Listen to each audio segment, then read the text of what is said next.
Well, salutations, good morning, good afternoon, and or good evening, wherever you may find yourself orientated within this universe, and welcome back to another broadcast. We are Ultrasonic Blur. We hope that you find yourselves well, and if not, we hope whatever is ailing you is easily fixable, and if not, well, we hope we can help at least provide some entertainment and distraction from it. And yes, we are coming back after a long time. We are coming back to the one-shot Tavern Hop. Which will be a lot of fun. Last time was, well, a little bit of time. Oh, let the mind wander there for a moment.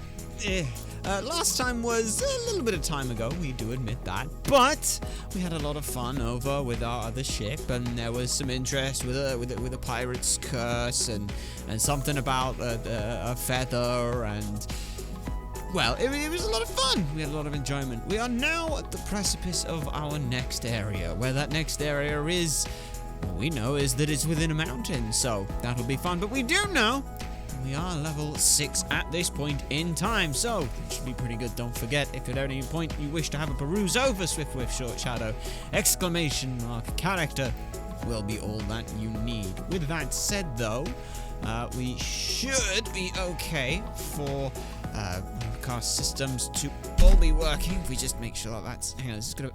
there we are. That one might help a little bit. So yes, without much further ado, let's get that broadcast channel opened up. Are you there, Dungeon Master? I think they are. We're not sure. Oh, it sounds like we may have caught them off guard. They seem to be, none the very less. Salutations? At least we think they're there. Let's check a thing real quick. They're there. Oh, Yes, we may have caught them a little unawares on things, but that's okay. That's all good. But you are... we hope you find yourself well. Generally, yes. It's been Fantastic, an exciting then. few weeks. Well, we are glad to hear such things. So yes, by all means, you can take us away, wherever that may be. Okay, so as you've already mentioned, the last time we were together, we were just outside of this big mountainous area with a building built into the side of it. And it looks like an old mine, but since you're here essentially bar hopping, you think that it's probably not just a mere mine. Very true, very true. So tell me, if you know at all, how did everyone else on that list end up there? Like, who went and found it in the first place? That's a good question. I don't even know how old this list is. It's been passed down through, as Val's thinking of the right phrasing to describe these individuals he's with.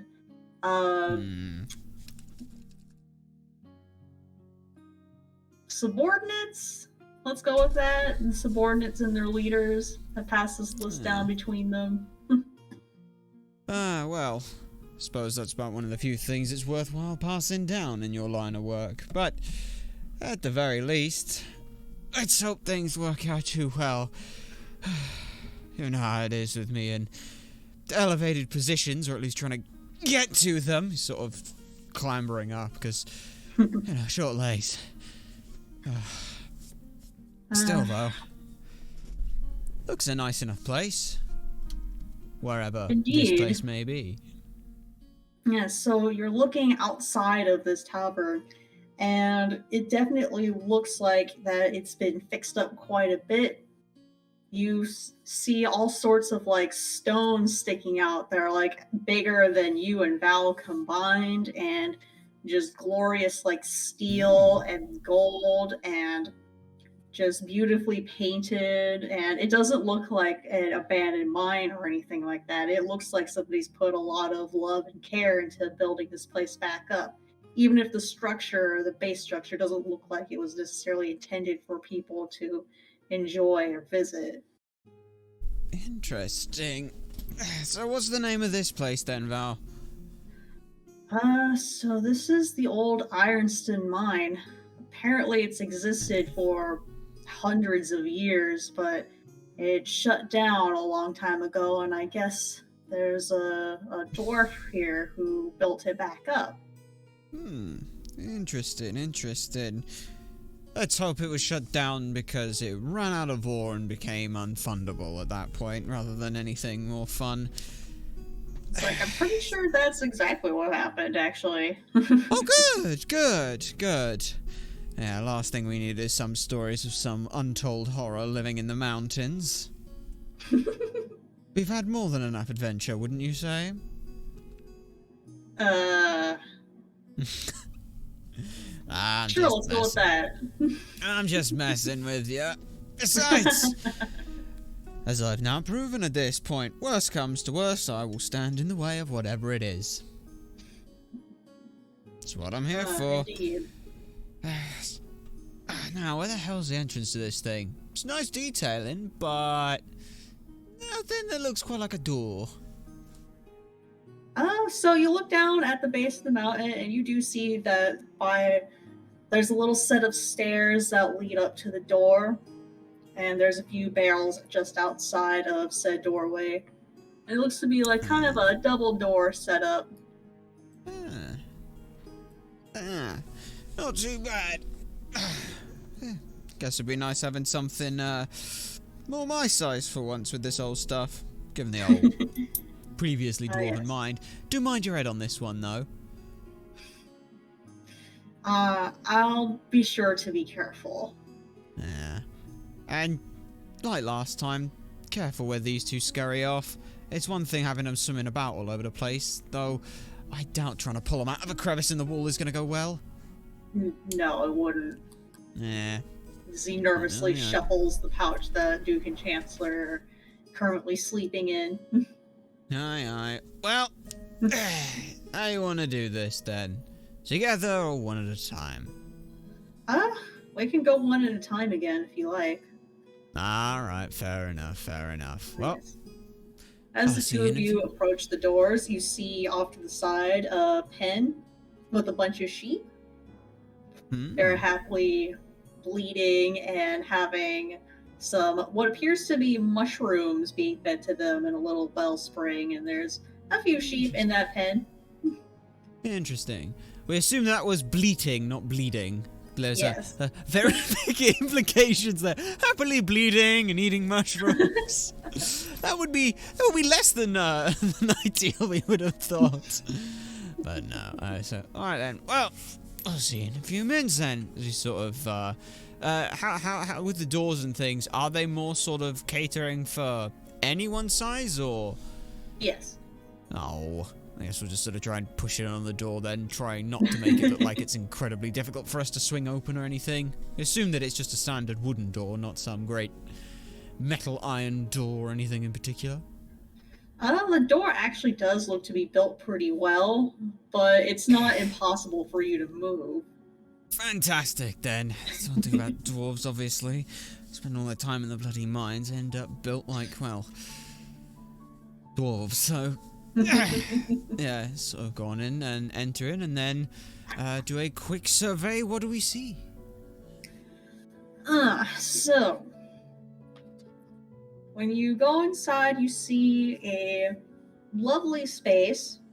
It is very much filled with lush purple coloring, and on the walls is very noteworthy. There's a whole bunch of heads of different creatures. There's like dragons, bugbears, there's an owl bear, and a couple of whole-sized mounted creatures too.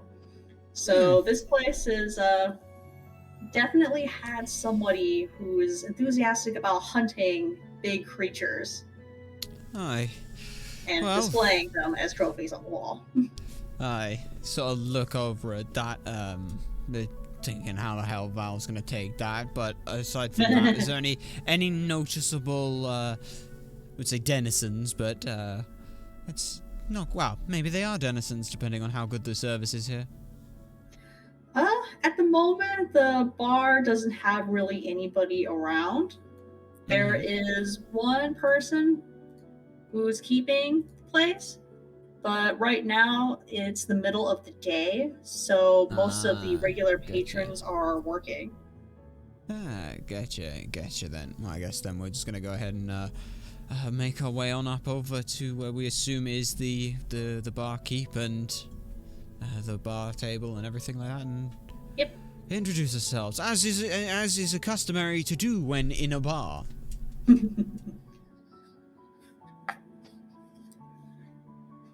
Yeah, so you walk up to the bar and you see a dwarf woman with long red hair. She does not have a full beard, but you do see some red mutton chops on her sides. She is dressed fairly plainly, but she seems to be pretty happy to be working there, enthusiastically keeping the place clean and setting things up for later in the evening once people show up from work. And when she sees you, she has a great big smile on her face and says, "Hello, what can I get you?" Well, salutations, a pleasure. We're just passing on our way through and wish to inquire on the establishment. What is there to offer? I suppose would be the first question to ask. Well, it was a very good afternoon to you. So we have some lovely room and board here, and we have some delicious mushroom and mutton dishes cooked by our very own Grunder Steel Shield in the back. She looks over in the back kitchen area, and you hear a loud groaning noise, but nobody appears. She kind of shakes her head a little and then turns back to you before smiling brightly once again. And we also have a few individuals who sell wares here if you're interested. And our resident bard also plays some of the most splendid music. Well, certainly a very interesting thing. And what would happen to be on tap at this establishment? So we have a few mushroom and sheep's milk based drinks. If you want to take a look at the menu, you most certainly can. Though I must say, it's a bit early to be drinking. Well, sorry for some, but at the same time, you aren't too wrong there on that side of things. Room the board, though, does sound to be interesting. How are those systems in?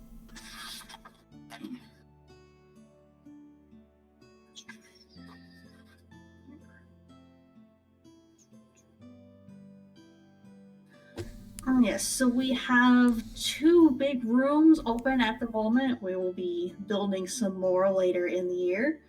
But we have 2 places that are open so you can stay. Are you traveling with anybody? I may be doing so. They're just out catching their breath and such. But, yeah, we were not too worried about that side of things. There'd be a room for 2, and, you don't mind pets, perchance? Small ones, of course. Oh, no, not at all. Well then, that should do us just fine. A room big enough for 2 will do. Perfect.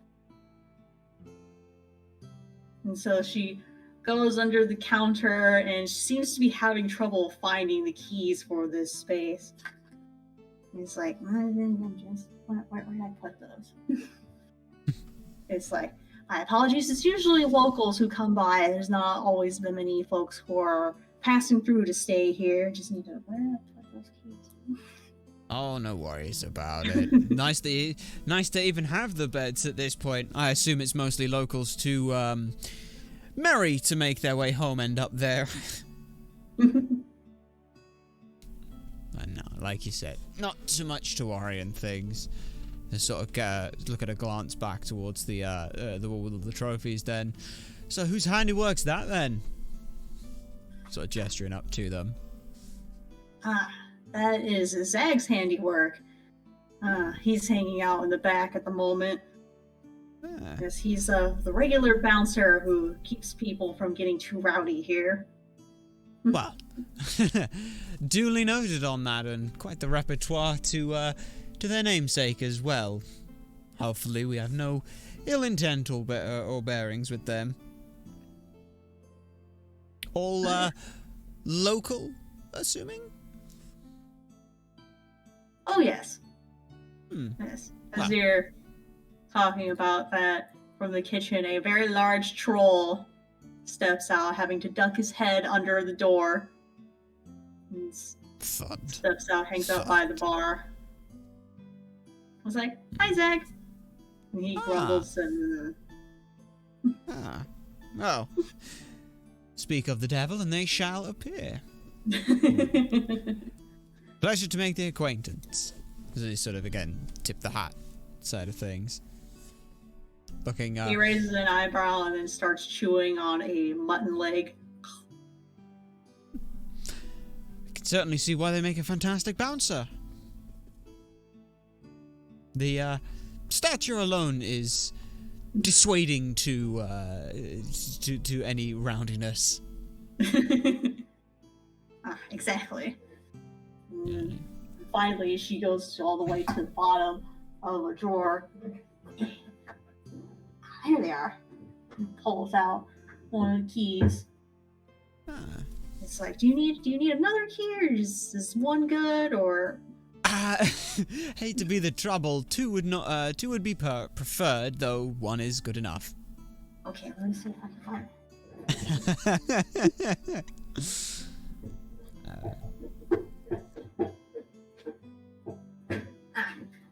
There it is. Fantastic. Here you go. Thank you much. So that's 20 silver a night. Okay, we should be 20 silver is pretty good. Let me go ahead and check. It's 10. Is it 10 silver equals a gold, right? Yes. Okay, then I will go ahead and flick over 2 gold coins, and just try to make sure I got that checked, because I know we got some somewhere. I got a bag of 100, and I've got to remember whether or not I put that in here. There's all my stuff. Inventory, that's where it's under. Yes! So I'll go ahead and remove 2 gold pieces from that and sort that out. I have 123 now. Alright. So as you do that, Val comes in. Yeah. You see a little masked face stick out from the inside of that tube. He sniffs about, probably smelling the mutton that Zag has. Val takes one look at Zag, is like, and you go back into there now. Val. Man of the hour. Just sorted out the rooms and boarding for us. Fantastic. Yeah. He says, looking around a little pale. It's like, oh dear. Is that a red dragon? Holy shit. Worry not about it. The biggest head over the fireplace, like, oh. Yeah. Just handiwork of the bouncer.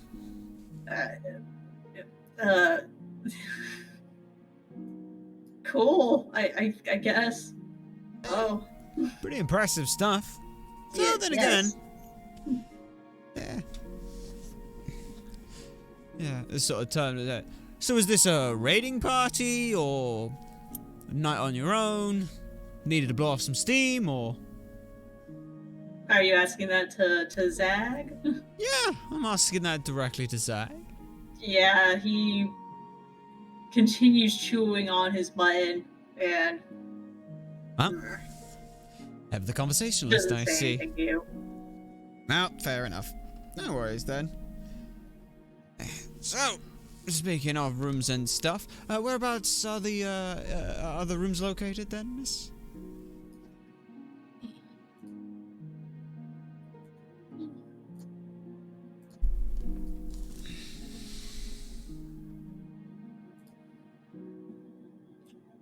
Forgot to draw this door. So out that door to the side, you'll see the 2 big areas where the shops are selling things. You go up a set of stairs, and above those shops are the rooms.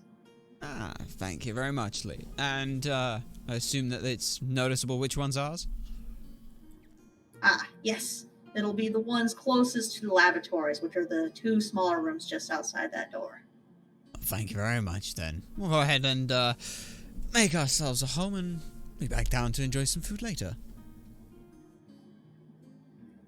Sounds good. Come on, you. Alright. So the two of you go outside.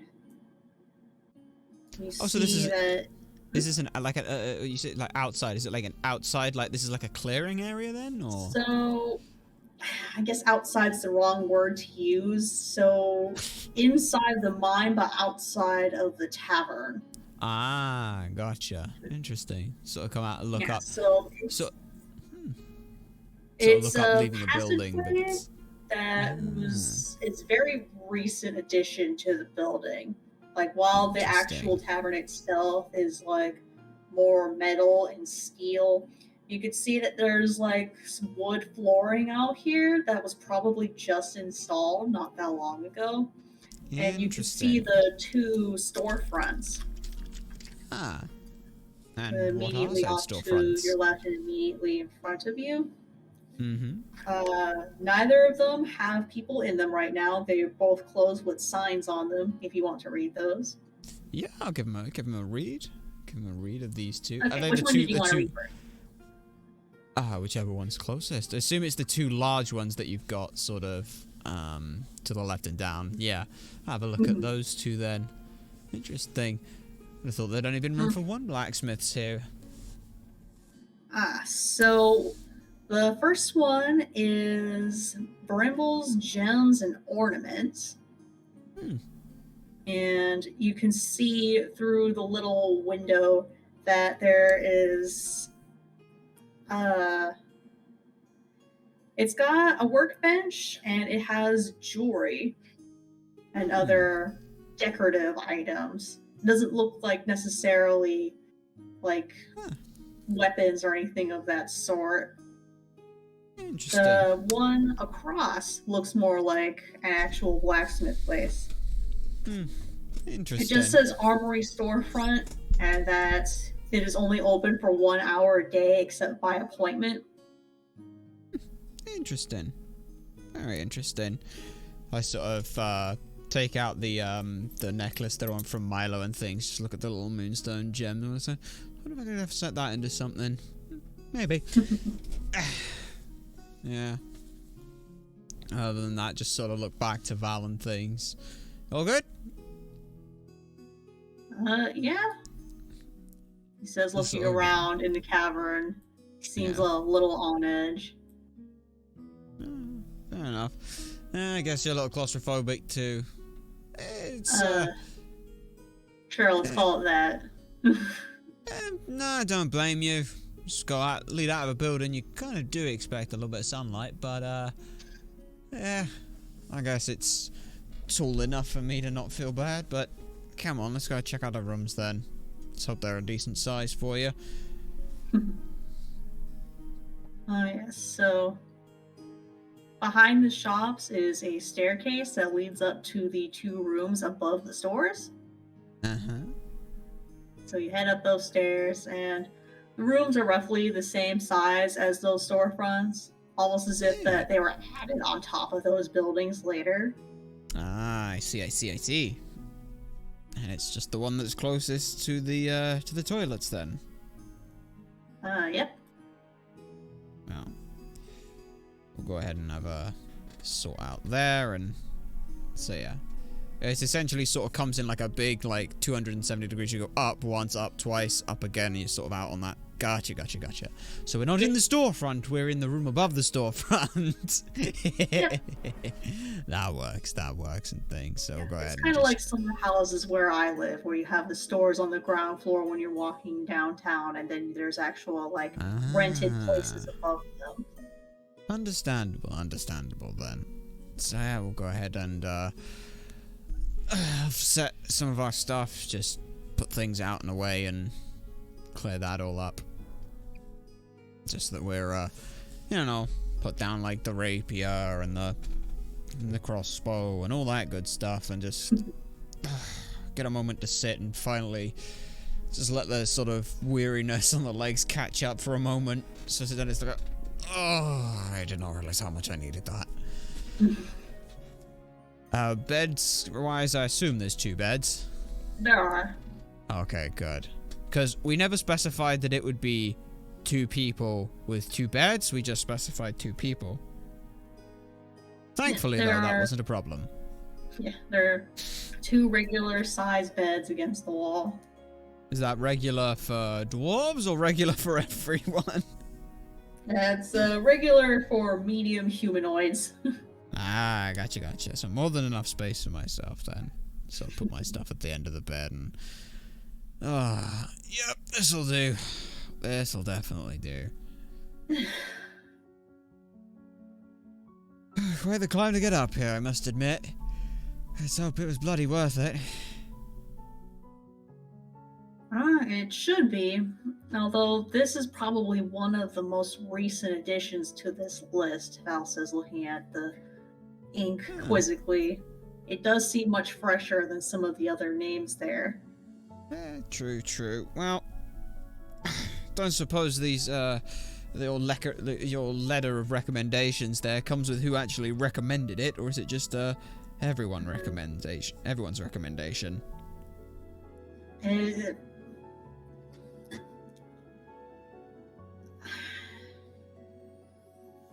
Val's obviously holding something back. Like, he's not telling you who gave him this list. It's like, somebody close to me gave you this list. It is, I guess, in essence, an endorsement from everyone, he says with quotes. Well, fair enough. Haven't been wrong so far. How many are actually on that list? So he opens up the parchment all the way. He's like, 1, 2,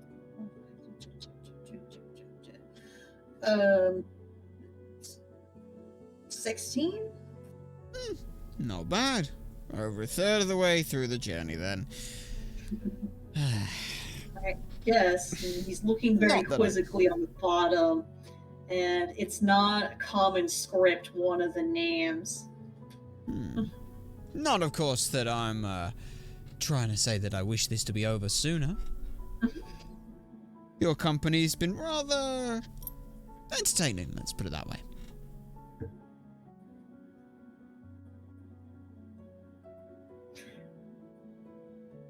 Thank you? Well, what can I say? You are paying me at the end of the day, so yes. It's all good. Yeah, sorry about the heads and things. I would have gone and given you a warning, but you know. It reminds me of some of the more stag-esque bars that I've been to.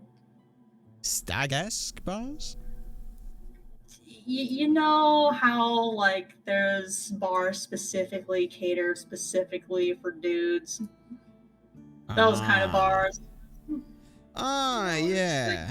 Like maximum masculine hunting, all that. Yes, shit. Yes, of course. Testosterone on tap and all that.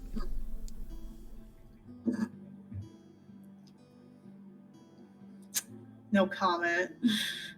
Yeah, well, not to worry. Are you gonna be alright with things? Yeah, I'll be fine. It sounds like they have, mushrooms and mutton? I think I'll stick exclusively with the mushrooms. I figured that one.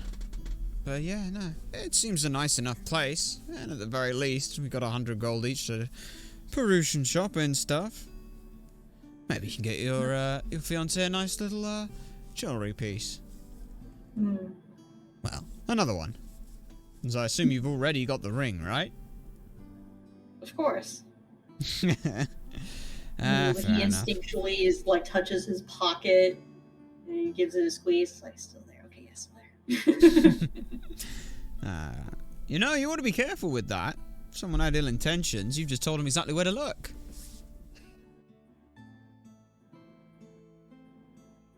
Not that I do, of course. Just offering you my simple advice. Look, my area of work and expertise is finding people who do things like that. You end up learning a thing or two from them. Fair, I guess. Yeah, nah. But, you know, you wanted to have a conversation about me. I wouldn't mind some food, though. That climbing is one of those things that seems to take it out of me. I could do with a meal. He's trying to will himself to get up, but knows that that's going to involve use of his legs, and he's like, I'm just going to... Sort of sits at the edge of the bed and then just sort of slides off, and then just lands on his feet to try and... Because he can't bring himself to actually stand up, so he'll just sort of slide off the bed and force his legs to hold him in place, and then... Okay, let's go while I'm still standing. Okay. Unless you need something to do something. Unsuccessfully. Look, come off it. I've got shorter legs than you. There's a reason we're called vertically challenged. Because everything vertical is a challenge. Alright, yeah, let's head down. Look, I'm not like the dwarves, alright? I don't spend 14 hours a day in a mine carrying things to and forward. I haven't built the structure for it. I mean, fair enough. Yeah. Need to head out the back hallway and down the set of stairs. Besides, just you wait till we get one that's my size anyway. Like to see you trying to do this on your hands and knees the entire bloody time. I can help you if you just ask. Yeah, I'm not gonna have you carry me. Reminds me of somebody else. I have pride. Yeah, that also reminds me of somebody else too. Oh, well, good for you. Come on, let's get some food.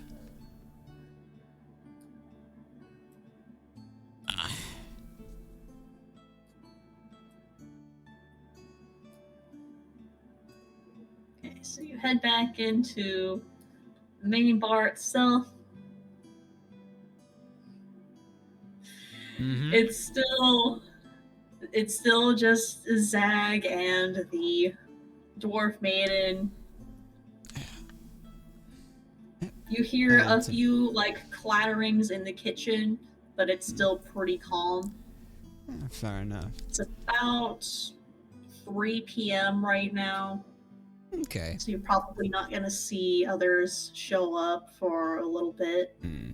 Well, that's fine then, and things. In terms of, like, seating and stuff, that's, I assume it's just all over the bar. There's a varying range of tables and chairs and places to... Alright, yep. We'll go ahead and... There's all kinds of circular tables all around with different seatings. Mm-hmm. So it just blends in. Plops himself on the one closest to the door. Yeah, fair enough. I'll go inquire about some menus then before sitting down, and we'll head back over towards the barkeep. Nice. So you walk over. She once again has a nice beaming smile and says, "What can I get you?" 2 menus to start with. The room does appear to be good enough for us to get some rest in. Comfy bed. Very difficult to want to peel myself out of that one, though. And maybe in the climb as well. I'm glad to hear it. So she takes a couple of menus off the top bar. It's like, here you go. Thank you very much. Just give me a shout when you know what you want. We'll certainly do then.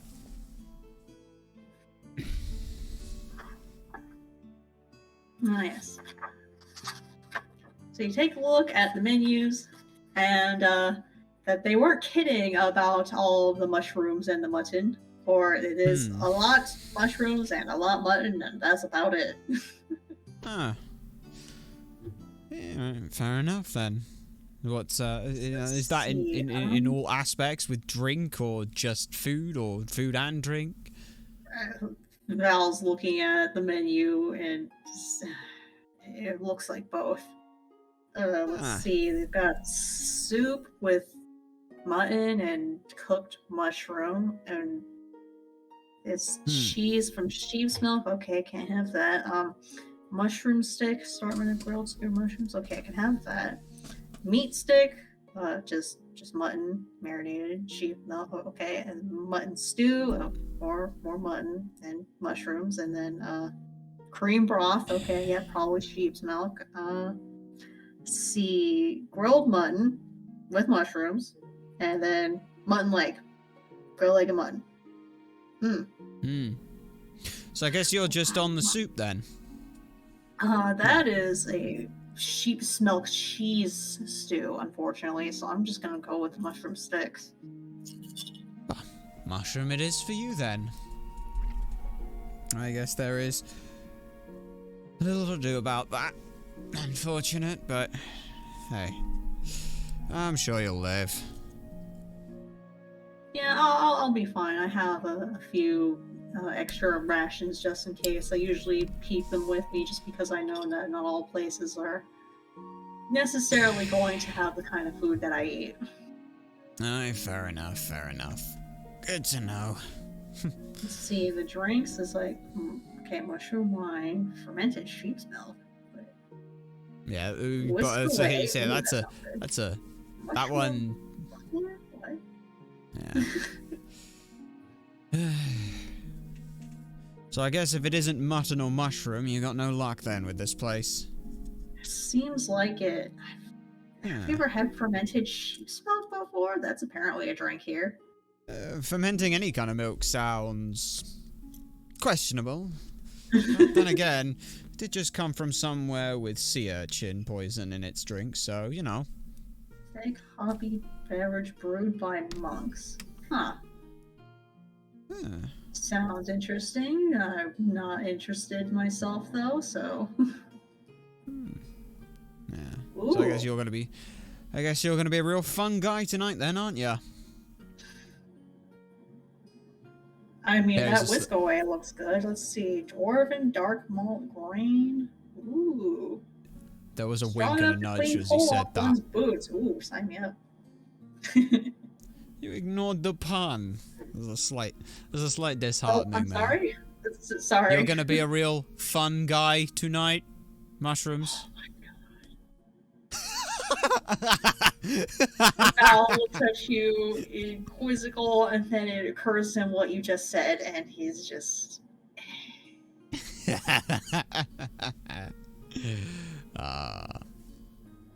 Oh, quit your bleating.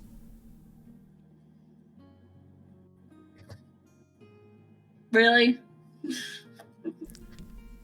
Look, you'd be surprised how useful comedy is when dealing in tense situations. It's useful to diffuse them, as it were. Trust me, you learn that one quickly. You and my fiance are gonna get along just fine. I'll put it that way. Oh, good. Fair enough. Good to know. Still, though, I can always I'll probably get the mutton sticks. At the very least, I can give those two something to eat. Without you having to worry about it. Thank you.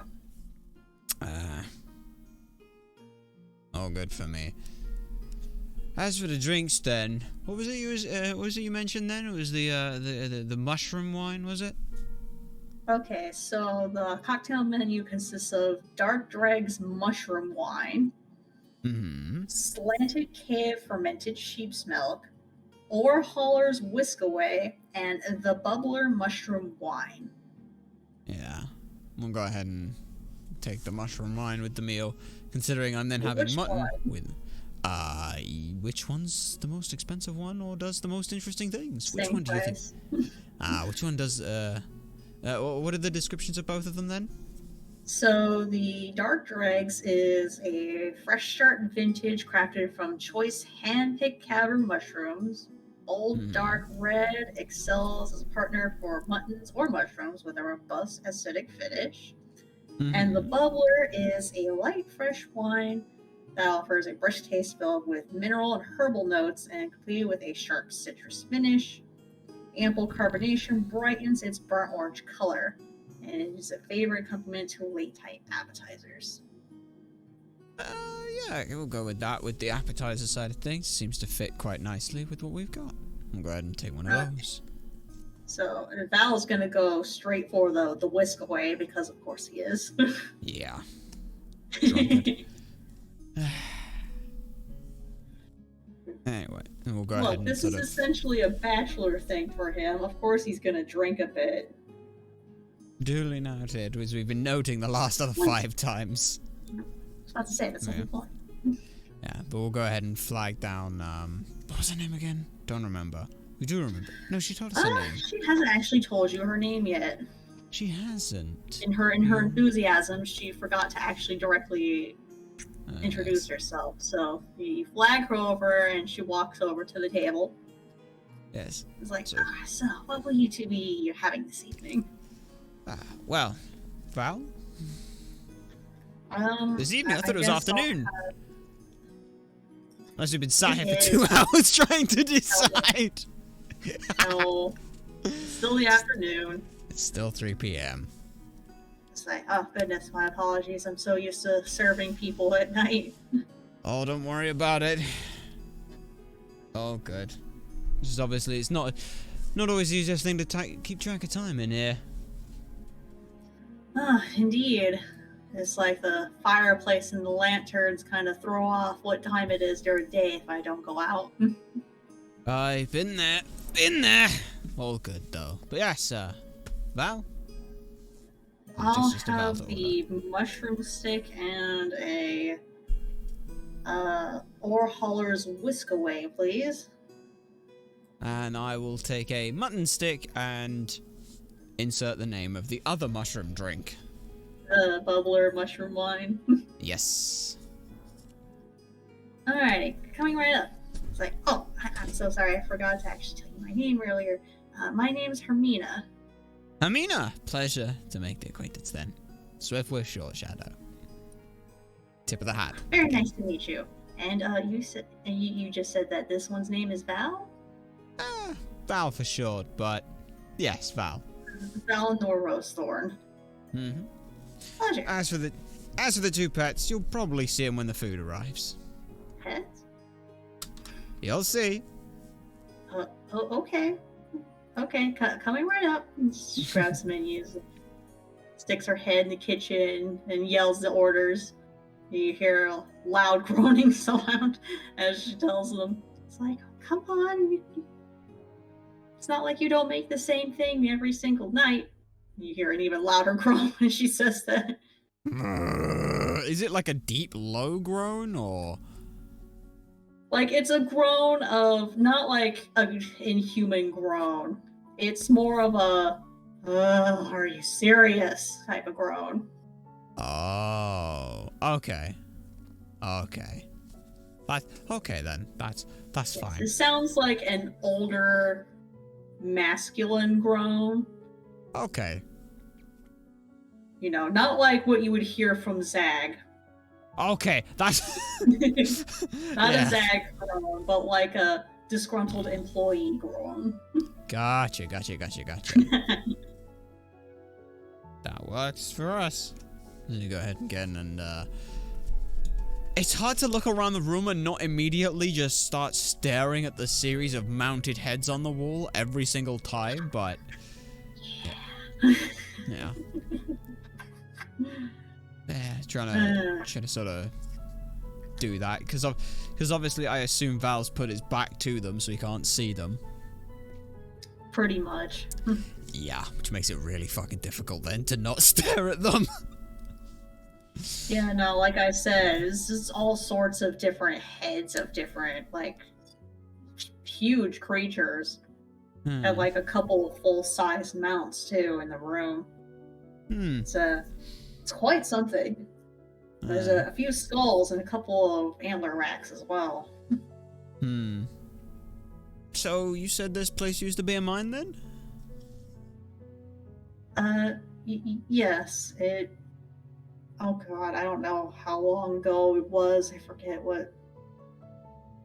What did he say? He's like trying to reach back in the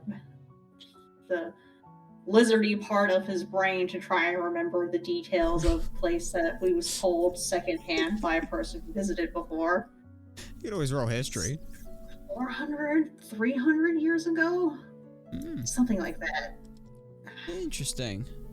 I must admit, though, this tavern don't exactly look 400 to 300 years old. I don't think the tavern is, but the mine is. It might even be older than that. I should have paid more attention when he was first telling me about it. Well, how long's this place? You don't suppose you happen to know how long this place has been a tavern, then? 6 years? New as that. Well, at least this one's more spot on to our notion of what it should look like than the last time we had some wonderful tavern that with a great description, eh?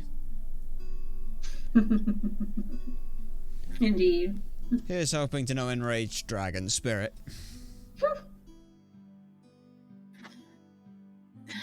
God forbid, don't. Val looks at the table. I really hope that you don't just jinx us. Superstitious type, are you? A bit. Owen. Ah, well. We did it once before, we can do it again. Rather not with the dragons, especially with the head of one being just over my shoulder, he says, not looking at it directly. I would have thought that would have put you in a slightly, kind of mood, or a slightly more reassured mood for that situation. I don't like fighting dragons or killing them necessarily. Oh, true. I certainly agree. But worst comes to worst, at least we've got someone to be able to hide behind. Well, fair. You do at the very least. He says, just looking just outright uncomfortable. Don't worry about it. We'll be fine. So yeah, not to bemoan the point, but how much vertical walking have we got for the next couple areas? So Val pulls out the scroll again. Looks over the names and the different numbers on the sides. And it's like, okay, wait, which one's next? So it's like, you can tell by looking at like the list off to the side that the numbers aren't in order from up and down. Right. And it almost looks like a couple of numbers were scratched out and then put back in later. Mm-hmm. So it's almost like someone was there with the map next to it trying to traverse a trajectory for how to get to each one and then writing each one in at a later date. Well, or you could say it's because, well, you've already been in one tavern that can move. That's true. That's very true. Yeah. See what you were getting at there. It's like, okay, wait, which one's after this? Is that a 6?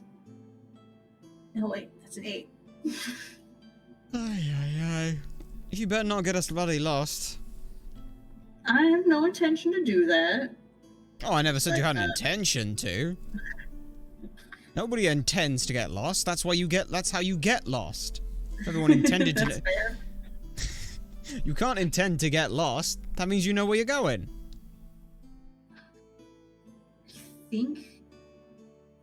I think the next one's pretty close by. So, this one on this plane? Oh, no, wait, yeah, it is. Oh, we're plane hopping as well now, are we? You're gonna tell me that maybe. one. Well, I think it depends on the time of year whether we need to do that or not for a couple of these places. Maybe. Oh, we might go there first, though, depending on how that's scheduled. It's And here I was thinking you had this all planned out. I did, but like not all of these are in the same spot. Like it varies a little bit. Well, fair enough. Like, it's more a case of we might intercept these, like, sooner rather than later, but the path that we're going on, we will eventually hit them all. Aye, fair enough, fair enough. Still, It's like, though. you got this circle here, and then you got this one that's got a couple of stations, and then this one is migration path, and he's just mumbling to himself. It's like, I might need a map and, like, re-edit this. Again, you just see a slight sigh and a shake of the head and a smirk across Swiftwift's face there. The befuddlement that is happening across with this map, or this this list that is going on, and then just sort of, again, trying to sort of glance around, trying to sort of, they're not craning their neck to, like, assume that, like, the kitchen door is just, like, a door that opens, it's, like, a closed door. Damn. I was gonna say you couldn't, like, crane on it to try and, like, see anything in there, but... yeah. You can see him just mumbling to himself, looking at the map. Mm-hmm. Map and the names. It's like, okay, so it could be this one, but it could also be this one. Might stop at one of those squares. Anyway. Yeah. So this trip didn't happen to have a required ETA, did it?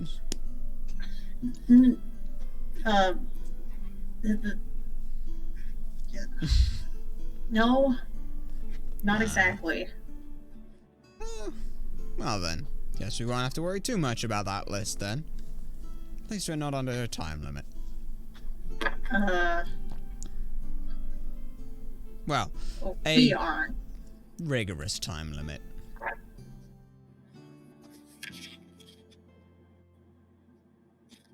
So he gets extra quiet and super uncomfortable, as you've mentioned times.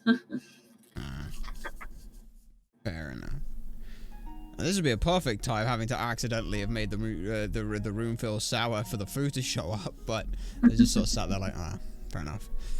So he sort of, again, just sort of sits there and looks at the looks back at that little the little golden necklace with the moonstone gem into it and things. Sort of looking at that, just sort of takes it off and again sort of just like wraps it around like his hand just to get a better look and a feel of it. Sort of positioning it like in the palm of his hand, like sort of there, and then sort of closing his hand around it.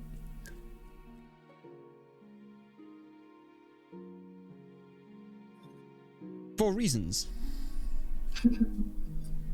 He's basically trying to decide where, if it were to be inset into any of the, either of the daggers or the rapier, where on the pommel it would sit.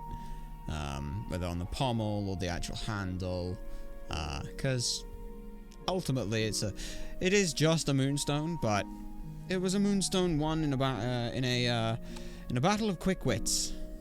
It has a story to tell to it. Indeed. Yeah. So after about like an hour, the food finally comes out along with the drinks.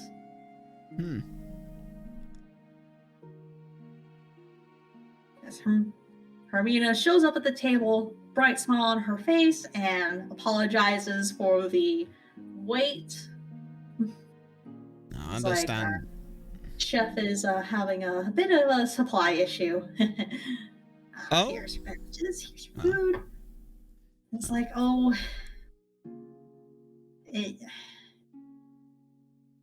Those sheep outside are the ones that we have left. We've been trying to keep the mutton supply going, but it's... I keep telling him he needs to expand the palette and the menu of this place, but he's keeps complaining about his old bones instead. Well, you said about a supply issue and assumed that there was someone been nicking it or something. Not a lack of.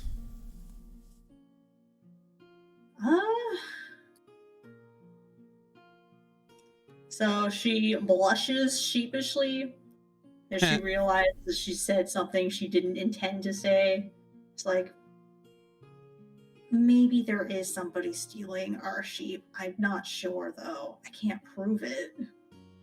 Oh, well, lest this be too forward or pertinent, but my expertise and experience does sit in the realm of investigation of dubious activities and people, so if you should or wish to require of my services, I'd be more than happy to offer them. She perks up brightly as you say this, and then she gets a little closer to the table and kind of a hush tone. It's like, okay, so there might be some kobolds taking our things. It's not much, it's small little things, and now it's occasionally like a sheep will go missing. And Right. I think there's maybe some tunnels that they're using to be able to sneak around the place and grab stuff without us wanting to. If you are willing to go and deal with those kobolds, I would very, very happily reward you for that. Oh, I can speak for myself to offer my services. I sort of look back to Val and things. Interested in a little stakeout? Well, should really call it a mutton out at this place. Al just shakes his head at the pun again.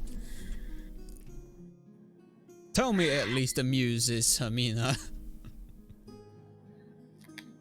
She does giggle a little bit when you say that. Hey, it was worth it then. You're welcome to say no. I'm willing to take a look around to see if I can help. Aye. Likewise and things. We can always discuss this more in the evening if you'd rather, Miss Hermina. Yes, just let me know, because I really am not interested in losing this place. But I'm afraid that if this thievery keeps happening, I'm going to wind up losing business, especially if they start taking customers' things too. Because one or two items have gone missing, and I don't know if it's a case of they lost them or they were stolen, which is a much bigger problem. Understandable indeed. Like you said, we can inquire a little later on in the evening, obviously, when things are more likely to be around. I'll have some questions at that point, but for now, if you wouldn't mind, we have some food to sort out. No, I did promise you. I did promise you. Yes, I will, and I did promise you of the appearance of the pets. So it sort of takes one of the pieces off the end of the skewer and things, takes that and sort of puts it on towards like the middle of the table, sort of splits it into a couple of pieces, tears it in hand, and said, "Val, if you wouldn't mind." So Val pulls up the sleeve a little bit and sticks his hand in there and grabs Duke. And you see that he's still very much asleep. You know how ferrets get when they're asleep? They kind of have like this dead hang. So he's just loosely hanging in Val's hand, just snoozing away, not moving. And at first, Hermina doesn't quite realize that that's how ferrets work. She's like, "Oh my, is he okay?" It's like, it'll take him a couple minutes to wake up, but yeah, he's fine. Meanwhile, Chancellor is actually shuffling around trying to get out of the tube because he definitely smells the meat. And there so you you have see it. a little white and gray face stick out, and then clamber onto the table to eat one of the pieces that you tore. Like, oh, they're so cute. Aye. Annoying little bastards at the best of times, but they do have a cuteness to them. Oh, that's so lovely. Oh, well, please enjoy your food. I'm gonna go ahead and help out. Back in the kitchen again. Aye, indeed. We'll be in contact later. So she heads back to the kitchen, and Duke slowly but surely does a big old stretch and a yawn, but his back legs still don't move much. Kind Fair of, sort of shuffles a little bit. And Val sets him down next to the food, and he's kind of sniffing at it, going, meh, meh, meh, kind of licking at it, but not quite has the energy to take a bite. Fair enough. Fair enough. So I go ahead and tuck into the rest of the food and take a swig of the drink. How is the drink that I drink? So the bubbler is, as the name mentions, very carbonated, very refreshing. Mm-hmm. It's alcoholic, but not so much like... It's kind of champagne amounts of alcohol, not like whiskey or anything hard, necessarily. So this is definitely one of those like light refreshment type drinks, more so than something intended to get you drunk. Good. Al, however, takes a good sig of his drink, goes, holy cow. Wow. And he takes another drink of it.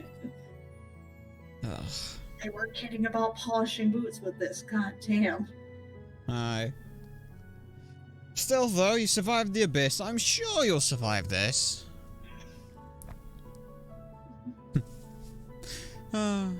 Speaking of, I still got most of that. Wonder how old Zig would do with that.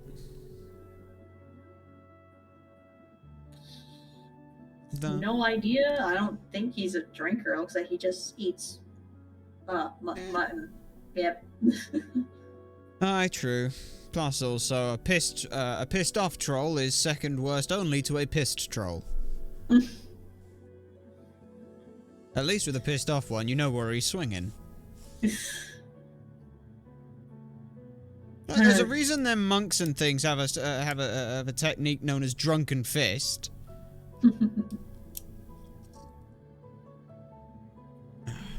So you just keep light conversation jovial and things. Eat the food and the mutton and stuff. Yes, trying to back them away meat from... stick is quite delicious. Good to know. Good to know. And trying to obviously the thing that you ordered. Yeah, I know. I know that's what it was. I don't know what you're on about, but I was just going to say, assuming that I'm going to have to stop at some point Duke and Chandler from trying to eat more of it than just the one piece that I already gave them. Yep, figured as much. They will 100% try and go for the rest of your food if you have not eaten by the time they're done, which is not long. No, I didn't think so. Is it 1 or 2 skewers, or...? It is a singular large skewer. Ah, gotcha. Fair enough, then. So you just pick up the skewers, so that way they can't reach, even if they still have little back legs. Yeah. Yes, they are not interested in the mushroom stick skewers. Yeah, I didn't Val think that they would be. enjoys them thoroughly. Mushrooms are pretty good. We'll take your word for that. So, any thoughts on this, disappearing stuff? You mentioned kobolds. Don't really have any real run-ins with them. I don't think they're malicious in intent, but at the same time... I mean, this mine has existed for a long time. I wouldn't be surprised if there's old tunnels behind this place. Yeah. But yeah, it's... You know, I'd have thought with kobolds and stuff, taking food, yeah, that makes sense, but random trinkets and objects? That doesn't sound right there. I mean, that sounds perfectly normal for a kobold, in my opinion. Fair enough. Thinking back to one of my friends who loved collecting knickknacks. Fair enough. Like I said, we haven't exactly had, much experience with, kobolds or such. I was just working off basic animal instinct. Oh? And what experience do you have then, oh wise one? I have a variety of individuals that I work with on a regular basis. Interesting. Well then, you can work as a good mediator for this situation, can't you? I guess so. The only thing is, though, then, if this place has been open 6 years, you'd have thought they'd been doing it for 6 years. Wonder what changed. That is a good question. Just because, obviously, if it's recent, and they're mentioning entire sheep, well, at the very least we know whatever hole they're coming through is big enough for a sheep. Like I said, now's the time where vertically challenging is hard for you. Still, though, might be worth getting some more information from some of the others. Maybe the shopkeepers have some information. We'll probably want to know who's lost what. Because obviously, trying to find a tunnel in a mine is, well, not exactly difficult to do, but finding the right tunnel in a mine is... that's where the real fun comes.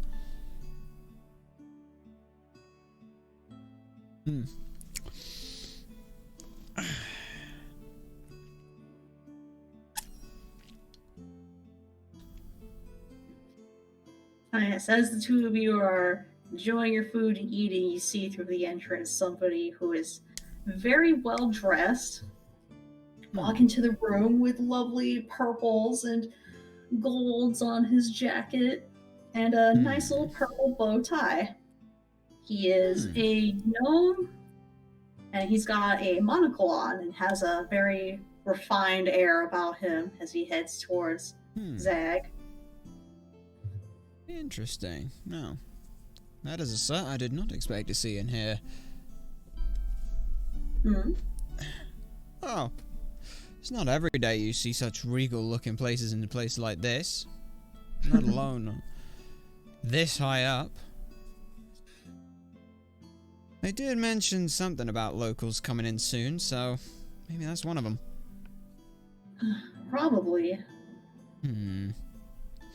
Well, sort of looks down to the last sort of bits of scraps the food has had, sort of looks over at the two ferrets who are sort of, I assume, sort of trying to sneak over closer again. It's like, oh, go on then, you miserable bastards. They both flatten themselves on the table, just kind of shuffling towards your plate. Oh, go on then. So it takes the last, like, half-eaten piece of the mutton off and things, sort of throws it to the edge of the plate. Go on then, you bastards. Fight to the death over it. Guess I'll go do what I do best. Case the joint. As he, yep, finish off the drink. The last little bit and, go ahead and make our way over to our gnome friend. Yes, as you're headed over, the gnome heads towards the piano and the harpsichord in the corner. So I'm guessing you're gonna follow him over there. Yeah, just gonna, obviously, in a casual, friendly approach, in no way with a threatening aura or anything like that to our bardic friend.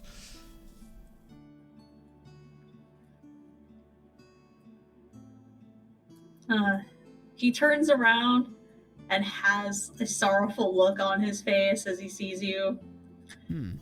Oh, another common folk here, I see. I, a traveller just passing through, though the pleasure still to make the acquaintance. Swift with short shadow, takes the hat off and things, sort of makes introduction piece for it. And to whom may I have the pleasure of speaking? Well, at least you have some much better manners than the folks I'm used to talking to. Name's Bigglesby Hemthorne. I am the musician of this establishment. Ah.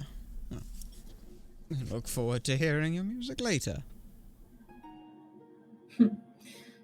My music or the upbeat tunes that everyone insists I play? Well, maybe you'll hear a bit of both, but probably not. It would be nice to do so regardless from you, I'm sure. But no, we may be but a traveller passing through here, though we have heard of some, interesting predicaments currently going on. Wonder whether or not you had heard anything about the, situation going on here with regards to, things going missing?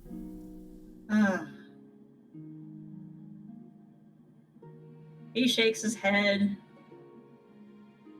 and just does the biggest sigh possible for somebody his size. Oh, it's the beginning of the end, I say. Oh, I swear, I did not look through this place thoroughly enough before opening. I feel that we are all doomed simply for being here. Doomed for being here? It's just this overall feeling I get from this place. Well, it is was a mine. Don't know much on that side of things, but at the same time and things, we all try to do what we can to make things as merry as we can for the places we have, so I'm sure she means well. Merry. What foolishness that is. Oh, foolishness indeed, of course. Isn't that the point? You cannot be sorrowful without having anything to contrast it, for then how could one be sorrowful?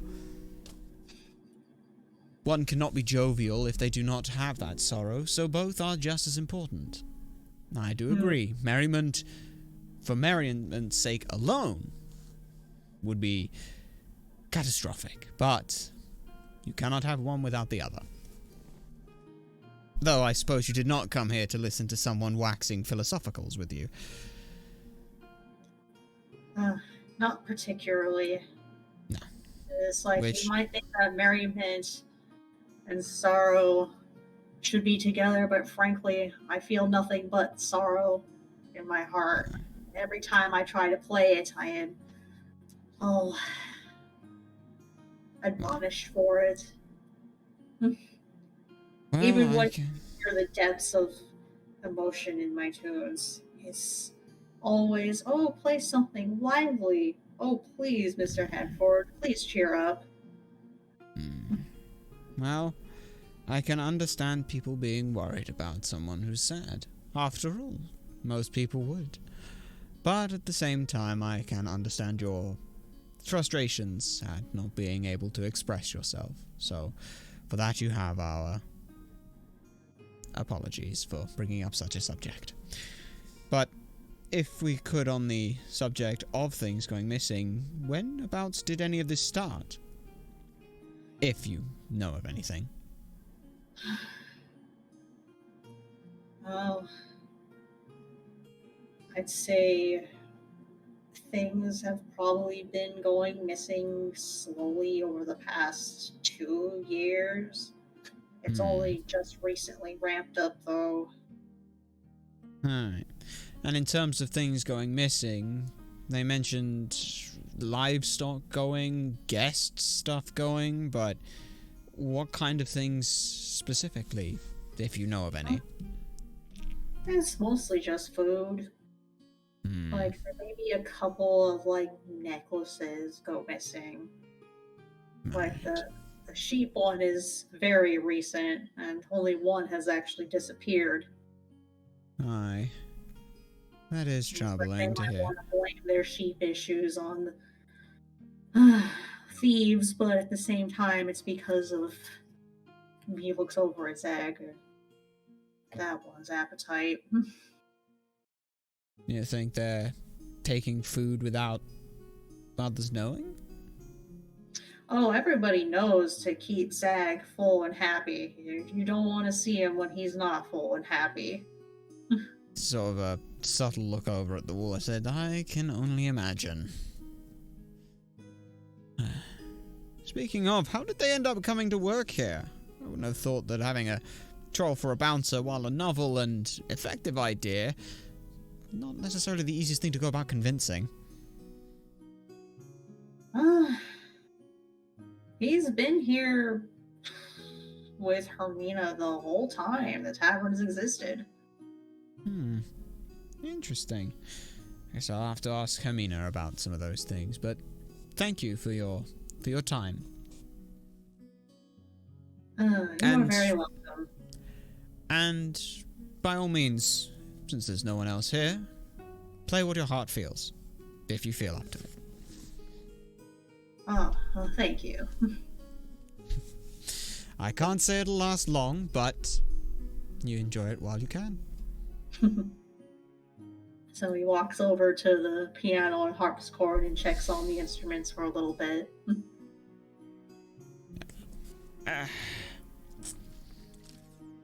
So yeah, I'll go and head back to Val just to sort of sit rep the situation. Well, that was different. Indeed. Oh, you were listening? Very nicely for a bar instrumentalist, I must say. Yeah, that is true. By the way, if he's playing anything that's awfully mournful and sorrowful, let him. He doesn't exactly get the chance to do so. Okay. Yeah. But no. As for our thievery situation, from what I can gather from them, about 2 years ago this sort of started up, but the larger stuff is definitely more recent. Necklaces, mostly food related stuff, though the sheep is obviously very, very recent, though our bardic friend does have their suspicions as to what that might be. Sort of a stretch of the neck, but also as well sort of a nudge of the head looking over towards Zach at that point. Still, though, I'm not about to go throwing any accusations that way. At least until I have proof. Indeed. So yeah, come on then. You know more about kobolds then. What kind of sort of situations are they in? They live underground, live in cave systems, are they tribal, are they feral, are they pack hunters? What are they? I mean, it depends on the kobolds. Like, I've met, oh goodness, several. Like, some of them are like feral in a sense. He says, Right. quoting, like, it's probably the wrong word to describe it, but like, some of them will hang out in tribes together, and you occasionally have like the one or two off that'll go adventuring. Okay, fair enough. Depends wildly on the kobolds and where they're from. I'd have to actually meet one of the ones here to get a better idea. Fair enough. Just trying to gauge the level of hospitality and hostility we should be expecting. Unfortunately, by the sounds of it, it is a case of play-by-play. Still, if they're stealing food, I can't imagine that it's too dangerous at that point. It's more that new interest of why they're stealing. Because the next thing we'll be asking Hermina in terms of the locations of where things are going from. If we can pinpoint something, it might at the very least give us a new look for something. Or worst comes to worst, we just dress you up as a sheep and have you get stolen. No. No. Anybody should be dressed up as a sheep. It should be you. Yes, but I'm the stealthier one. I'm the one who's very good at tracking and following. For that reasons, it can't be me. Besides, why would a kobold go after a small sheep like me? They go after a much larger sheep like you. You're better at stealthing. I've been doing this for my entire career. Besides, you wouldn't want to deceive or hurt someone, would you? And I can't guarantee that that wouldn't happen if you were a sheep. And, more importantly, it's my job to protect you. I can't do that as a sheep. True. He just has just this look of absolute offense as you say that you're the better stealther than him. I have a +10 to stealth, bitch. You ain't getting that roll. That's mine. Are you sure about that? Shut up, Gloomstalker Hunter bastard. What was that? Nothing. It's a friendly rivalry between the two, but that's fine. So, But, of course, that is all hypotheticals at this point. If we can find out where it's happening before that, we won't have to resort to that. Hopefully. Aye. But yeah, other than that, it's not really much to go on. Like I said, the most concerning thing to me is the sudden drastic change. Table scraps, missing bits and pieces like that, sure, that's, if anything, not a bad thing. Everyone wins in that situation. No wasted food, nothing. But, yeah, not sure how much I can trust on our bardic friend either. They seem somewhat melancholic over everything, claiming this is the doom and gloom of everything. Though admittedly, the last time I had anyone with those kind of aura situations and feelings was either an idiot trying to appease a dragon, or some damned spirit. So, I don't exactly have much to be able to gauge and reference these two.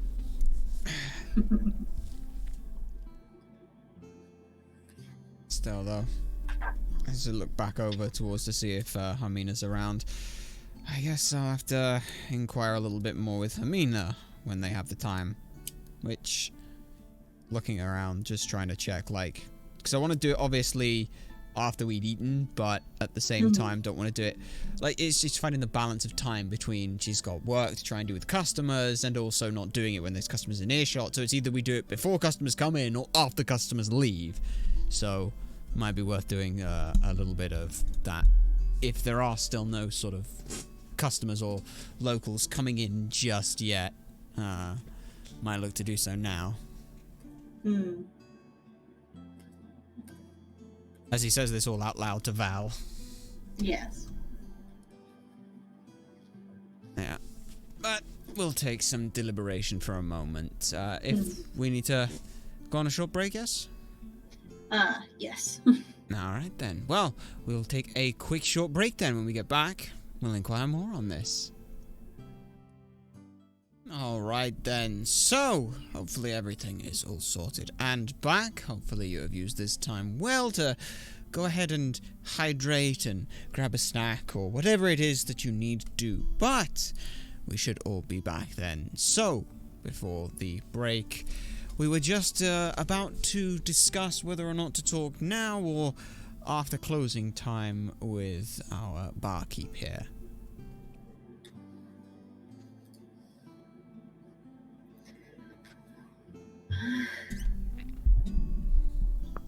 So I would imagine that you should probably talk to her a little bit more. She probably has the most info on like what's been taken and like where it could be going. Maybe? Yeah, that's true. And it means we might be able to do a little poking around now without too much worry. Well, after you.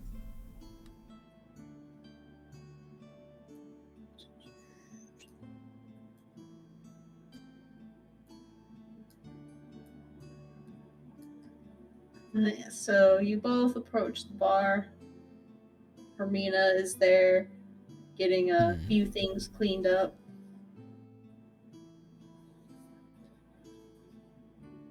Ah, Miss Hermina, was it? Yes. Yes. We were just pondering over the predicament you mentioned earlier and things. If you have a moment, we wouldn't mind asking for some more details or answers to questions.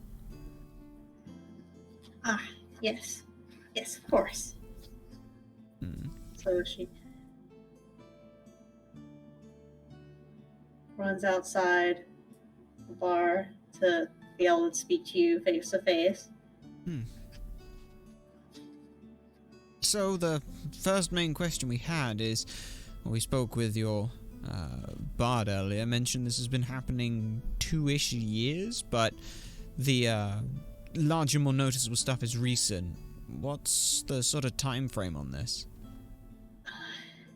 It seems to have amped up quite a bit in the last 3 weeks.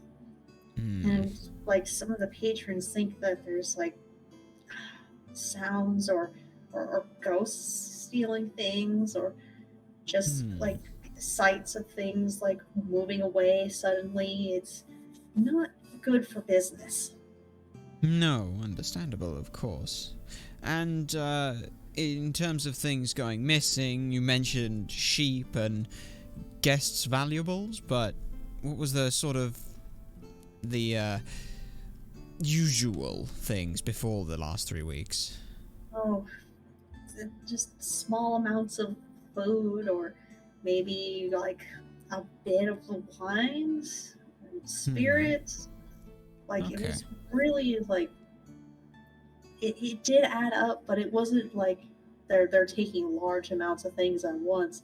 It's like piece by piece, and the Alright. things that they've stolen are like small valuables. It's not like they're taking entire chests or anything like that. But Okay. it's small enough that you're wondering if it's like actually being taken, but big enough that you know something is going on.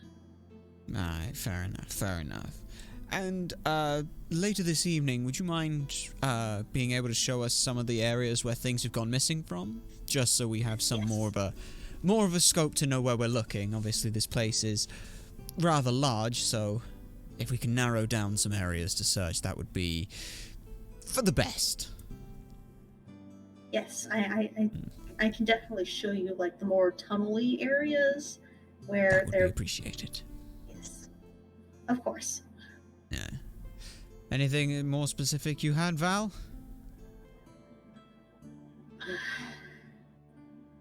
Just like you mentioned, figures running away. It's like running where?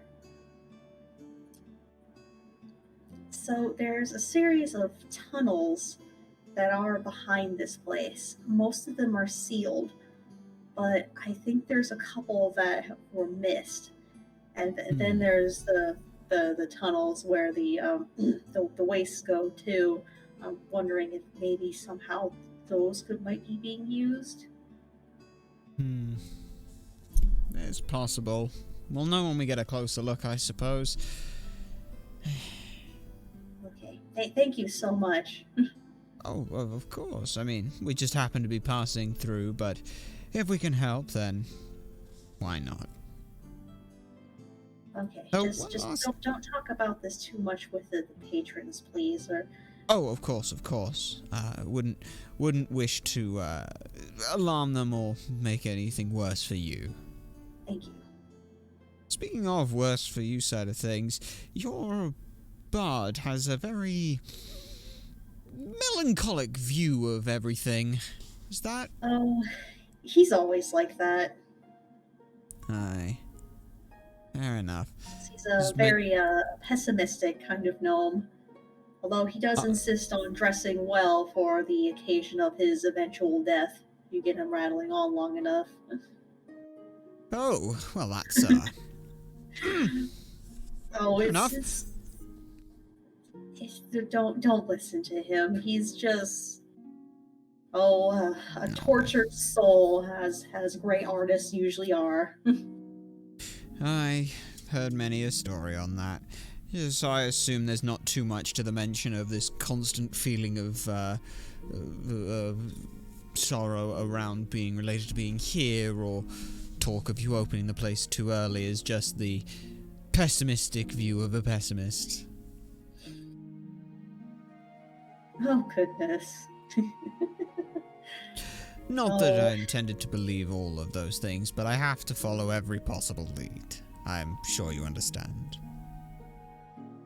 oh, he's just very much obsessed with all things terrible and sad.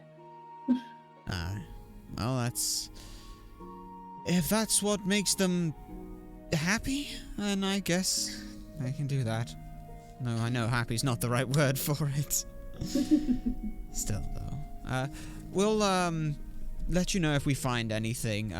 We might do a little poking around and things. If you could just let, those who might take heed with us that someone's going to be looking into this. Last thing we want to do is make things worse for you, having some all-out altercation with someone. Oh, Though of we course. will try to keep ourselves to a minimum with that. Absolutely. And thank you very much. We will get on with that looking in as soon as we can. Indeed, and thank you so much for looking. Oh, think nothing of it. Thank you for having a place for us to stay so that we have somewhere to look then. Let's turn So back she to goes back around to the bar and continues setting up the different taps for the evening. Yeah. Alright, Val. Might want to go and put those two up in the room. Given That's probably for the best. Yeah. Small, dark tunnels. Sound absolutely wonderful places for ferrets. I'm sure they'd love it. Yeah. So Val goes upstairs to That was put never them on the bed. That was never a concern that they'd love it. Here, I'll take the hat off and things so you can shove them in that. They seem to like it.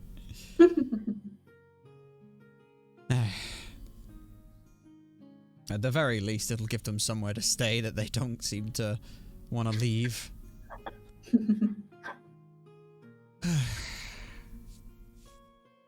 So then,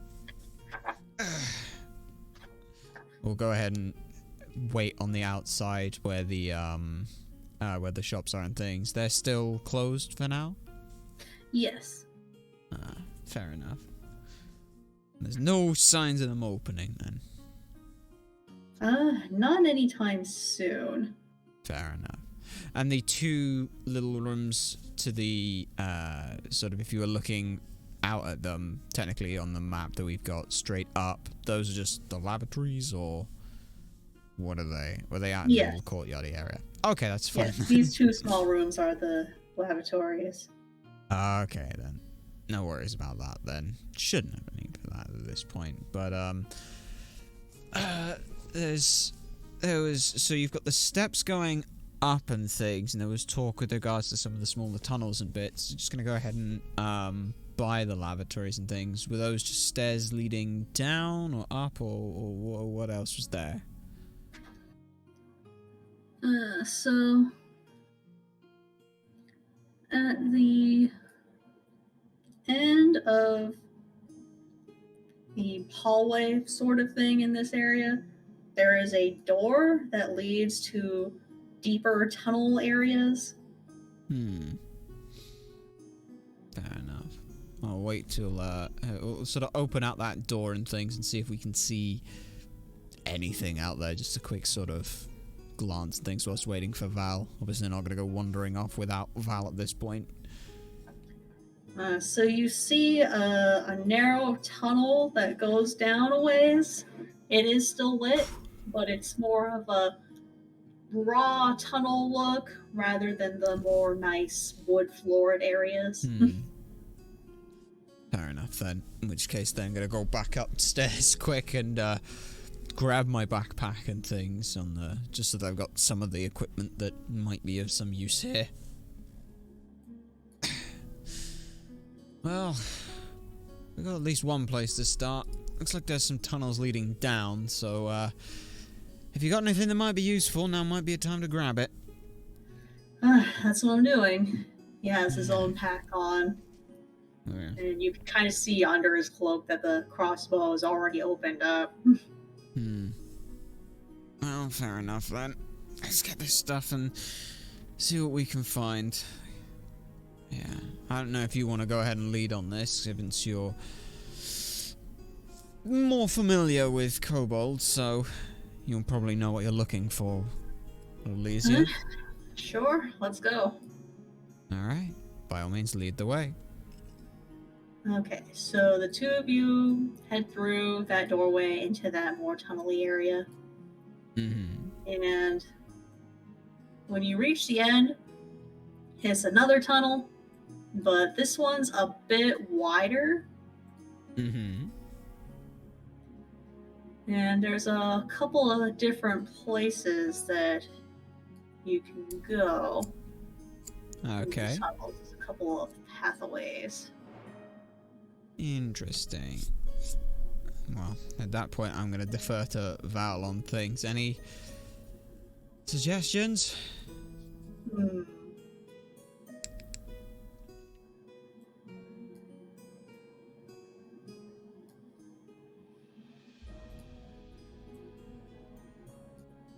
Let's see. So he heads more into like the wider tunnel-y areas. Mm-hmm. One of the places that he walks over to is an actual like regular door Mm-hmm. that's labeled Hermina's quarters. Okay. Let's see, what's this? So he heads to another one of the doors. He's trying to figure out, like, where does this lead? And there's a doorway that is labeled Shrine. Okay. It's down here. Yeah.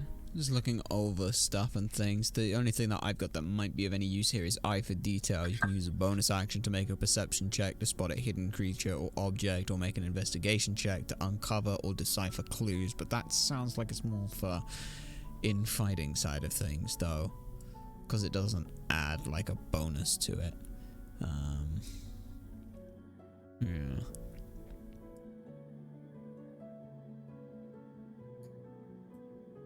Because things like if a deceit is when you make an insight check to determine if a creature is lying, then everything below a 7 is counted as an 8. But this is just specifically calling itself a bonus action, so it seems like it's more designed for combat. So instead of using my action to search, I use a bonus action to search.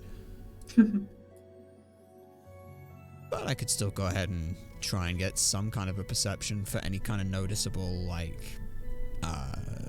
areas that maybe seem to be like some kind of like a smaller tunnel, or some kind of like hidden area that something might be coming in and out of. Actually, I'll use my expertise in that with perception. Would that be investigation or... Actually, it doesn't actually matter. They're both +7. Would that be investigation or perception? You If, can of course, go ahead and use investigation. Okay, I will go ahead and do that. Roll 1d20 plus 7. Or is it slash roll? 1d20 plus 7. 15.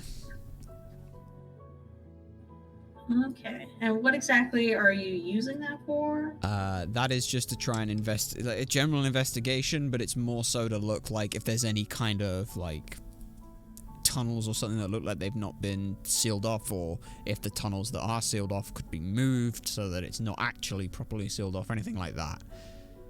Basically looking for an entrance that a kobold would be using to come in here to steal stuff through.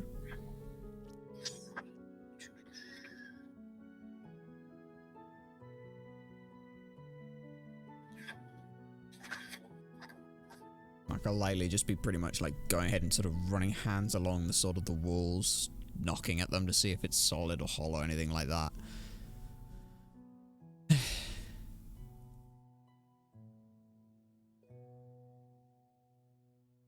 And I got a 15 for it. 15 out of 20. That's a 75%. But is it good enough? So, this area that you're in right now, you do not see any sort of like unused tunnel areas per se. Like a lot of this is like I mentioned, Hermina's quarters, and there's another shop back here. The shrine. Another area where guest rooms are. Okay. And what does this shop seem to be selling through then, or?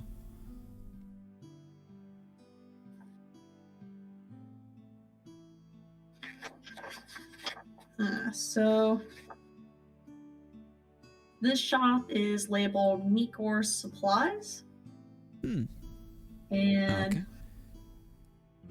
it seems to be a variety of adventuring gear that's sold in this place. You Hmm. know, pretty modest stuff, nothing particularly remarkable. But modest enough. Fair enough.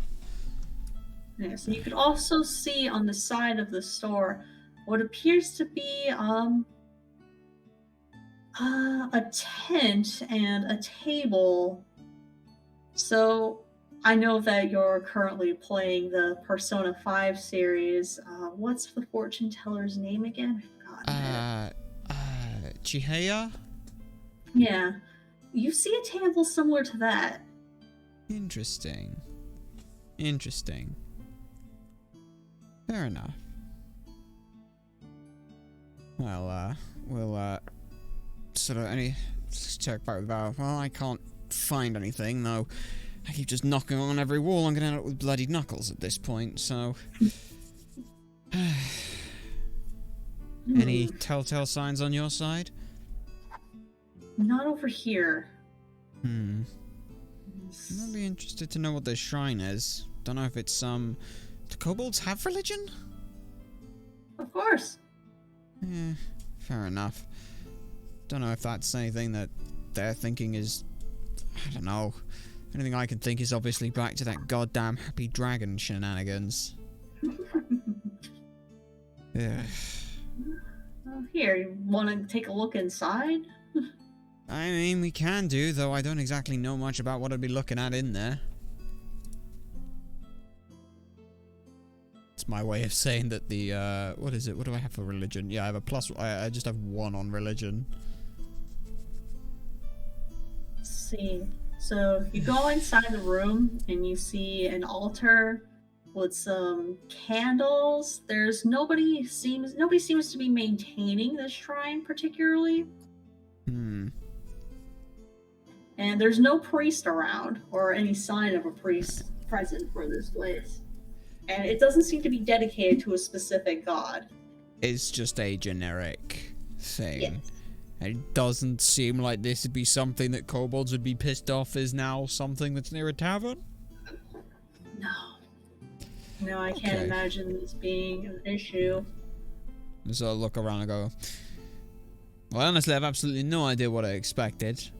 I've no idea if this would piss off a kobold or not, but, I mean, it's a shrine, I guess. Like I said, don't think there's anything, and there's no, like, there's not like an area where someone would put like donations or anything that suddenly looks like it's gone, like it's been rummaged through or anything like that. It's just an old, unused shrine. Yeah, pretty much. Well, I got nothing in here. Anything pique your interest, Val?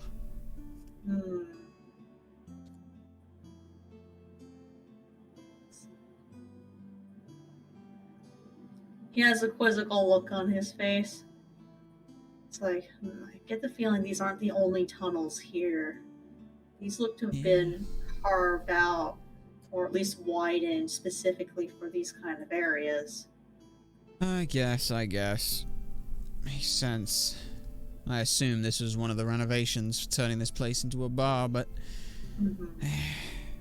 judging by the state of it, I doubt it's been used much. Can't blame them, really. Indeed. I feel like there's probably other tunnels. I just don't know where. Yeah. Still, what else have we got then? Just go, I guess, just sort of look at it. Aside from other people's quarters, I guess we'll just have to keep looking around. Let's just go to another one of the doors and see if I can open that. Which one?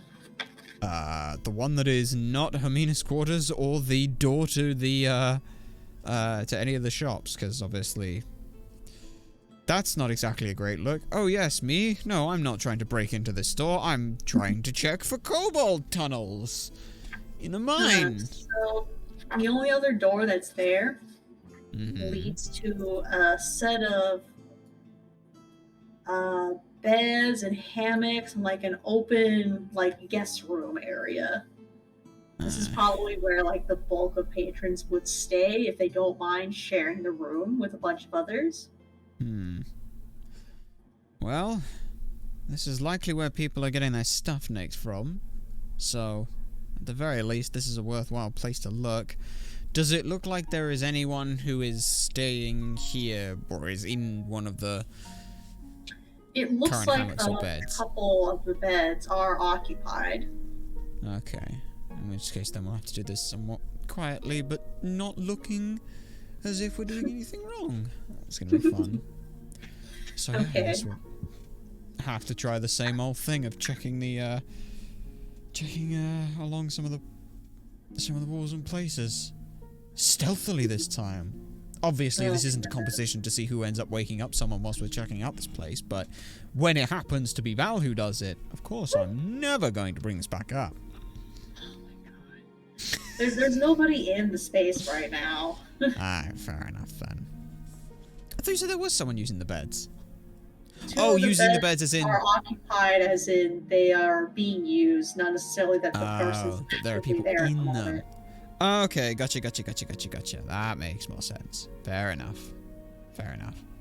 So yeah, we'll go ahead and sort of have a look around. The similar idea as we did last time, trying to check for like behind any kind of crack or crevice, whether or not there's some kind of hollow wall that's movable, anything like that. Let's see. Go ahead and roll investigation for that. Okay, I'll go ahead and roll the same I did last time. It is a 10. You don't see anything in the walls or the floors or the ceilings. You don't see any sort of like hidden passageways or buttons or any sign of anything special. It's like it's an open room space, and there's a lavatory in the back, and pretty generic. Yeah. Well, I'm trying not to disturb too much stuff whilst moving it, so I guess that also hampers my side of things. Fuck's sake, you got anything, Val? No, I don't. Yeah. Well, only other fucking thing I got is if they're coming up from the fucking shitter, but hell, you'd have to be quite determined if that was the case. I mean, kobolds can be pretty determined. I don't know. You can be the one to check if that's going to be the case. Oh, dear God. Yeah. It's like I'd rather keep checking for other tunnels before diving into the... Yeah, nah. Jeez. Well, I guess we'll check something else then. If there's anything worth checking, though.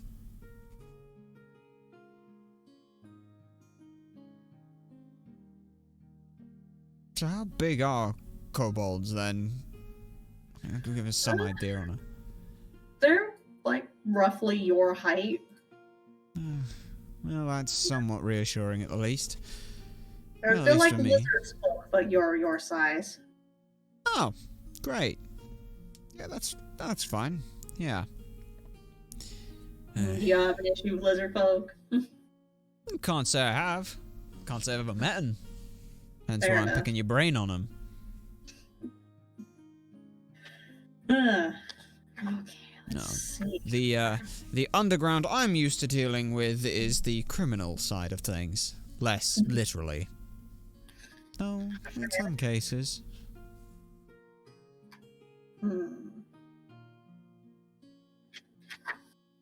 It's like, where else could we find tunnels?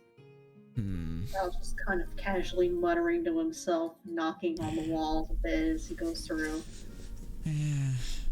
I mean, the only other thing to do is asking anyone else, but do any of these tunnels seem to lead on further, or?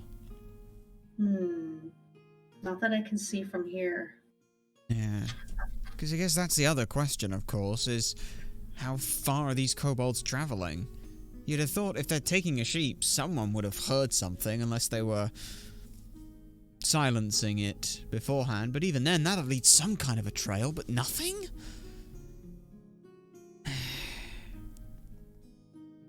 I guess the only other thing would be if they're taking food is back in the kitchen. Which we, might be able to do while it's still less busy. Can always check in with Hermina. Yeah, let's ask about that. Lead the way. So yes, you head back into the main tavern. And you see that nobody new has arrived yet. Hermina is looking extra bright and chipper as the evening starts. But, she sees you and runs around the bar. It's like, oh, did you find anything? Did you see anything? Like, so far we've not found much. We checked out the larger sort of common guest room area, so it doesn't seem like they're coming in directly from there, unless they're coming up through the lav, but don't really have the stomach to chest that myself. Oh goodness. Yeah, we were wondering if it was possible to check out the some of the kitchen area. If you mentioned they'd been stealing scraps, we wouldn't mind checking there, if that's alright with you and your cook staff. Oh, of course. Yes, I can absolutely let you take a look back there. Here, follow me. So Lead the way. she goes into the kitchens, and as you follow her, you see it's a nice wide open space. You can see on the shelves a wide variety of mushrooms growing from their pots, all fully bloomed in different shapes and sizes. And you see a couple of hanks of mutton hanging in the more refrigerated areas, colder back corners, and you see a much older dwarf standing by the fires of the kitchen, cooking some of the mushrooms and the mutton into the stew. He is very much hunched over and very advanced in his years, with long white hair and a full beard. He seems to have a little bit of trouble moving as he shuffles from one area of the kitchen to another, and he looks up and is quite puzzled at the sight of the two of you and Hermina.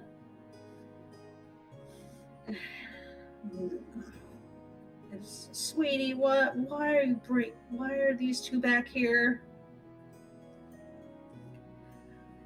And she's like, Uncle, these two are here to help. Yes. Like, really now? Swift with Short Shadow, and this is my associate, Val. We're stopping by, but your niece here mentioned something with regards to things going missing. We offered our assistance. So he gives out that groan that you now realize was him groaning back there the whole time. His loud bellow groan. It's like, sweetheart, I'm sure these two mean well, but I highly doubt they're gonna find anything. Well, Like, at the very least it wouldn't hurt us to try. Hey, at least at the end of it, you get to say I was right. so the bulk of the things that have gone missing, it seems to disappear from the larder. You can try checking in that space if you want. Fair enough. Over there, he points over to one of the smaller rooms near the door. Speaking of which, I need to draw a door for that. Fair enough. Okay. It's like, alright, I guess we'll take a look. I guess this is a storage space for stuff. And the old dwarf slowly nods. It's like, yep. Alright, let's take a look. Sure. So, you open the door to the larder, You grab a small torch so you could see in there. Mm-hmm. It's a very awkward, small space. There's lots of spices and food and a whole bunch of pipe work as well. So Val knocks on the pipes, ting ting, and listens to it for a moment. Water? Is this the water system for this place? Hermina, outside the door, because of how small it is in there, not wanting to be too squeezed, says yes. It's like that's how we get the water pumped into the different lavatories and to my own room.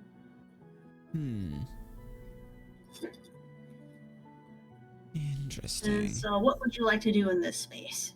How sort of tall is it? Like multiple shelves and things like that, or? Yes. All right. I'm gonna sort of I assume that it's obviously like the shelf is like the first shelf is like my height, and then is there any way to obviously I'm assuming that these dwarves are slightly taller than my stature, if not my stature. Yes. How did they I'm gonna try and see how did they get to the higher shelves? There's a ladder along the wall. Okay. That's used to climb, but it's apparent when you're looking around that the stuff on the higher shelves isn't used as much. Probably because the aged dwarf has trouble moving on that ladder. I would like to go ahead and check on the top shelf of things. And I'd just like to see, is there any signs of, that area? It's, as you said, they don't appear to go up there very often, so it should be fairly undisturbed, dusty, old, and show signs of it. So I'd like to just check at the highest point that something's not coming in from the top and coming down on those top shelves. Okay. So I guess you're going to climb up that ladder then? Yeah. I assume it's very much like the libraries that you have, where it's the long, sort of like a small roller on either side. Yes. So go ahead and take a look up on the top of the shelf and investigate the area. Or perceive the area. So when you climb up to the top of the shelf, you see that there's been a little bit of trickery here. There's stuff up the front of the shelves, and that looks like it's untouched. But there's a lot of stuff missing behind those things on the front. Almost as if somebody has been taking things, but keeping things in the front, shuffled forward to make it look like it hasn't been taken. You don't see any sign of a passage or necessarily anything in the ceiling, though, that could lead to someone being able to do that. Yeah, definitely got signs of stuff going missing. This place is practically barren, bar the stuff at the front. Nothing up here that shows it, so whatever it is coming up here. Which means this sort of drops back down off the ladder. Yep, it's coming up from here, so it's not on the ceiling, which is narrows it down. We just got the other two shelves to check, so go ahead and sort of try and actually, you know what, Val? Tell you what, hand me some of that stuff up. Just check on these other shelves if there's any behind them. So I'll offer to sort of go back up, and then sort of when we take stuff off the second shelf, put it in the top shelf, just while we're putting it somewhere so it's not all on the floor or anything like that. Check behind them.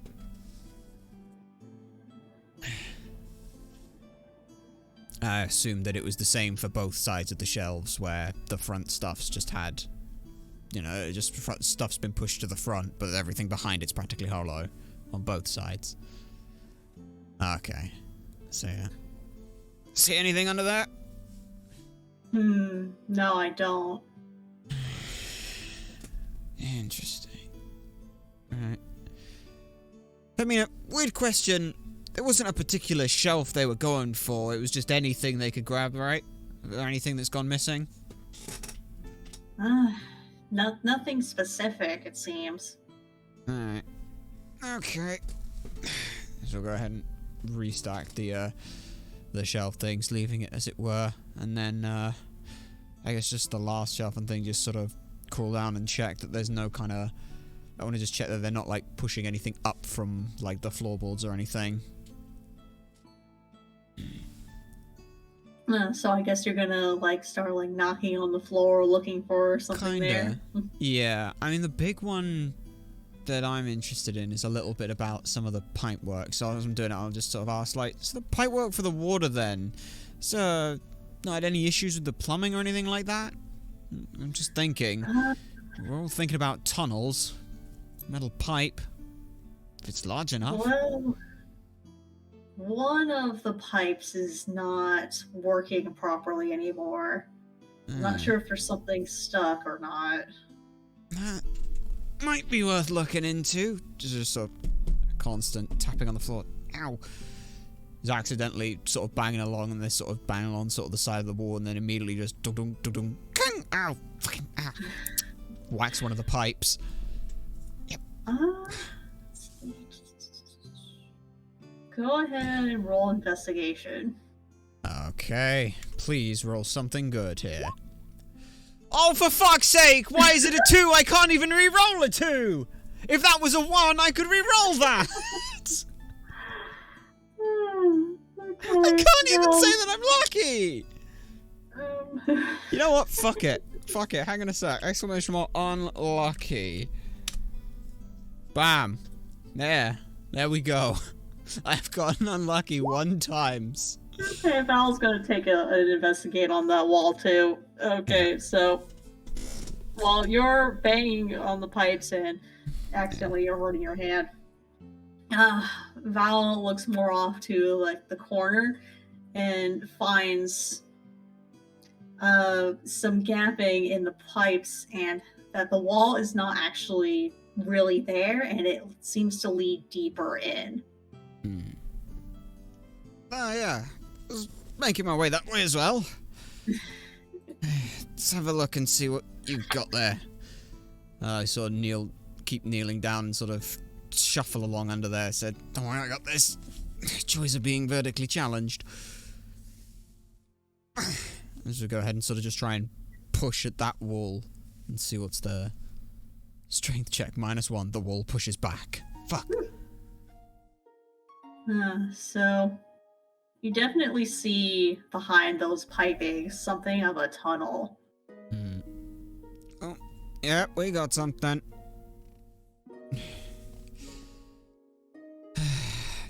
Like, oh, good. It's a tunnel for something. Squeeze back here and take a deeper look. I mean, I can. I don't know if you'll be able to, Val. Yes. Yes, I should be able to fit through here. Yeah. Might not be comfortable, but I should be able to do it. Guess you take after the ferrets then. Well, I'll lead on this one, unless you have any burning desire to... Not really. Yeah, I didn't think so. So Val walks over the door. It's like, we found something. We're gonna go into this tunnel here. Yeah. Actually, hold on a sec. Let me check my inventory. How long is the rope that I have?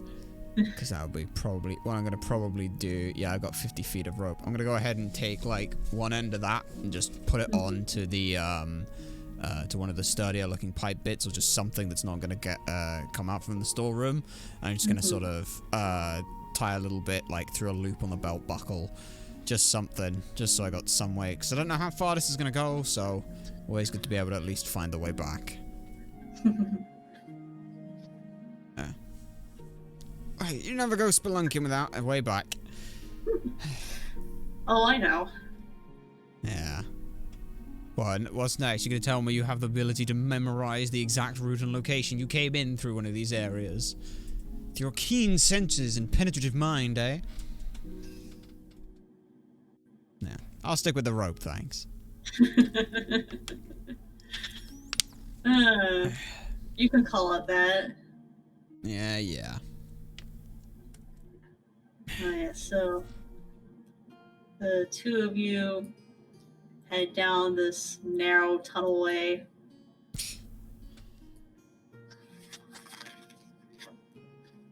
And it leads to a branch. It's a couple directions you could go. One to the left and one to the right.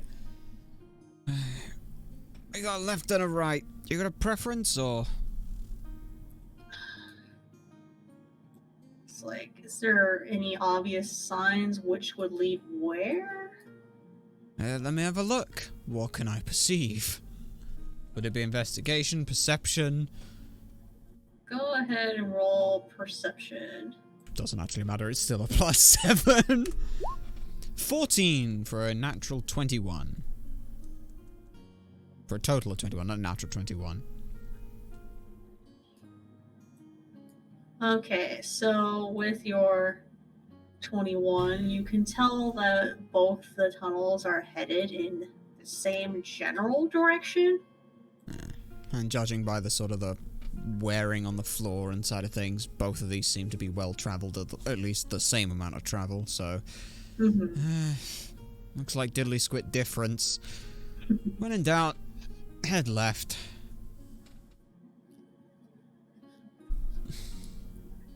Okay. Yeah. So the two of you head down the left tunnel.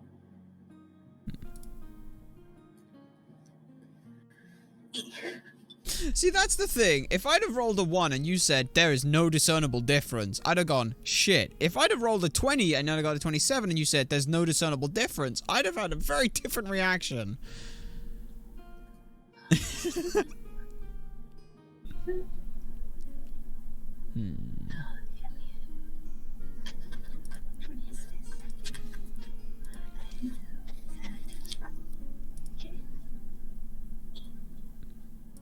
All good?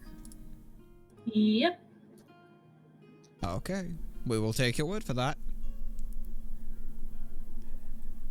Okay. It's like I'm drawing this on the fly to avoid spoilers.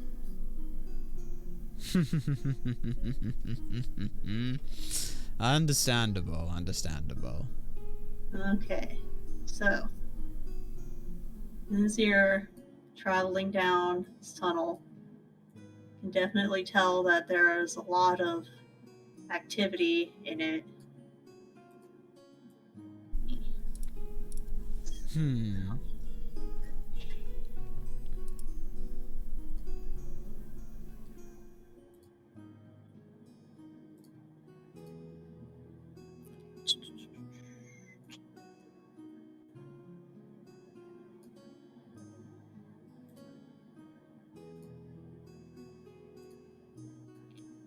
It seems to continue going down straight.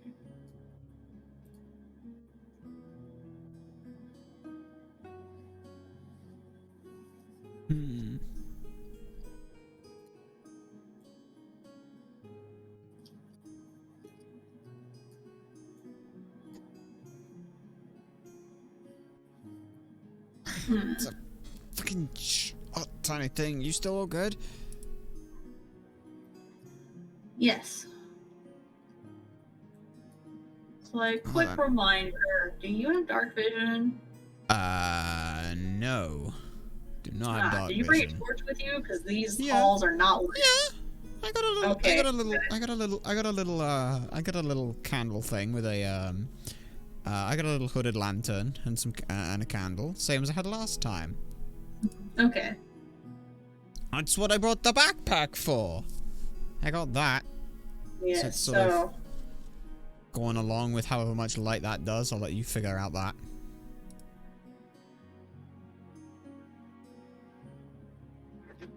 So at this point, the tunnels are very small. You are fine for the most part. Val is having a little bit more trouble squeezing through. So you've gotten ahead of him because you're obviously much more nimble and better suited for this than he is. Yeah. I mean, I'm still sort of crouching it. Ways. Yeah. I'm assuming this is like a crawl tunnel even for me, so... Actually, you are able to continue standing. Like, when I say it is size for you, it feels like it is size for somebody who would be the same height as you. I see. But slightly too tall. Yeah. Like... Yeah, fair enough. It's more, he's definitely on his hands and knees, but you don't have to be. Fair enough. Yeah. But it is pretty rough, and the smell is very awful. It smells like a whole farm, but unfortunately, like not open air, but like an encased, like a modern farm. Unfortunately. Yeah. Fair enough. Just gonna sort of keep it going and things as we keep pushing forward and things. Obviously, I've got about 80% of the candle left, given the last thing didn't take too long. So, I know I've got 80% of an hour with a candle for about 5 foot of good light and 5 extra feet of dim light, apparently. So yeah. Let's see. And is go there ahead any... and roll perception. Okay. And I'm gonna roll it too. All right. Ha! I can re-roll this. I'm fucking re-rolling it. I'm fucking re-rolling it. Hang on, let me check. How many times can I actually have it? Let me check something.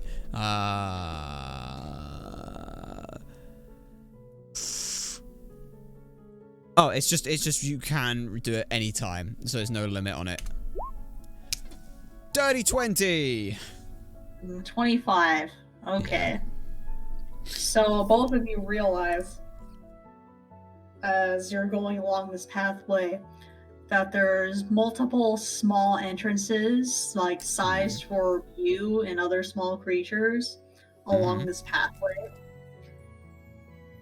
Almost as if it's meant for, like, potentially ambushing or for, like, going around certain areas. They're clearly not on the main path itself, though.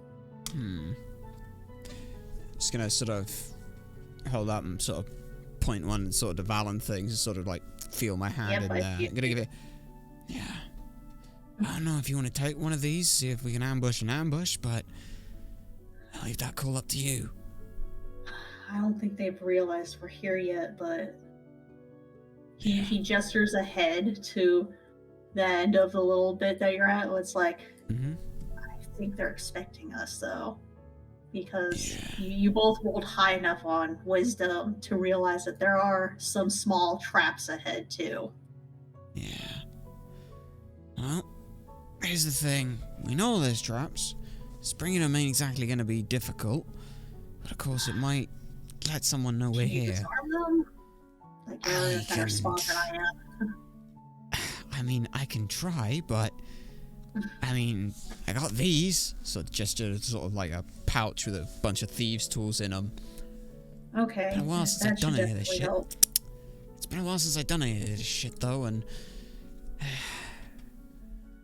it's worth a shot. Okay, yeah. Keep your eyes out for See if it. we can go for it. Alright. Okay, so go ahead and roll intelligence. Just a straight intelligence roll? Well, you'll need to do intelligence to figure out how to disarm the trap, and then you'll roll. Okay. So that's just a straight intelligence roll, which is a d20 plus 1. 14 total. Okay, so... Can I at least discern what kind of a trap this is? Figure out how to disarm the particular one in front of you. Okay. But can I discern... Can I was going to say, can I discern what kind of, like, what the idea of this trap is? Like, what, is it supposed to be like I break a tripwire and something happens? Is it some kind of spring-loaded thing? Do I gain that? Quite figure it out. It's just some kind of... Like, when you say, like, trap, what kind of... What am I looking at, really? How do you figure out how to disarm it? Yeah, I mean, I'm not looking to figure out how to disarm it. I'm asking, what is the trap? Like, what is it that I'm looking at? The one that you're looking at right now appears to be an alarm trap. Okay. So, like, if you pass that point where you're at right now and you don't disarm this, somebody will figure out that you're there. Okay, that's at least... I can at least discern what the trap's doing, just not how to disarm it. That's fine. It says... I think this one's supposed to just be for warnings, but... I have no fucking clue what the fuck it's supposed to work with. Like... I don't want to trip it. Obviously, that'd be the worst thing to do. Want me to take a look? Yeah, I mean, if you want to have a look, go ahead. I've not seen anything like this before. I said, I'm used to lockpicks and bear traps and shit like that. Okay, so Val awkwardly crawls over, squeezes around you. Yeah. I'm gonna sort of recess slightly into one of the ambush holes and sort of let him pass at that point.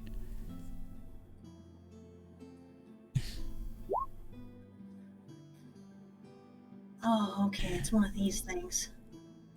Here. Okay, so Yeah. all right, so here, what you do is you have to carefully lift up this wire under this tiny rock, and then you'll have to cut that wire. Basically, you have to be really gentle. Yeah. Okay. I think. Oh, I get it. So it's a. Yeah. I see what you mean. It's kind of like a. All right. Yeah. That might be doable. You have to have a really delicate touch, though.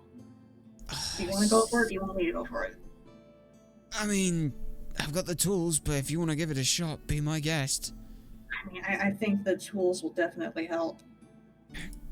Take them then, as I sort of, from underneath him, I sort of slide the pouch sort of through his legs, trying very hard not to accidentally push over the rope that's he's trying to cut through. Okay. By all means, have a go. Alright. You should find something in there for it.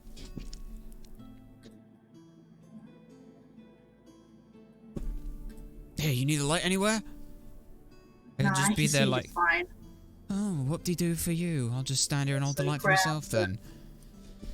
Puts another smaller rock underneath that rock, but not so much that he accidentally trips the thing. He grabs the tools, he's like, okay, just got it. Oh shit. I don't think that worked. It's not gone off, has it? Nope. Fuck. Nope, it hasn't, but that didn't quite cut it. Okay, so he gently sets down. Okay, here, do you want to give it a try? Yeah, worst comes to worst, it fucking trips anyway. Here. You go back. I'll go forward. Alright. What do you need me to roll? Dexterity. Just a straight dexterity? Okay. I mean, it doesn't matter anyway. My sleight of hand's a +4 and my dex is a +4, so... That is a dirty 20. Yep. Okay, so you successfully disarm the trap. Yeah, I got it. Alright. I see what you did. Yeah. Hang on, I think this tool's slightly sharper. Give me a sec. Yeah. Sort of leans into it, because obviously I'm not having to worry about being hunched over. It's a lot easier for me to get purchase on the rock to lift it up and lean over myself and get it in it. Cut. Okay. Okay. Yep. I think I got it. Alright, that's good. Okay. That's Definitely one. keep our eyes peeled before. Okay. Yeah. Definitely Before moving any further, I want to perceive if there's any others like in this room. Like that wasn't like, because that one was it was not obvious, but it was the most obvious that you could see at a cursory glance. So I don't know if that was like the haha, it's the decoy. Whoops, you shot it off. Boom, here's the actual one that was glued to the ceiling that you didn't notice because you were looking at the obvious one. Go ahead and roll perception again. Okay. That is a 19. Okay, so yeah, funny you mentioned ceilings. There is definitely something up with this ceiling. Like it looks like it wouldn't take much for it to fall. And you look up ahead and you see there's another wire that if you hit it just right, it'll knock over the support and bring that ceiling down on you. Alright. I'm gonna go ahead and say it about. We might have some fun here. Oh, good. To sort of try to gesture to the rough idea. So that support structure for the ceiling looks like it's kind of precarious. And just beyond that, looks like something designed to tip over said support structure. So, yeah. Yay. Yeah. I don't know if you want to try and go around that. I don't exactly know if disarming that's going to be possible from here. I mean, as long as we don't touch the wire beforehand, we should be fine. Yeah. That's the Question fun part. mark? That's the fun part. Like, I assume that when you were saying about that sort of wire, then it wouldn't be like, if we were to shoot it, it's basically, if you break the wire, then it's gonna fall? Was that the general gist on the trap? Okay, then, Yes. so me suggesting that we try and shoot it so it disarms it doesn't work. Okay. That would just trip it. I mean, we can try cutting again like we did with this trap just now. Yeah, only problem with that is if we don't disarm it, I don't think it's just a case of making a loud noise. Well, I mean, it will make a loud noise, but yeah. I don't exactly have the strength to try and hold up this, so yeah. Best I've got anything out of support would be this, as I sort of gesture to the bow, but even then, that's not as big as that fucking thick bit of wood, so look, I'll try and disarm it, and I sort of hand him the rest of the rope. If I don't get this, pull as hard as you can. You got it. Alright. Oh. Uh-oh. There are 21 kobolds that suddenly appear. No. It's like Val squints, and he can see that there's a door at the end of this tunnel, but he can also see that there's some holes along the walls about 30 feet away from that door. It's like, careful not to go too much past that. That definitely also looks like a trap too. Oh yeah. Don't worry. We got this. Okay. Yeah. I'm good. Yeah. Yeah. Okay. I'm just gonna very slowly then edge our way along towards this bit of wire that we can see. Trying to keep some distance to it. And then obviously, alright, let's get a look at this a little bit closer then. How are you? Will I need to roll another int for seeing how to disarm it? Yes. Okay. And that's investigation or just flat intelligence, right? That is intelligence. Damn you. Okay. 12. Nope, you can't quite figure this one out either. Fuck. Fucking. Yeah. Okay. Think. If they've got this alarm set up, then they must have some way that they can come through here. Otherwise, there'd be no point. There must be some way to reset this. Otherwise, that's there. Which means there must be some way in and out of this room without doing that. I would like to try and see if there is some hidden kind of, like, area that leads into this room, because there'd be no point in setting up an alarm in this room or setting up a ceiling to collapse if you can't either A, reset it, or B, come in to check on it. And obviously if the other way is supposed to be coming in, like, it seems just like we're still missing something here. I'd like to try and investigate in that room just to see if there's anything there. Yep, go ahead and roll investigation then. That's a fucking 12 again! Oh no. Ah! Oh my goodness. So you already know that there are little passages for ambushing. Yeah. And so you try and look to see if one of those leads to something or somewhere. And because you already knew that, you do see that there's like one of the side tunnels. And it looks like it's meant for probably like sneaking in through the sides to, for ambushing purposes. Alright. Okay. You can squeeze in there, but you can't squeeze through the entrance to that at all. Yeah, I didn't think so. Yeah. Okay. New plan. Because I don't really want to turn any shorter than I am already. There's another side path here. I know it's too small for you, but just... I don't know if it'll let me try and get round. I mean, you're welcome to try and disarm this thing, but I can't see a way that isn't going to trip it. Okay. Yeah, I can give it a shot. Yeah. Because, look at it, like, the beam itself, I'm not going to be able to fucking move it, but I'm not going to be able to... Shit. Yeah. No. Yes, this is what's available so far. Spoiler free. Yeah. Uh-huh. Very nice. Okay.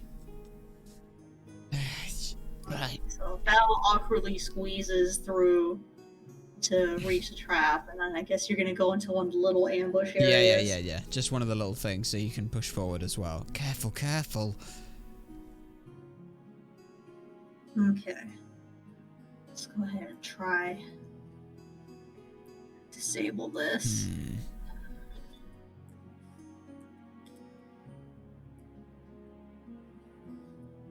Like I said, even if you can't see a way to, even if you just see a way to disable it, that's fine. Like I said, the tools are yours for if you need them. Wrap that around. Go. Damn it. Haha, that was less than me! Ha ha ha, congrats. Okay. No, I can't disarm this one either. Yeah. Well. He tentatively looks up at the ceiling as he gently places the little hidden portion down. It's like, okay, that didn't set it off either. Alright. Okay. I'm gonna see if I can clamber over this. I mean, sure, go for it. Other idea, give it, while you're up there, give it a feel on the roof. Not too heavy, is it? You couldn't just hold it up. I am not standing up. Yeah, no surprise there. I don't want to figure that out either way. Yeah, good call. Okay. Uh-oh. 37 Okay, kobolds so swarm. Disadvantage, so it's 18. Okay, so he Okay. does successfully get around the trap. Okay. It's like, okay, there we go, and then just gonna let this like here, and okay, yep, nope, foot, okay, yep, I'm over it. Okay, ooh, Alright. nearly stepped Okay. over onto his face. Graceful. Like, Okay. Same rule applies. I knock it over, pull the rope, please. yes. Okay. Let's, try and make my way past it then. What do I need to roll for it? You don't have disadvantage, so go ahead and just roll a d20. See if you can Okay. clamber over it. Oh no. Oh no. Okay, yeah, you're gonna set that trap off, and Val's gonna yoink on that rope. Like, Okay. shit. Yeah, I sort of tentatively do it, and then immediately as my foot comes onto a pebble. Oh, fuck. And then as I'm coming to sort of stumble forward, my left leg, as it comes up to try and chase after my right leg, kicks it over. Okay, so having your rope thing ahead of you, Val pulls you before the rocks fall upon, and now the path behind you is completely covered in rocks. Okay. And I assume there was a very loud noise. Yep. Okay, great. Well, Yes. yep, Okay, sounds we pretty need much to going forward. Okay, we need to Yep. make sure that those fucking darts don't hit us. Yep. Get the hole to the sides. It's like, Okay. I'm gonna look to see if there's any kind of like raised or lowered part of the floor, anything that looks like unnatural, like a carving or something that would look like it's for sinking into if weight was applied to it. I'm looking for a pressure plate without saying I'm looking for a pressure plate. Okay. Go ahead and roll perception. Perception, it's a +7. I got a 19. Okay, so you do find the particular plate for setting off the darts. How far away from me is it? And can I set it off? Like, you say, like, so when you're saying that the, it's actually a cleverly hidden, like, wooden beam across the floor. So you figure out that if you step on that beam, it'll set off the darts. Okay. Like And the darts are currently, like, they're at the sides of us, not like where the door is, Yes. and then you've got to the left and right of the door, there are those. Okay. Alright, so, alright, I sort of try and gesture this over there. That raised bit there that's kind of like, looks like it's really chalky. Think that might be what we're looking for. So... Yes, I'm looking at the darts, the holes in green. Gotcha. There's where your darts are. On to either side of you. Yeah. Okay. And I assume that they're, like, ceiling to floor, so it's not just a case of... just the sides. Yeah, but like in terms of like on that side of the wall, they're not just at like they're at like a height that I can duck under. They're just like it's up and down on one of those walls.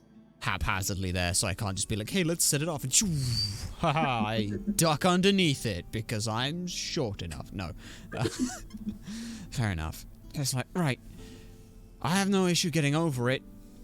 You shouldn't have any issue either. I'd like to try and disarm that. I mean, we're welcome to do so.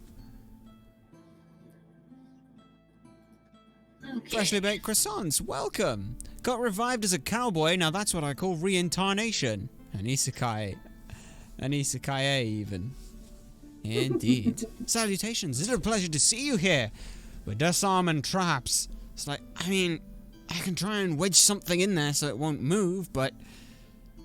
Here, let me see if I can figure this one out.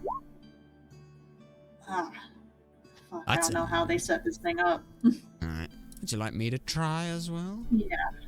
Alright. Go ahead and roll investigation to figure out how to disarm it. Investigation? Oh, that's a +7. That's a 17. Oh, yep. Yeah. Okay, so you see exactly how to wedge the beam out. That would functionally disarm it if you take that out of place, but you have to be very careful. Yeah, I've seen something like this before. It's not too bad. Where it's wood, look, I can get something underneath it here. I might just be able to kind of shim it. Okay. It's gonna be fun, though. Go ahead and roll dexterity. Alright. Well. It's a +4. I don't know how much they've set this with, so let's hope it's good. 19 for a 23 total. Yep, you successfully get that beam dislodged out of place without accidentally setting off the darts. Alright. There we go. That's not too bad. Sort of flipped a little bit of wood there. Okay. Okay. I'm also gonna just, like, look in the holes. Like, are they close enough to where you can, like, pull the darts out from? Or are they, like, really far back in there? They're pretty far back in there. Damn, I was gonna try and take the darts, so I have some darts.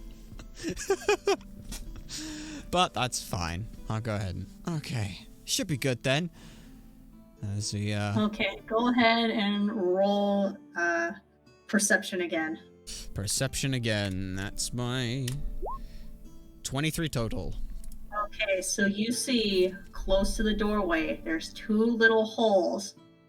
And it looks like something can go through those holes. It doesn't look like darts. It looks more, you smell oil as you get closer to the door. So it's probably some flavor of fire trap.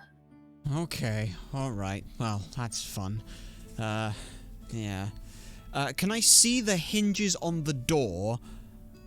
Weird question, because I'm just trying to see whether or not I can see if it swings, if it swings open towards us or if it swings away from us. And the way I could do that is by checking the hinges, if I can see the hinge pins. You cannot see the hinges. Damn. Okay, so no idea whether, no idea quite which way the door opens. That's fine. Right. Okay. Yeah.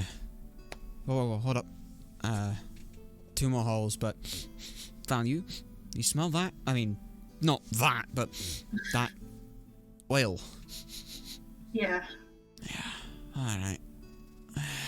Which means, and is there anything like else that I can see like in front of the doorway aside from those? Go ahead and roll investigation. That's another 7. That is a 16 total. Okay. So you see, this time there's something on the ceiling that could set this off. Yeah. So literally, it's a very extra thin wire, like right at forehead height for you, that could set off this fire trap. Val probably cannot pass that without accidentally setting it off. Okay. Like even like laying prone on the ground. Yes, no. Yeah. There's not enough space to lie flat enough. Nope. It's like, okay. It's like, oh, yeah, there you are, you little shit. Right then. There's this super thin long wire. Fuck. So I look back to Bal. It's about my fucking forehead height, so unless you want to get real limber. I mean, I'm guessing all you have to do is just cut that wire so it doesn't release. Like, see if you can just arm that one. Can't reach. Yeah, fair enough. Give me a sec. Might want to back up a little bit, but there's not really anywhere to fucking back up to, just in case. Okay, so he shimmies back a little bit. Yeah. I'm gonna go ahead and, just put, like, that plank of wooden things. I'm gonna go ahead and lay that in front of where the other trap was, because the last thing I want to do is have oil spill and then burn the rope and shunk, darts go off anyway. So, just gonna put that there. I know it's not gonna help because the oil will go underneath it, but it's at least a fucking start. And then, right. Okay. Yeah, fucking fine wire though. But this might be doable. So will I need... Go ahead and roll dexterity. Roll 7. That's... Yeah. Yeah, no, that definitely sets that trap off. It's just, as you start to try and gauge a little bit of the tension on the one little bit of wiring, you just pull it ever so slightly, and it's too tight on the tension.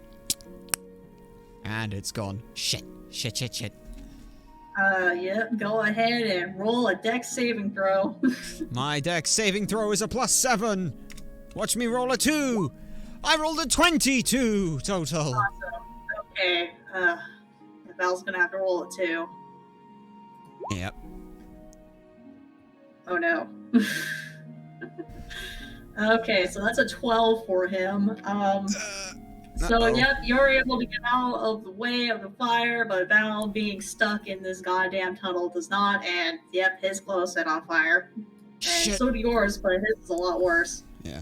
I mean, I'm kind of there, like, I'm kind of almost like spider crabbing off the ground on the walls. Like, okay, so yep, you take 6 points of fire damage, and Val takes 11, so we've got to put that fire out.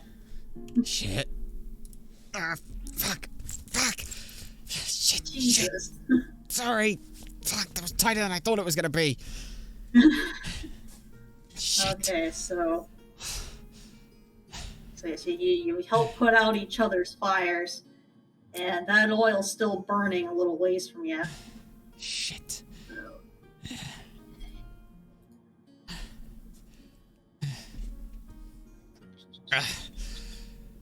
Okay. Great. Well, I got nothing that fucking helps with oil.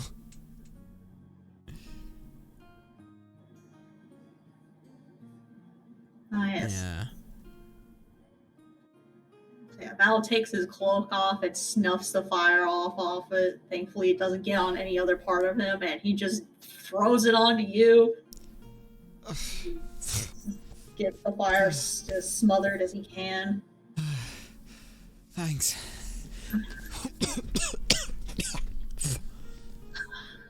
shit. Well, I can add smoke inhalation to this now. Okay, so that oil's gonna keep burning for about 3 rounds. So you're both are gonna be stuck in there for a moment. Yep. Only other option I got would be fucking running through it. But yeah, I can run through it and smash my face into a door that I don't even know if it opens. Okay, so even though you set those 2 traps off, nobody's coming, thankfully. You know, thanks to disabling that alarm, they're probably not necessarily listening over in that general direction, maybe. Interesting. Let's hope it stays that way. At least I hope it does anyway. Okay. So I'm gonna go ahead and... so after a little bit... Yeah. The fire finally dies down, and you're able to approach the door. Yay. Hooray. I'll go ahead and approach that.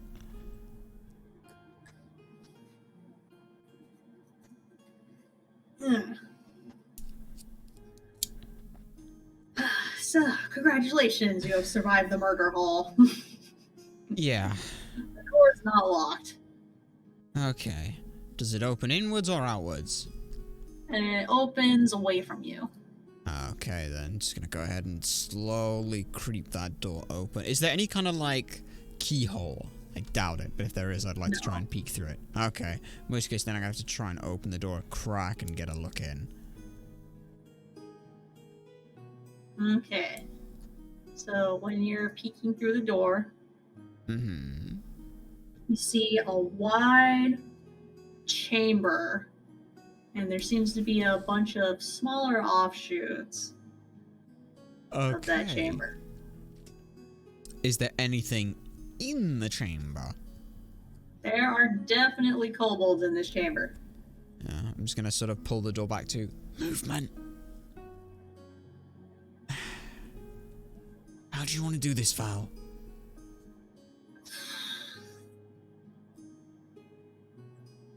It's like, what kind of movement? Like, what do you mean? I'm pretty sure it's kobolds. I don't fucking know what they look like. You just said lizard people that look like me, my height, so... It's something that size. I couldn't tell how many were in there, though, at a quick glance. I could definitely hear at least one. I can try and get another peek back in. Because I'm going to try and open the door a little bit more and just see if I can discern how many are in there without them being aware of me. So you can see 5 regularly dressed kobolds, and then you can see 2 very specially dressed kobolds. One seems to have like a big mask on, and the other one has a very big pointy hat. Okay. We got 7. There's some kind of fucking, I don't know, ritual, wedding, orgy. I don't fucking know what they're doing. There's a big mask and one with a pointy hat on. Oh, okay. Mean anything to you? What? Like, wedding? Ritual? What on earth are you talking about? I don't know. There's just 5 in there and 2 of them look different. Okay. Okay. Do they seem, like, hostile? Are they chewing on people's bones? Like... You know what? That's a great question. Why didn't I think of looking at that? Did I see that when I was looking around the room? No, they seem to be very anxiously, like, together. They probably know that you're there, and they seem to be, like, gathering to defend themselves. Yeah. Of course I fucking didn't see that. That said, I don't know really what the fuck they're doing, but there are 7 of them in a small room. I have a feeling they know we're here. And yes, I know that's my fucking fault. So once again, how do you want to do this? Well, I mean, they already know we're here. We can try and sneak in, though. Yeah. The element of surprise may be gone, but we might be able to wrangle it back. Okay, well, see if you can try and slip in there first. Not a bad idea, friend. Not a bad idea. So yeah, I'm gonna go ahead and try and keep the doors absolutely. I'm even gonna like crouch down and do what Val was doing in that room. I'm gonna try and slip in whilst like crouching to try and sneak in there, just to very carefully, very slowly make my way in there without making any kind of notice to them. Go ahead and roll stealth. Haha, that's my plus 10. That is a 20. Yes, so you successfully slip into the main chamber area and you hide behind some stalactites. Yeah. Okay.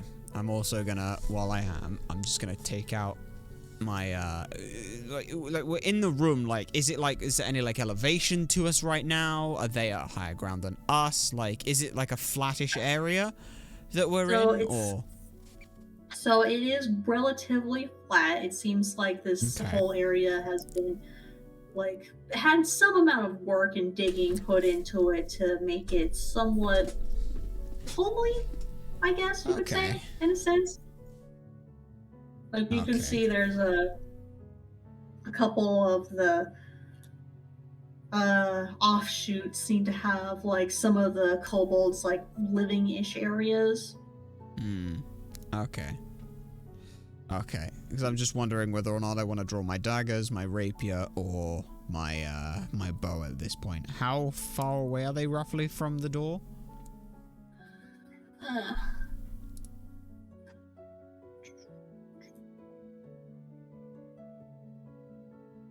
Just go ahead and draw them. Yeah. Because obviously the range on a short bow is 80 to something feet, so I can't be too close to them. Yeah, they're all within, like...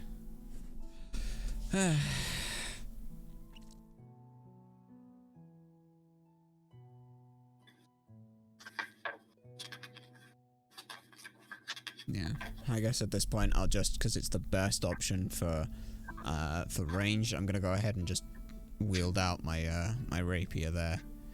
Because it's either that or throw my daggers. I don't want to throw them yet. I have to go and pick them back up.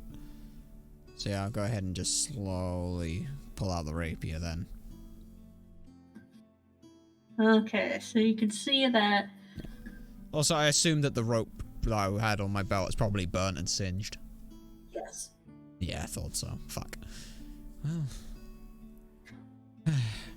I mean, it wouldn't have mattered anyway. It was stuck at a part of it was stuck under a massive pile of fucking rubble, so. Yes. So when you're in the room, you have a little bit of a better view of the kobolds, and you can see they're like an ashy green color covered in scales. They have long tails and like a pointed lizardy face. They would, if you ask them how they would describe themselves, they would say that they are the descendants of dragons. And you can kind of see that a little bit in them.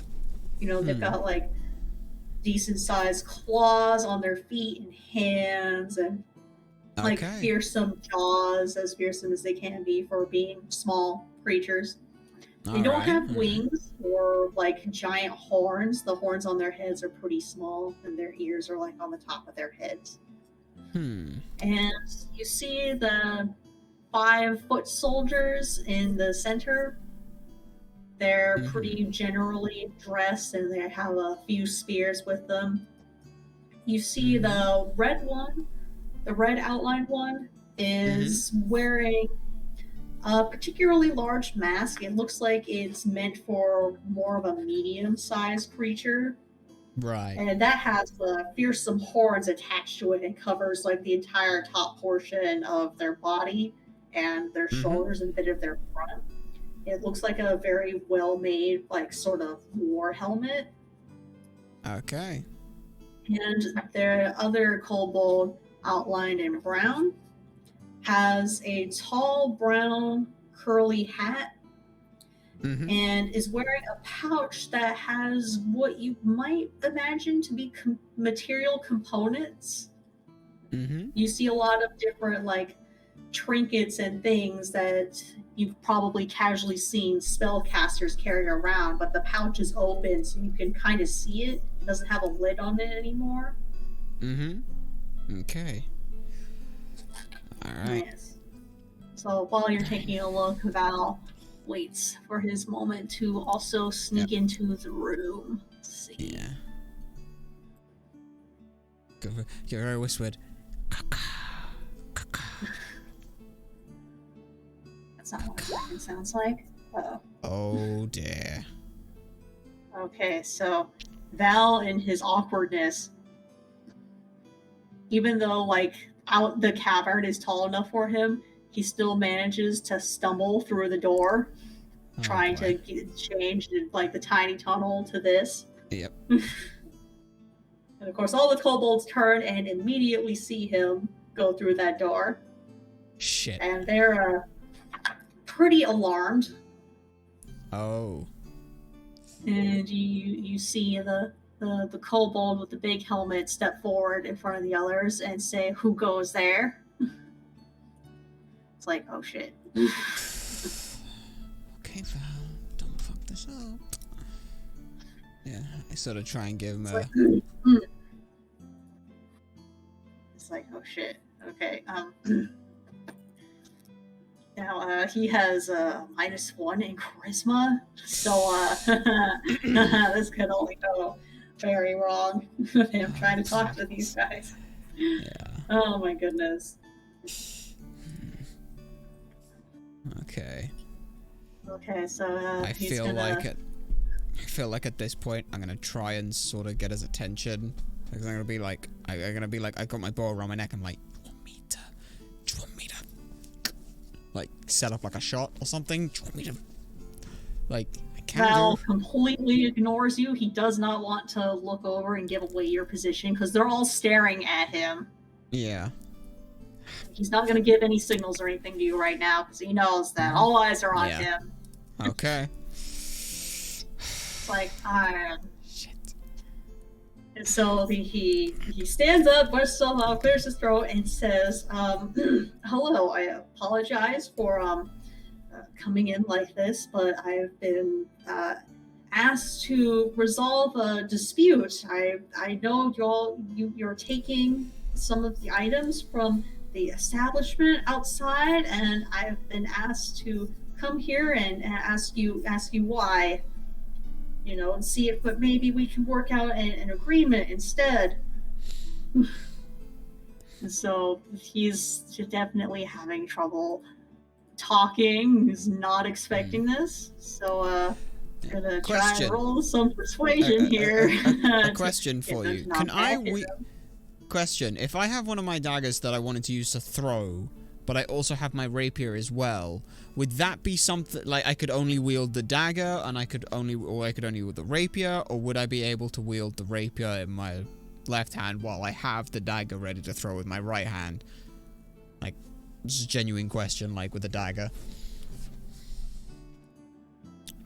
Because I don't know how you want to work that, because technically I'd have to, like, the rapier's a one-handed weapon and the dagger's a one-handed weapon, but obviously I'd need my, unless I'm throwing with my left hand, which doesn't feel right for the throwing, or taking the rapier and putting it in my left hand to then draw with my right. How do you want to work that? Are you ambidextrous?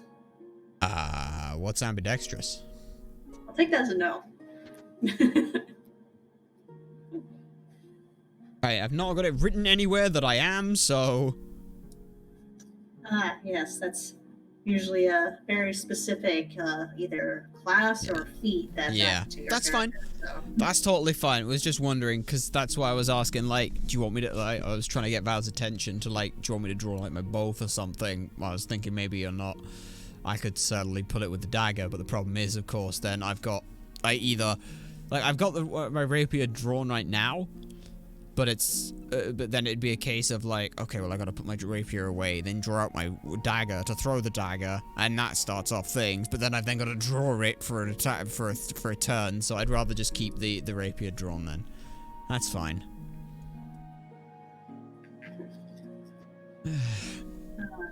Okay, so Val is gonna go for the diplomatic approach first, which is not usually his forte.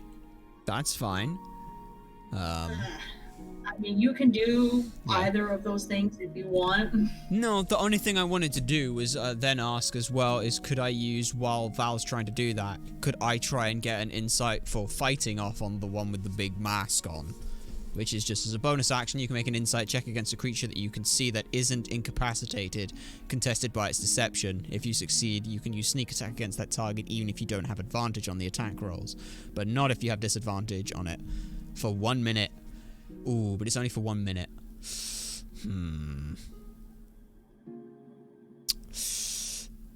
I'll wait a little longer. Yeah, I'll wait on that then. Just because I don't want to... even if it's a bonus action, I'd rather... like, stop at that point then. I guess the thing I could do right now would be Eye for Detail, which would be to check for a hidden creature, object, or make an investigation check to uncover or decipher clues. So I wouldn't mind doing an Eye for Deceit to see whether or not I can see if there are any other things here that I should know about, or any hidden go ahead and do that. Hidden creatures. There's a bonus action for my perception, which is a +7. Natural 20! Okay, so while you're in there, you realize that there are more kobolds in some of the other little sections of this area. And if big kobold bro says the word, those guys will also come in. Okay. Shit. Yep. Yeah. Yep, that was so much fun. Oh no.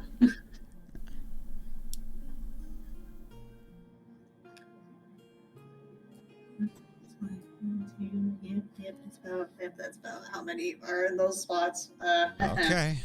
And there's also like 2 here as well, so. Spoiler alert, if diplomatic approach goes out the window, I'm gonna try and get them all blackout drunk on the abyss. Because that's still in my fucking back pocket. Yeah, I don't think you don't have enough for all of them. No, I don't. But if I can get the leader blackout drunk, that might be good enough. Okay, here's the persuasion roll. No. Oh no, you got a 4. No, still terrible at persuasion. Yep, sounds about right. Okay. Oh no.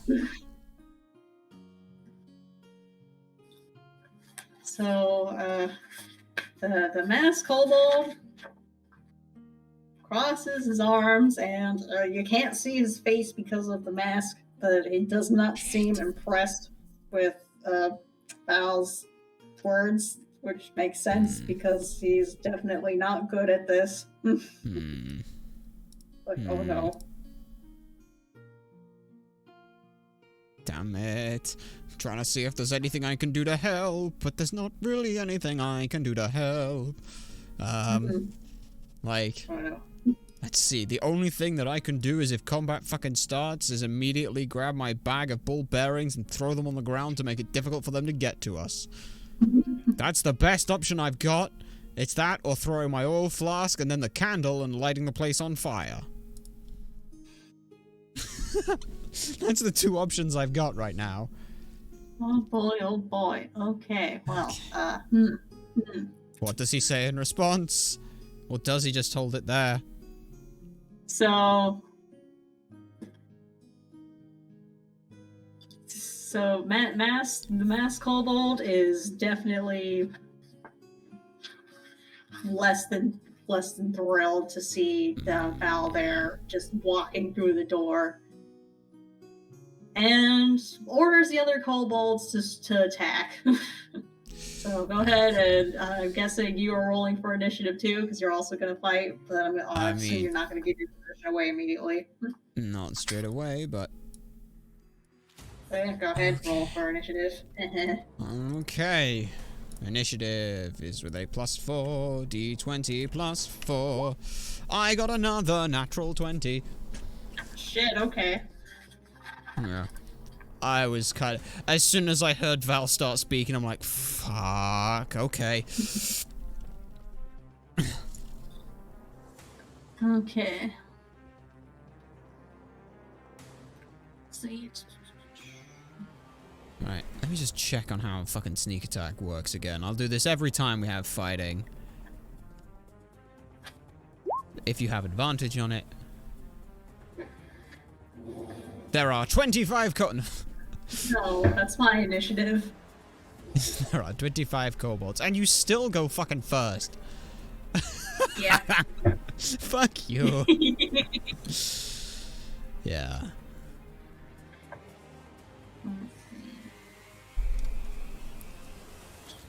Yeah.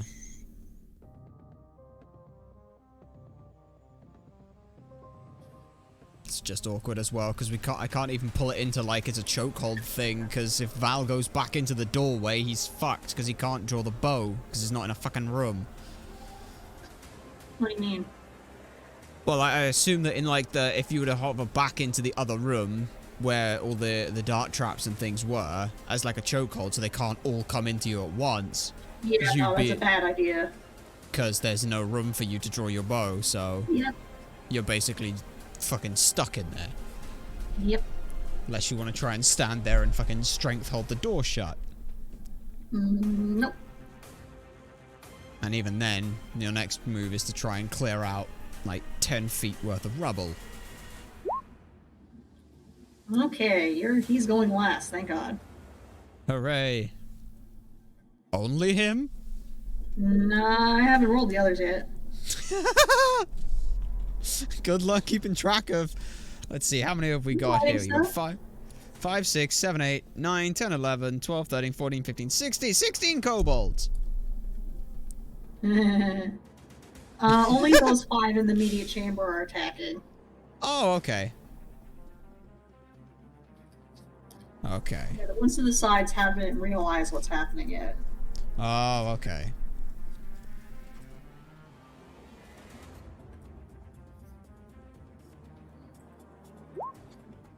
Okay, so she's going third. This is gonna get fucking intense. Considering last time we almost died to some fucking woodworms.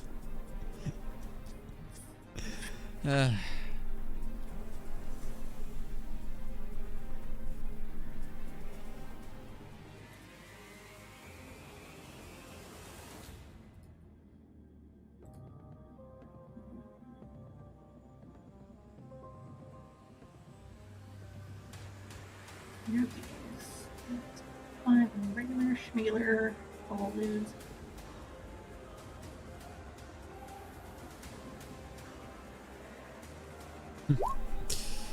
Okay. Okay.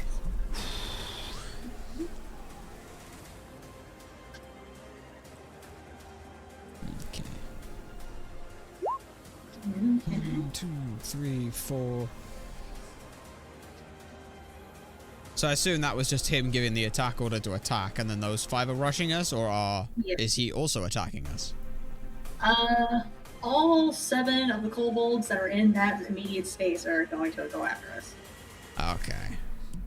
And because he's the chief, and obviously this is how all tacticians should work, they'll call everyone else to attack, and then he'll go last. I mean, right now, yes, that's somewhat somewhat like. I mean, that's somewhat fitting. He rolled a 3. Well, he rolled 1 and it's +2. So yeah, he's going to go last. So let's go ahead and say, by your logic, that's the reason why. Yeah. I mean, it makes sense. It's awful and wrong, and makes sense.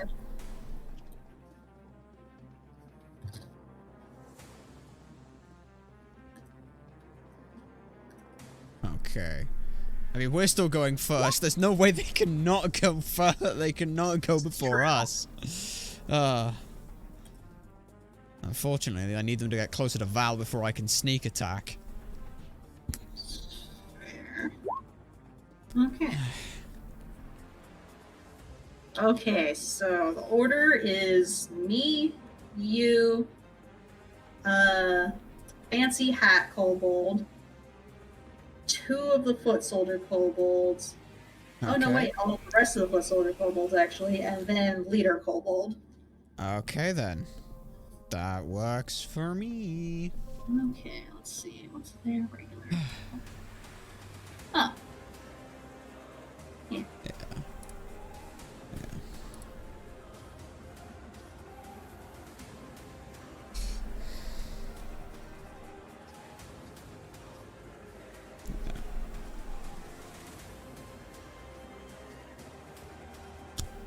Okay, remind me what your total hit points are. My total hit points as it stands right now, my max is 45, so it's 39 current hit points. Wait, what? Oh, Well, oh, that's right. The Hang on, fire let me- damage. Yeah. You took 12 points of fire damage.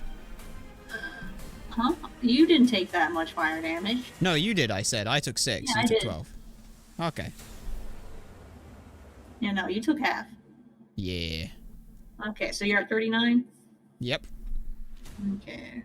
5, 6. See, this is where it would have been absolutely fucking amazing if instead of readying my weapon, I'd readied my bag of marbles to throw on the floor as immediately if they went to attack so that I could trip them up.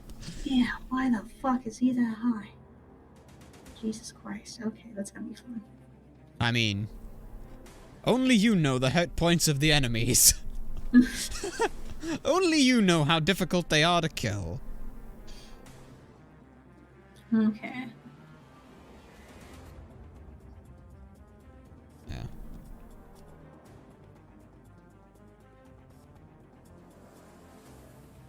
Alrighty, so Val is going to arm his bow and he's gonna hit one of the little dudes first. Try and take that guy Okay. out immediately. Okay. Let's see.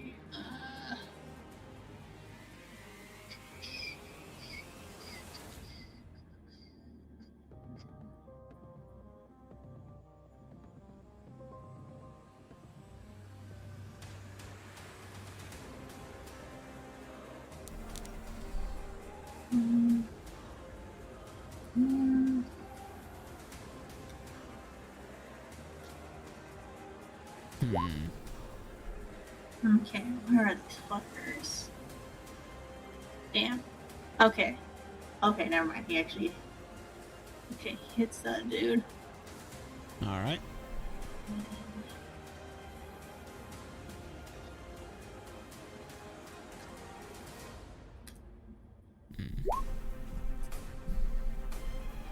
Okay, so... He...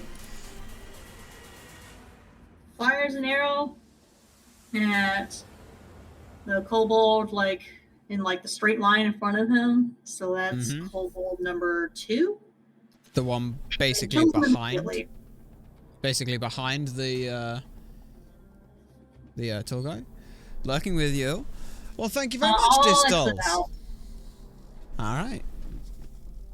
Thank you very much. Hope you enjoy. We got some kobolds to slaughter. This is gonna go well. Okay, so yeah. He hits that guy and kills him instantly. Nice. It's like, I okay, just it's imagine your it's- turn. Okay. Fuck. Fuck. My immediate thing is I'm just gonna look at Val like, fuck. Shit. See, like, because they're so far away, I don't want to reveal my position, but at the same time, it's not as if I can do anything to hit them straight away. The best thing I can do is get Insightful Fighter off on the mask guy, so I would like to try and Insightful Fighter the red circled one, and see if I can't get something off from them, which is a deception, which is my perception versus their, yeah, so my insight versus their deception. Okay.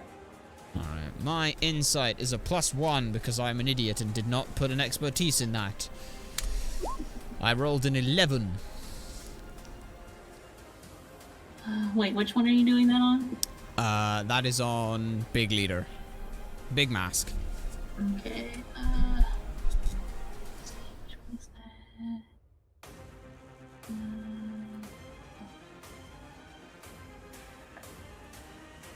Let's just hope it goes really well. I hope it does. It needs to. Fuck. Sorry. Damn it. Nah, that mask just hides too much. I can't get a read on him. Outside of just standing there stoically telling the others to attack. Fuck. Shit. Not that I'm trying to fucking hide while doing this. I got my fucking rapier out as well, which doesn't help. Okay. So, let me see then. So me switching weapons, it wouldn't even matter switching weapons because the short bow's 80 feet and this is shorter than that, so it'd be disadvantage, right? Hmm? Well, if I'm trying to use a bow in here where it's 80 feet, would that not be with disadvantage? I'll let you decide on that. Well, like the short bow says in inventory and stuff. If I look at that, its range says 80 feet to 320 feet. So, would that be not disadvantage at lower, shorter ranges than that? No. Okay. In which case, then I'm gonna go ahead and put away the rapier and ready the short bow to try and get a shot off. Which I assume takes an action to put it away and draw it. And I've used my bonus action, so that's my turn. Okay. Alright. Because there ain't really any point in me moving lest I just give my position away. Okay, in that case, Kobold number 5 is gonna try and do a sling at me. Mm-hmm. Okay, so let's see. 4.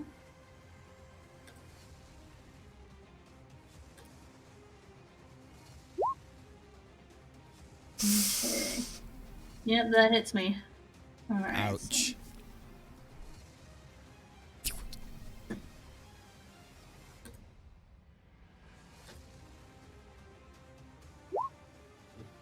Wow. Okay, so it's me for 6 damage. Oof. Yeah. Right in the shoulders. Fuck. Took an 18 damage already, and 2/3 of it was my fault. Okay. So that's Kobold 5. Okay, next is Kobold 3. Also gonna do the darts with the sling. Mm-hmm.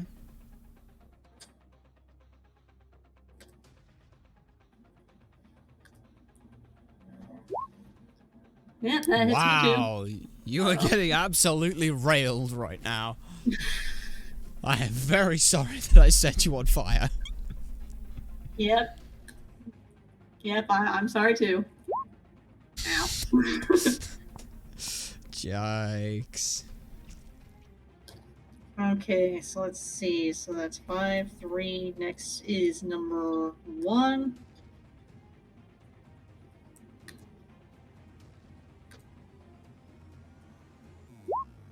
Okay, that one doesn't hit me, thankfully. Hooray!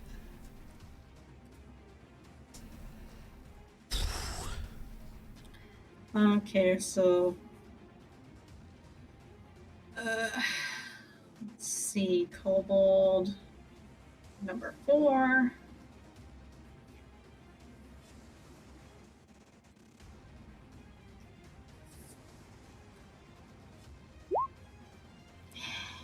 Damn. Your AC is 18, isn't it? No, it's 15. Oh, it's 15. Damn. I thought it was 18 for some reason. No.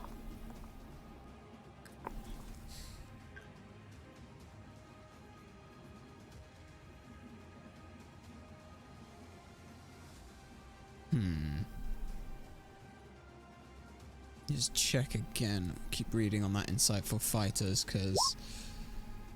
Okay, so that's just 3 this time. Ow. Let's see.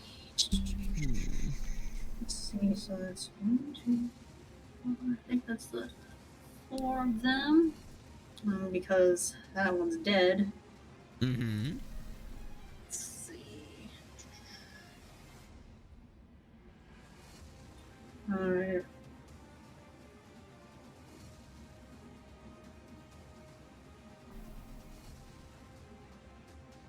Let's see. The fancy hat one is not going to attack this round. She's going to go to the back. Mm-hmm. Move. Move it, fool. I do not know.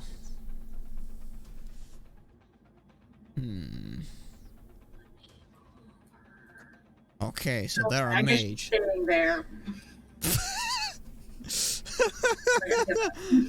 The game has decided she's staying there. Pretty much. Oh boy. She's not close enough to hit me with the weapon that she has, so she's not attacking. Alright, Okay. so that means it is Top of the morning. leader one's turn. Let's Oh see. shit, yeah. Okay, so he actually has guards, so he's gonna try to hit me with that. Uh-oh.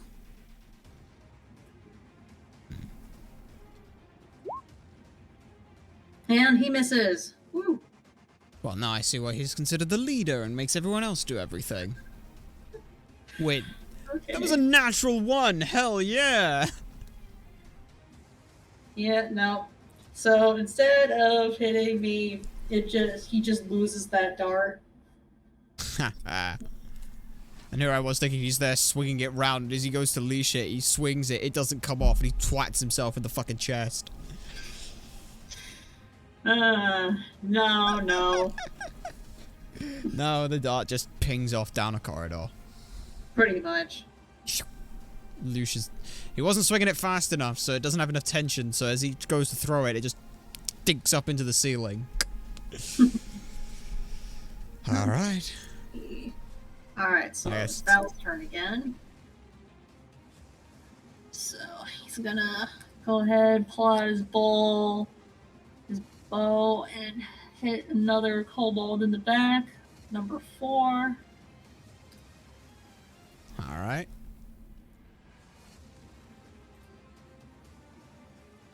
Let's hope it goes well. Yep. It hits. But how much damage does it do?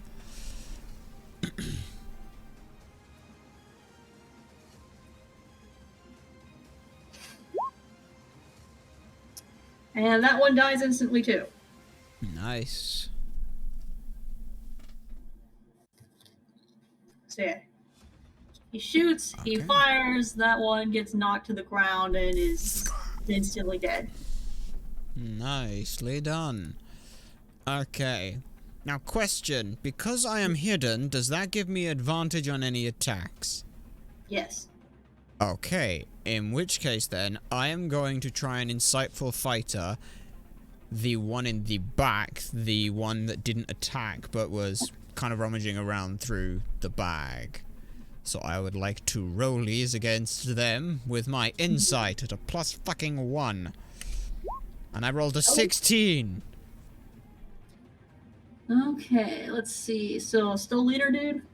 No, the one in the back who has the pouch. Oh, the Who fancy didn't hat one. attack. Okay. Yes, the fancy hat. And that's deception, right? Yes, just a deception roll. Okay. What is her? Oh. Yeah, that's pretty low. Okay. Yay, a 14. Sweet. So I have insightful fighter on them, which enables me to sneak attack them even if I don't have advantage, as long as they're not incapacitated. Now, I would like to try and roll for an attack against Big Boy with the big hat. And that's with advantage, right? Yep. Okay, so it is a +7 to attack, which is +7. So roll number 1 was a natural 1, but that's okay. Because my other roll was a 23. You hit. Okay. Fantastic. So the damage on the short bow is 1d6 plus 4. And then sneak attack damage is 3d6 plus 3d6. 22 damage. Damn.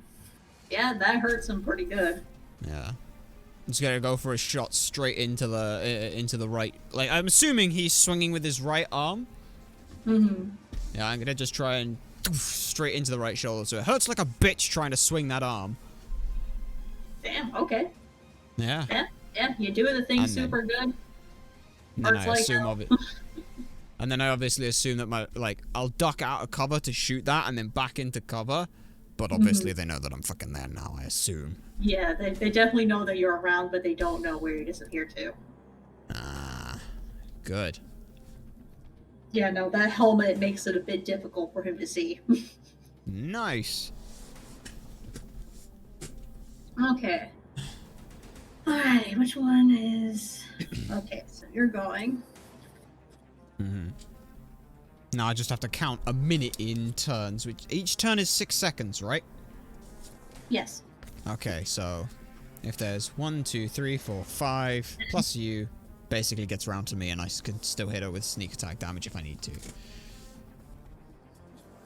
Good to know. 4, they can still see me. Okay, that one misses. Okay, this is hole number 3.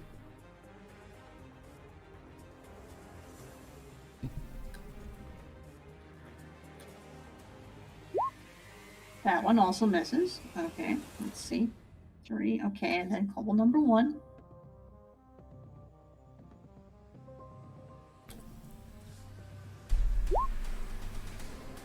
Misses horribly. Winds up smacking himself in the face. Yay! One of them does. Hooray! Smack yourself so hard in the face you die. No, Actually, is that not that much. Is that even possible for them to do?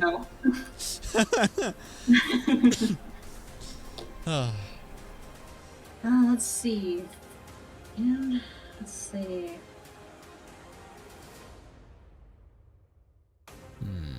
Alright, so now she's gonna try and throw a spear at me.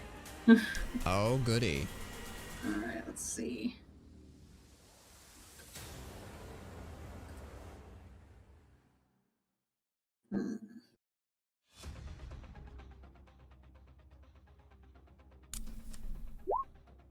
And she fucking whiffs that shit real bad. Oh my god.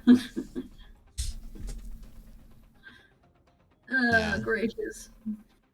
Yeah, so she sort of does like a sort of an almost a run to try and throw it. She ends up catching like catching a leg on the fallen kobold, so it kind of throws her balance off. So she goes, yeah.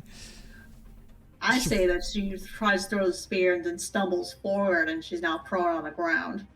Ooh, I like that. I like that a lot. So that leaves leader bro.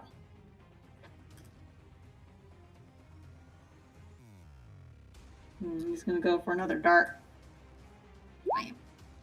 Yeah, that one hits me. Damn, even through that pain. It's just like, rips the arrow out. He's got fucking adrenaline going through his fucking veins.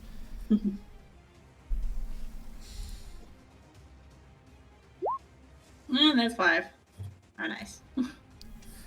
On a scale of 1 to 100% hit points, how are you doing? 50%. Okay, you're fine. Alright. Top of the morning.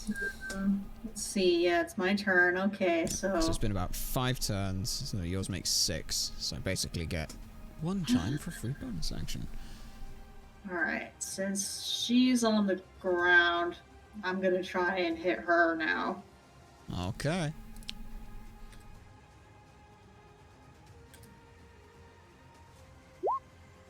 That hits. Nicely done.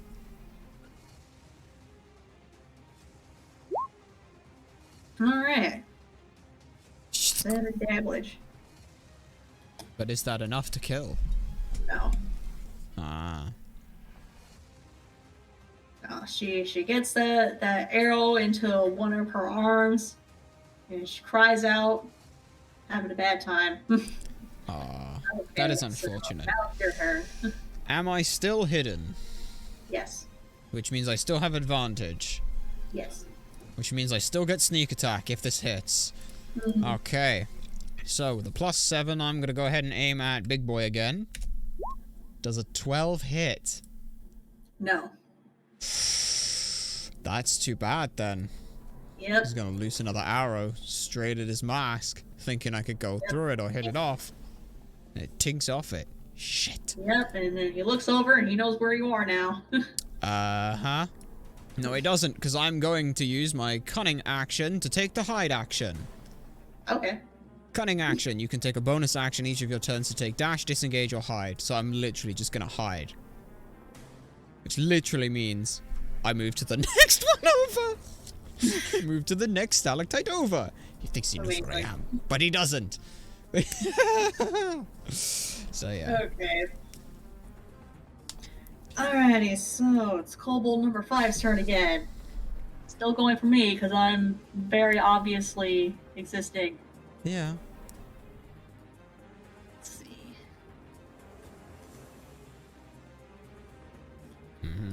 That's why I didn't know whether or not I needed to use my cunning action for anything important. Okay, so call number 3. That definitely hits. Yikes. 5 damage. Ow. You got some bruised ribs.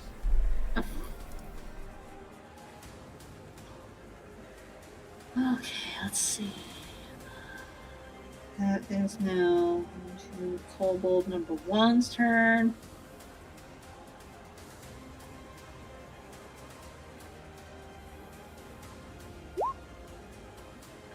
That doesn't hit. Thank goodness. Okay, then Fancy Hat's gonna go again.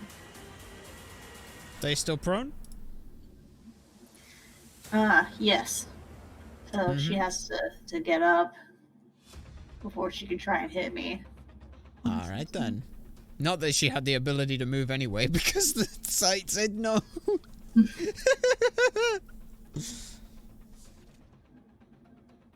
Let's see, yes. She's gonna get up and she's gonna throw spear at me again.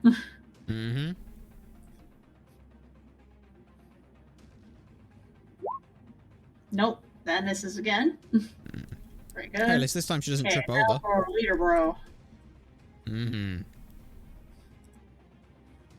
I've thrown 22 damage into him. I need to do it again. Yes. And he doesn't hit either. Okay. Alright. All this stuff just... Okay.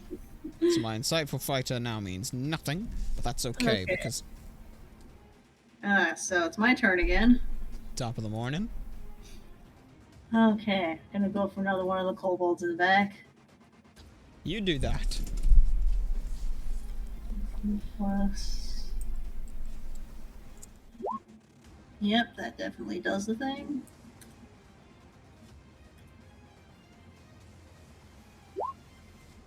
And I kill another one. Nice. So kobold number 1 is dead. Hooray. Is that the one right behind red one? Yes. Ah. He thought he was aiming for you.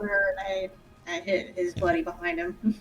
He thought he was aiming at you, so he dodges out the way and it's like, ah! Right behind him. Okay, it's your turn now. It is my turn. I'm still hidden because I took the hide action. Therefore, I have advantage on my next attack roll. Which is... Does a 15 hit on the first one? Wait, hang on. I should roll both because if one of them rolls a natural 20, I take that, right? It's fine. They both rolled an 8.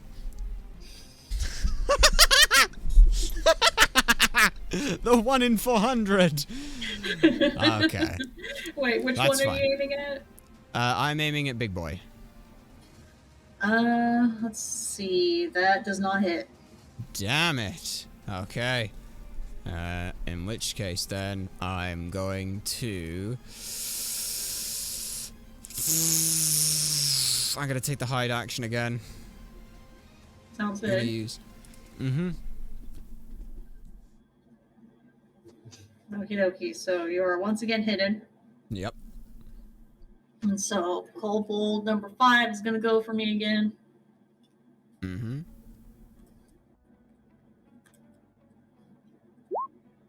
that definitely hits me.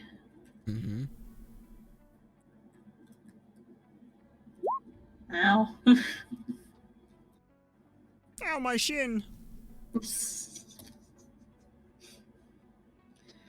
Let's see. So kobold number 3.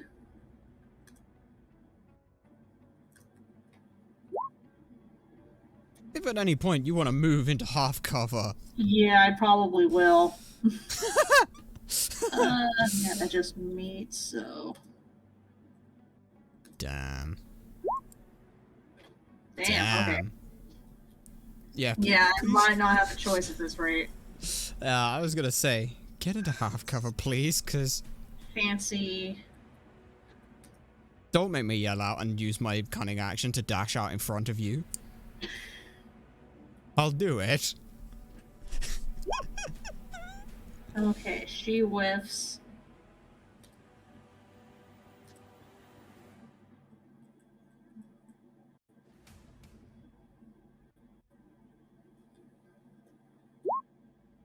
And so does he, and he fucking dicks that thing into his foot. Ouch. Don't know how, but he did. He got 1 damage from that.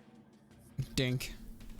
And his movement's been halved because he's hopping on 1 foot, and that means that since he's got 1 foot instead of 2 foot, he can only move half the distance.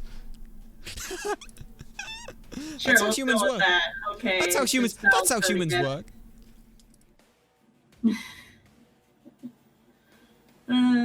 Okay, let's see. Hmm.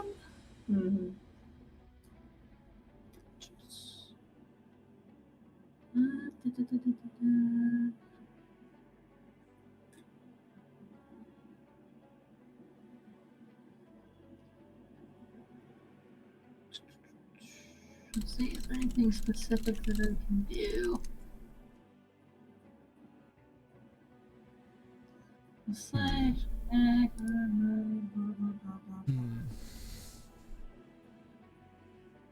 Because, yeah. Okay, You're so... kind of getting pelted by rocks. Yeah, I know. Might I suggest not getting pelted by rocks? Yes. Even if you have to hide behind the door and create a pseudo half cover. Okay, so yeah, Val's gonna go underneath, behind another stalagmite. So he's gonna shimmy over. Hopefully I'll actually be able to move the character this time. There we go. Okay, so yeah, he's gonna shimmy over this way and hide behind stalagmite. Then he's gonna pull out his bow to do the thing. Hooray! Let's see. What is he gonna go for? Okay, I'll go for number 5.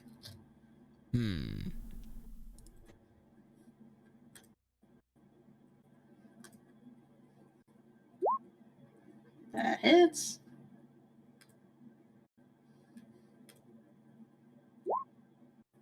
And that kills. Nice. Kobold number 5 is dead. Hooray! Okay. It is my turn. I am hidden, which means I have advantage. Which means that a 16 and a 9 does a 16 hit. Who are you hitting? Does a 16 hit? Who Leader. are you hitting? Let me think, hang on. Let me check before on a 16. Did a 16 hit before? A 15 didn't.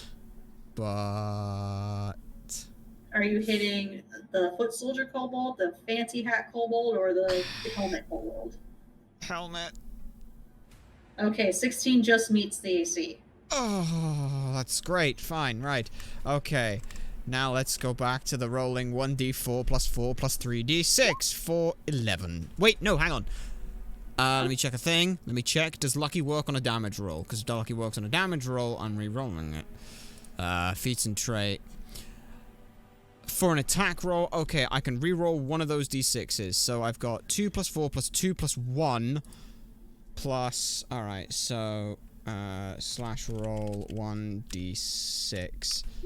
That's a 3 instead of a 1, so add 2 to it instead. That is 13. Okay, Yeah. so you hit him. It hurts him. He's still up, though. Yeah, I figured. I managed to roll 2, 2, 1, 2 on a d6. On 4d6. I managed to roll a motherfucking 10. Yikes. That is abysmal. Mm-hmm. I'm just wondering whether or not it's worth me using. Okay. Instead of staying hidden, I'm going to bonus action for Insightful Fighter on Big Boy. Which is my... which is my insight versus his deception. I rolled a 7. Okay, so you're doing that against Big Boy? Yeah, Big Boy. Boy has... Okay.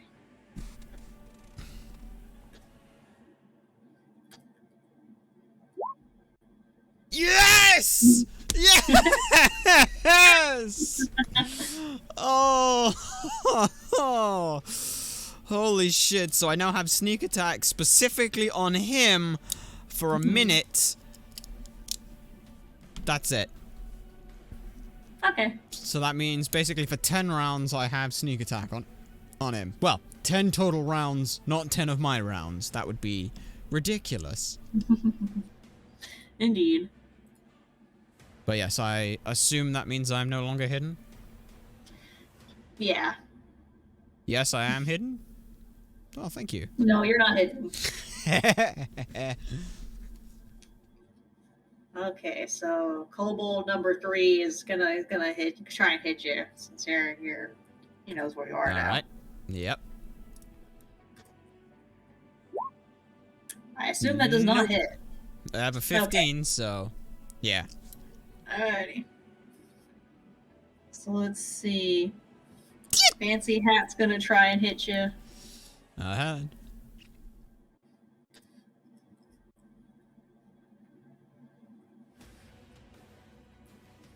Like, was that a squeak just now? Okay. Nope. She does not hit you either. Alright, what about Big Boy?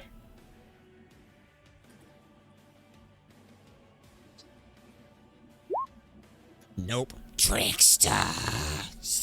Yep, so all of them try and go for you, and none of them get you.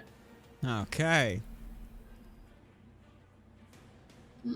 I mean, to be fair, I have been trying to just pelt that big fucker with arrows, so it makes sense that they'd suddenly start trying to go for the one killing their leader.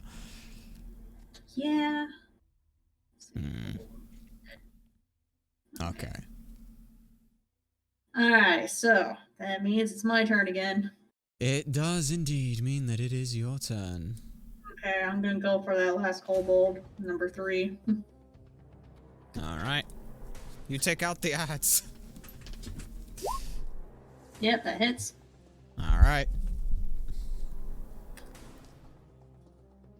Just gonna yell over at him. We really need to work on your small talk. Okay, so yeah, that kills that guy.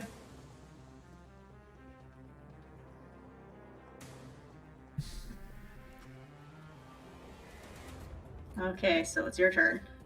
Alright then, it is my turn, and since I had Insightful Fighter on Big Boy, that means while I don't have advantage on the attack, if it hits, I can sneak attack this, so I am aiming at Big Boy. Fuck, 14, that doesn't hit. Nope. Nope, okay, in which case then, I am going to... What can I do with my bonus action? That's a good question. The only thing I can do is take the hide or dash, but... Let me double check on bonus things I can do. I can take... the dash, disengage, or... what is it again? Where are you? Dash, disengage, or hide. Well, I'm far enough away where that doesn't actually matter, so... yeah, that's it.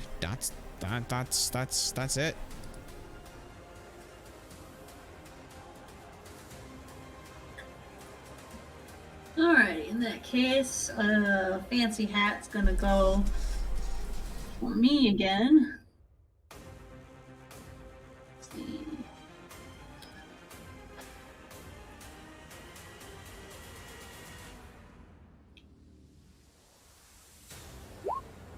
Nope. Alright, now Big Boy's gonna go for me again. Man, I'm so glad all this yelling and commotion and fighting has caused none of the others to come follow and find out what's going on in here. Oh, make no mistake, that's probably gonna happen soon. Yeah, I figured. Okay, he also does not hit. Good. Okay. Which means it's been So, 1, 2, yeah, funny you 3. say that. Yeah, I knew you were gonna say that. So you hear the whiz of arrows. Some of the other kobolds start coming in, and it's like, hey, what the hell's going on? Oh boy. All fucking 3 of them? Oh, it's 4. You know. Yeah, because they were close enough to the entranceway to hear what was up. Oh, goody. Okay, so it is your turn right now.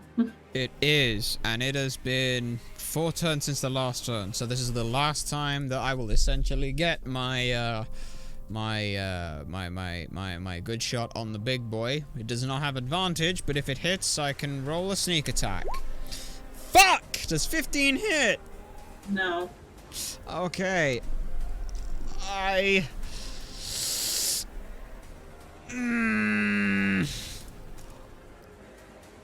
Gonna cunning action to hide. Okay. I have to hide, like... I need to get advantage on that again. If I can take him out, at least there's leverage in stopping the others from potentially trying to fight. Fair enough. Okay, so... let's see... Unless, of course, any of them want to spend their actions searching for me. Yeah, they want to do that, right? I mean, they all ran into that room, and then you had your turn where you tried to hit the dude, and they saw you try and do that. So now they're all gonna roll. And I hid! They can't see me. Oh, someone got a 20. Oh. Why did you let them do that? Let them do Look what? what you did! Look what you did!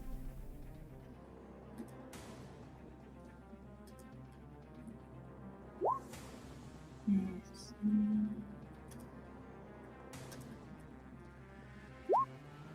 1, 2, 3, 4. Okay. That's 6. 7, 8, and 9. Okay, so 22, 12, 8, and 4. Okay, so they're part of the initiative shenanigans now. Okay, yay! We still go before all these guys, so Yeah. yeah, kobold number 6 is gonna go for you. Okay, even though I took my cunning action to hide.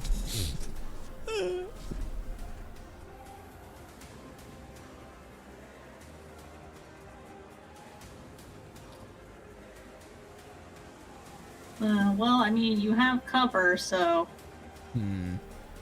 I don't know if that helps. it does.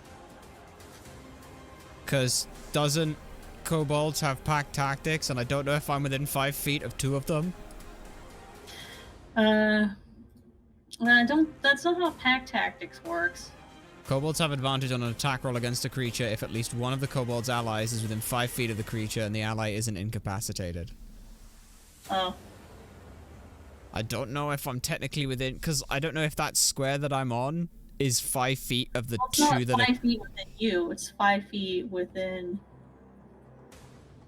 like, another of the kobold. creature.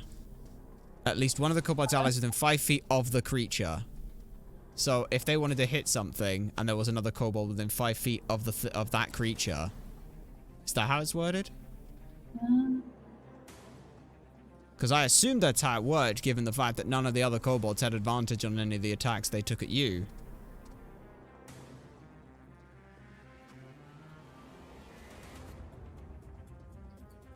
Because it's like yeah, that's like that.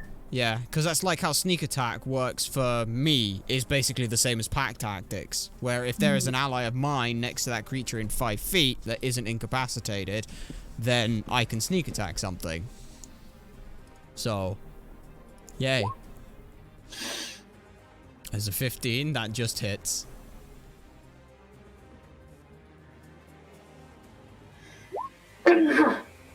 Okay, so I'm guessing the 15 hits. Yeah, the 15 hit. I did the 16. Okay. So yeah, that's a dagger going for you. Okay. Yeah. This is the lovely comedic moment of me coming back over the 2, 3, 4. 4, so 4 damage. Yep. 4 damage to me. I'm at 35 health. This is that lovely comedic moment of me firing an arrow off of the out and covering back behind the stalactite to immediately look to my right, and there is a kobold just standing there.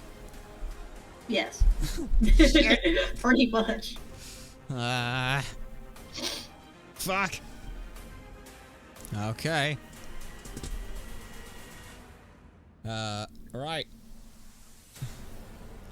Now what happens? Okay, so then the next kobold is gonna go for you as well. Mm-hmm.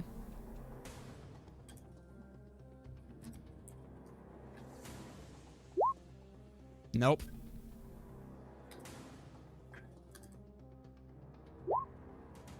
Yep. Okay, so. I assume this is sling. Yes. Oh, goody.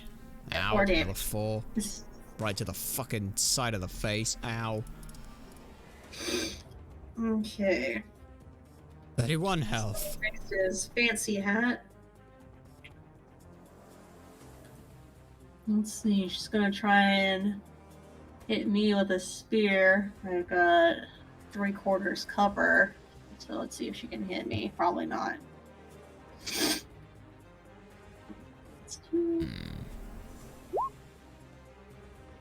Oh, she can't. Okay. Okay.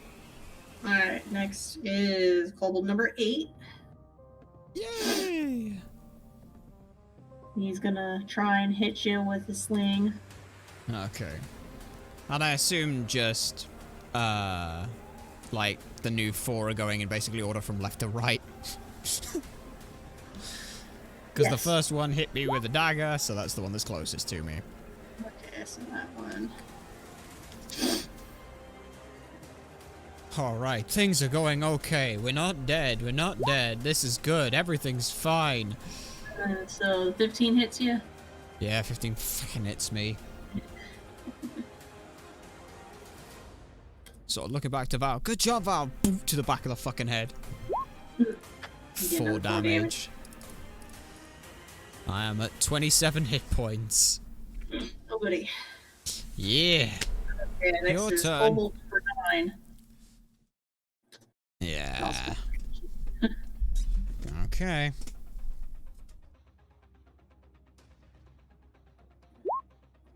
Haha, you miss. Fuck you.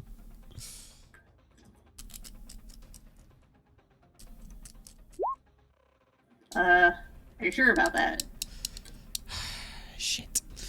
Damn Probably kill that you. guy that's near you. Yeah, I would if I wasn't wielding a bow. That's a ranged weapon. Yay, I only take Okay. 3 damage. I am now at 24 HP. Pretty much teetering on the edge of 50%. Okay. Big boy's gonna try and hit you now. Yay. I mean, I did twat him twice, so makes sense.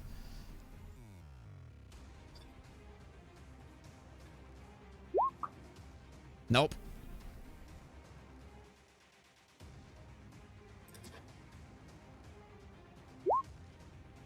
Okay, so neither of those hit you. Alrighty. Nope. Alrighty, it's Val's turn. And he's gonna go for kobold number 9. The one that's right in front of me. Yay! No, that's the one furthest away from you, actually. Oh, you dick. Dick. Okay. Does a 15 hit? One hits.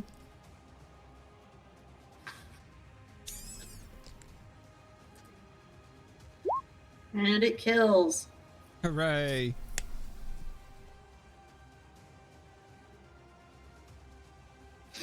Okay, so that one's now dead. It is your turn. Alrighty then. Well, I don't have insightful and I'm not hidden. So, I got 2 things I could do. 1, hit the one who's right in fucking front of me, which gets rid of pack tactics on everything else.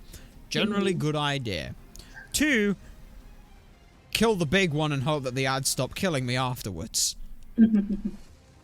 That is a tricky question.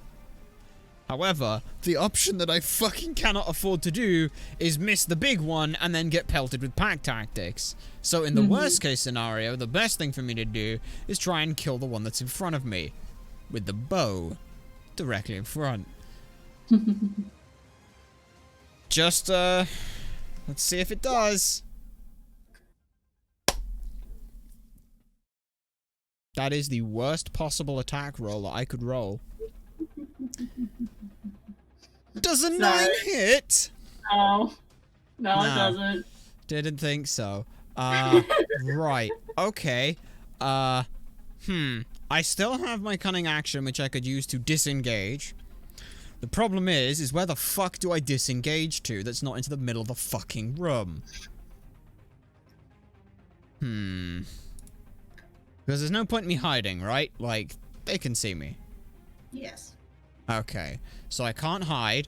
I could dash, which would get me up to 50 feet away, but I don't have any reasonable spot to go there, unless I were to go into, like, one of the other tunnels, which is, like, the only reasonable spot to go.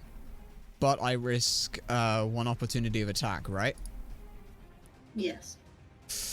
Or I disengage, which let me double check on what the fuck disengage means. Prevents attack of opportunity. And then it would be moving 25 feet. 1, 2, 3, 4. It's basically in front of the door. I think it is probably best to dash with cunning action, and I'm gonna head to I'm gonna head past Val to the doorway that that's right at the bottom, like not where the other 2 might be, but the other where the right behind Val is, and basically like hide at that lip, so that I can try and get there. However, obviously as I'm running, I will engage an attack of opportunity. Yeah, sort of the other side of that lip. So the other side, like the like 2 squares down. Because I got 50 feet. You better fucking bet I'm using it.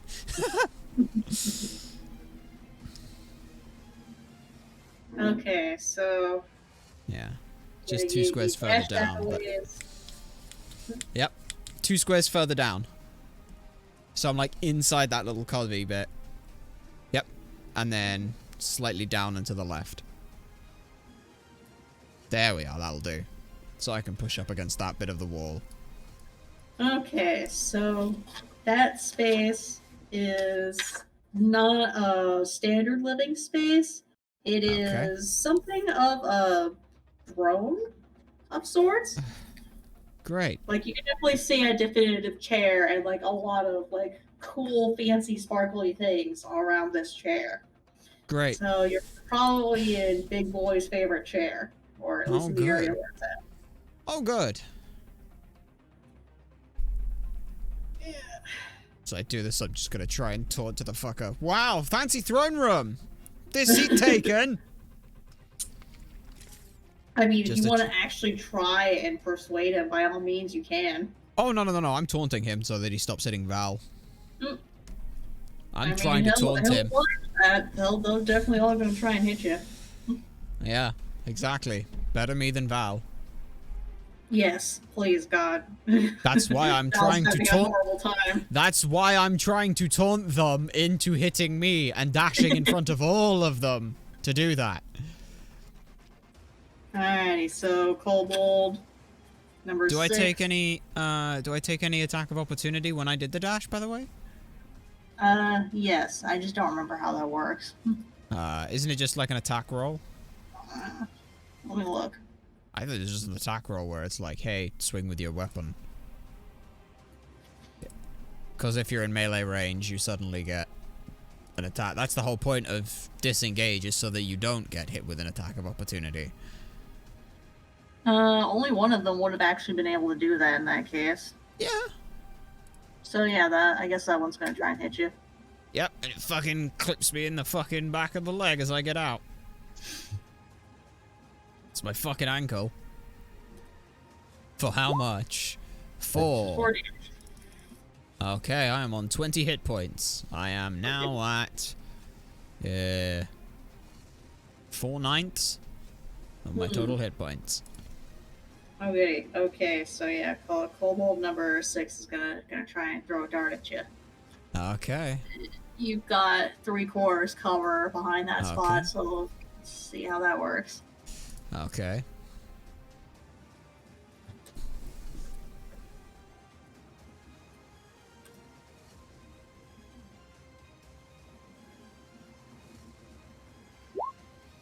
Nope. Definitely not. Okay, so now it's Even if I didn't have cover. Turn.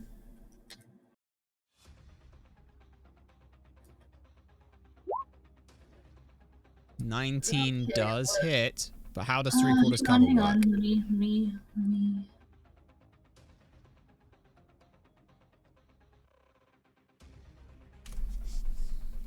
No, it doesn't.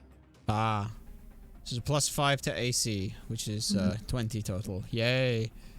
Okay. But Kobold number 8 might be able to get you though, because that's only half from his angle. Okay.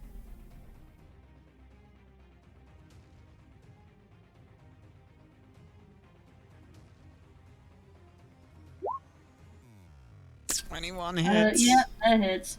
That does hit, yep. That would have hit even if it was in 3/4. God damn, good hit. 5 damage. Yep, I'm at 15. That one clocks me square in the fucking nose. Okay, So- now it's Big Boy's turn. And he definitely has clear view of you. Oh, yeah.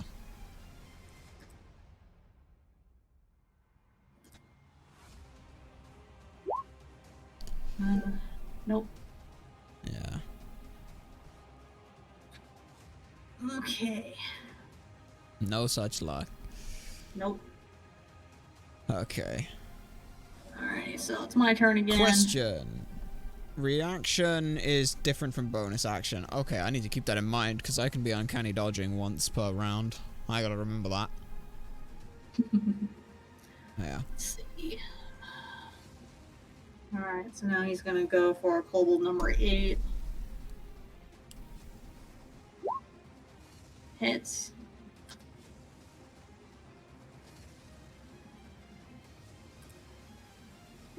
And kills.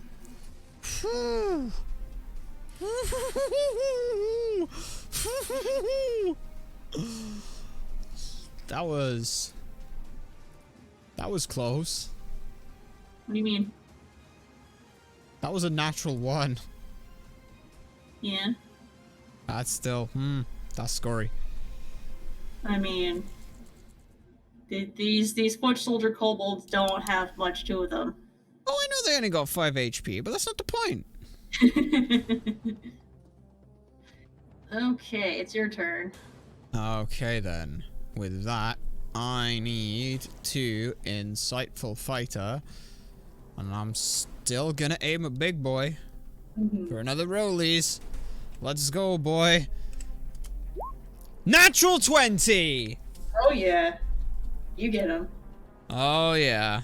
Alright, let me just... Lucky, because that was lucky. Okay. Gotta keep a tally. You people seem to like the fact or know how many times I've been lucky.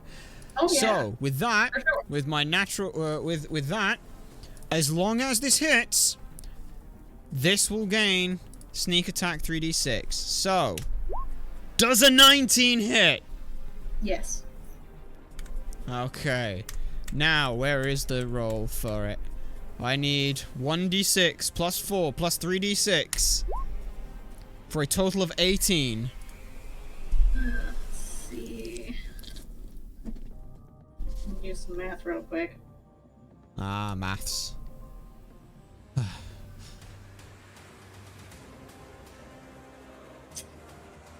He's still alive. No. Just barely. That one was straight to the fucking chest. That was straight to the fucking chest.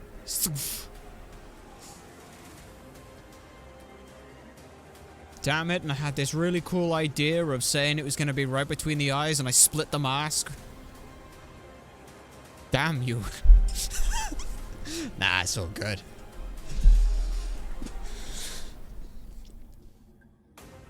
But Okay. for the next 10 rounds, I still have Insightful on him. Let's hope that these 10 rounds are short enough.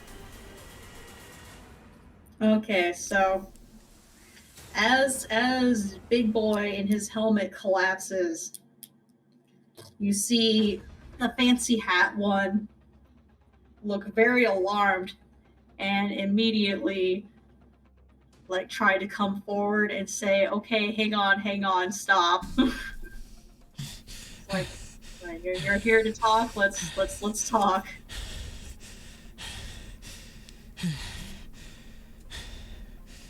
Talking works. Let's do this Stop. awkward stretch and stuff here. So, she gestures them to stand down. And she approaches. Okay.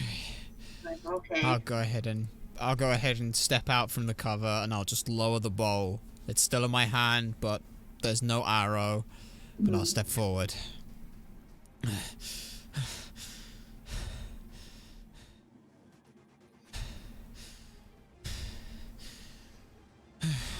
So Val peeks up from his spot too. You can't be stealing their shit. Fucking talk it through. It's like, and so she looks at you and scoffs a bit. And it's like, and why not? How else are we going to survive down here? Don't be down here. You think you have to stay down here? Because let's put it this way. They know about that tunnel. We're just the first. How many die here? 6, 7? For what? You live another 2, 3, 4 days. More will come. You have just these caves. Don't let these caves become a tomb. Don't get me wrong. I get it. They all are. There's a lot So more what? worrying about down here than those dwarves. So what? That's it. Give up, pretend, and resign yourselves to living here. That's it. It's like, we can't go into the sun like you can. No, I'm not saying you can. And I got that. And that's fine. But these mines are massive. And I'm not saying that it'd be easier living elsewhere. But at the same time, work with them. No, I'm not saying it'd be any easier, and I get it, don't get me wrong. They're a great source of food, and probably would continue to be. But you run them out of business, and suddenly, your source of food is gone. Just don't exactly do you any good. And I will besides, sooner lay down my life than work with those who bring that voice to us. then you will die stupid. I'm not asking you to change your ways. I'm not asking you to get along, to be perfectly honest. I'm asking you to not get each other to the point where you drive each other to the point of extinction.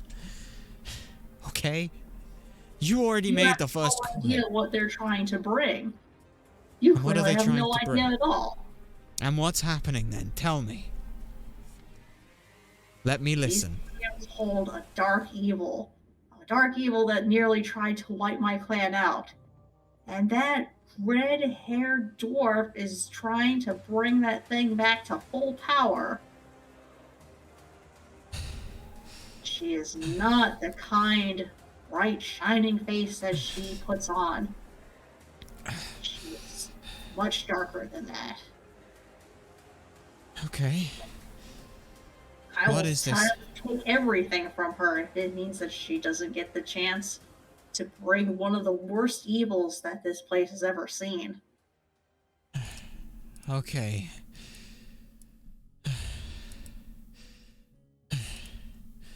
Okay. As a show of faith, I will believe you on this. As a sign of trust, can you tell me more about this? What happened?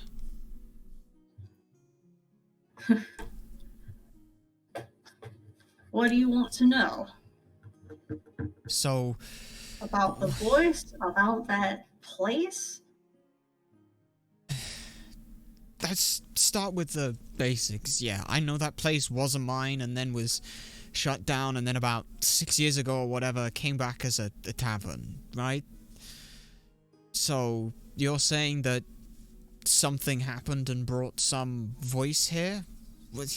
I don't... The voice has been here long before this mine, long before that tavern, long before anything else.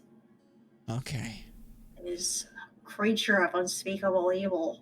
We've only ever heard it, not even seen it properly.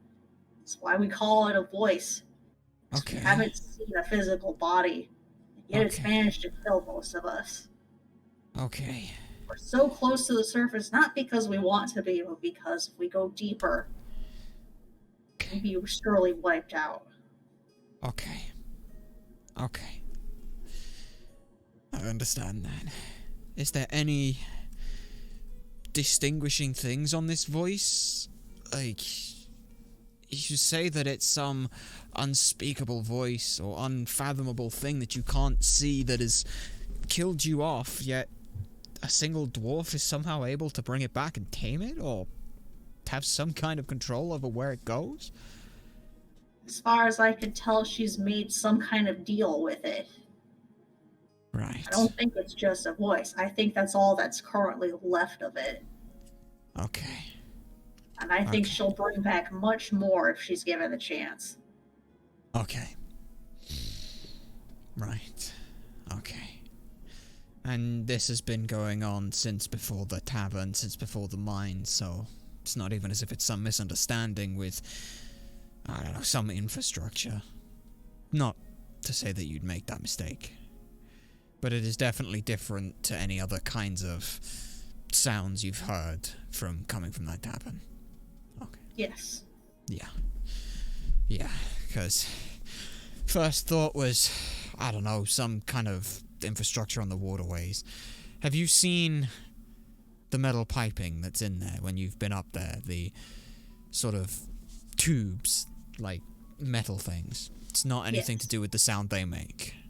It is definitely not. Okay. This voice actually does speak. Okay. Alright. Well, as I look back over to Val and offer a hand to help him get up. I think this goes deeper than we originally thought, but our apologies for the intrusion. I assure you, I never wanted it to go this way either.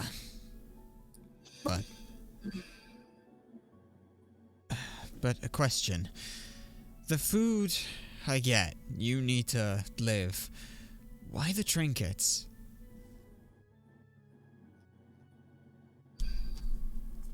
We know one of these jewels is somehow the conduit for this voice's power. We've been trying to get a hold of it so we can destroy it. But all the ones we've grabbed so far aren't it.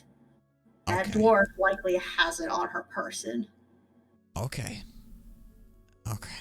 We'll look into this situation. Can I ask, since those ones are ones which matter not to you, that I take them and return them? If nothing else, it makes it look like I'm on good standing with her. Say we wiped it out and here's what we could find. Acts as a proof and gets her on our side. If needs must, then yes.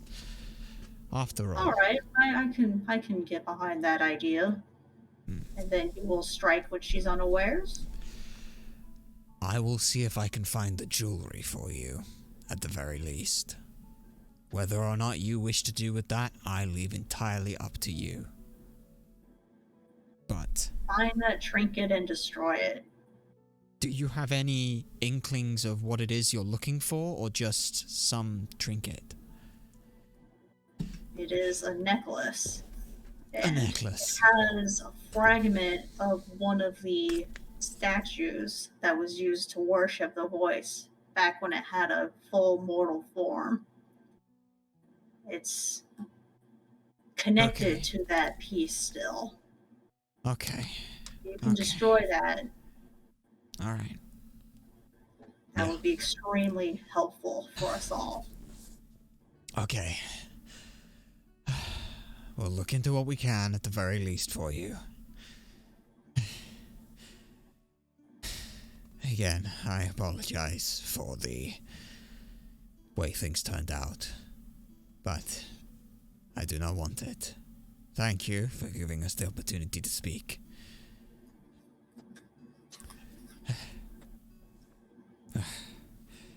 Very well. Okay. We will leave you be if your intent is to destroy the conduit for the voice. Yeah. So she turns around and starts approaching. In terms of getting back here, magics on some of the kobolds. Yeah. And they start breathing again. Okay. So she does clearly have some amount of magical power. Yeah. But I guess she doesn't have any that was able to be used on either of you. Fair enough. In terms of getting back here, we ran into your little dissuasions. Not sure that pathway's particularly usable. Is there a way around? Yes, there's another set of tunnels. Okay. Over here. Okay. We will use that. If we do return, would you want any kind of signal that we are coming so you don't have any hostilities, or would it be best just to use this second pathway? So the second pathway is set up very similarly to the first with all sorts of traps and stuff. Okay. So it won't be particularly helpful. Damn. Okay. Well, we'll figure something out. I guess we'll make some kind of loud noise so that you'll know that it's us. Some kind of, obviously, hey, it's us voice, so that you don't think it's anything else. I'd say a griffin screech. I'd say a griffin screech, but I doubt you know what that sounds like.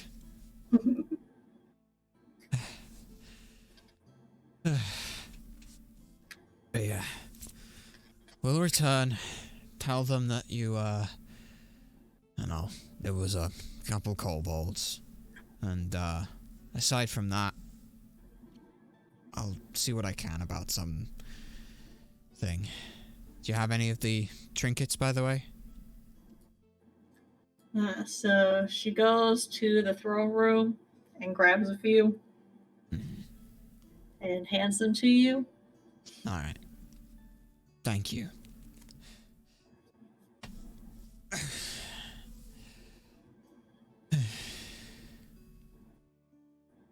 Yes, so you two head out through that pathway as she continues casting Spare the Dying Yeah. on the rest of the Okay. kobolds that you all attacked. Yeah. I head back towards, as we're heading back with Val, I said, so yeah, that shrine then.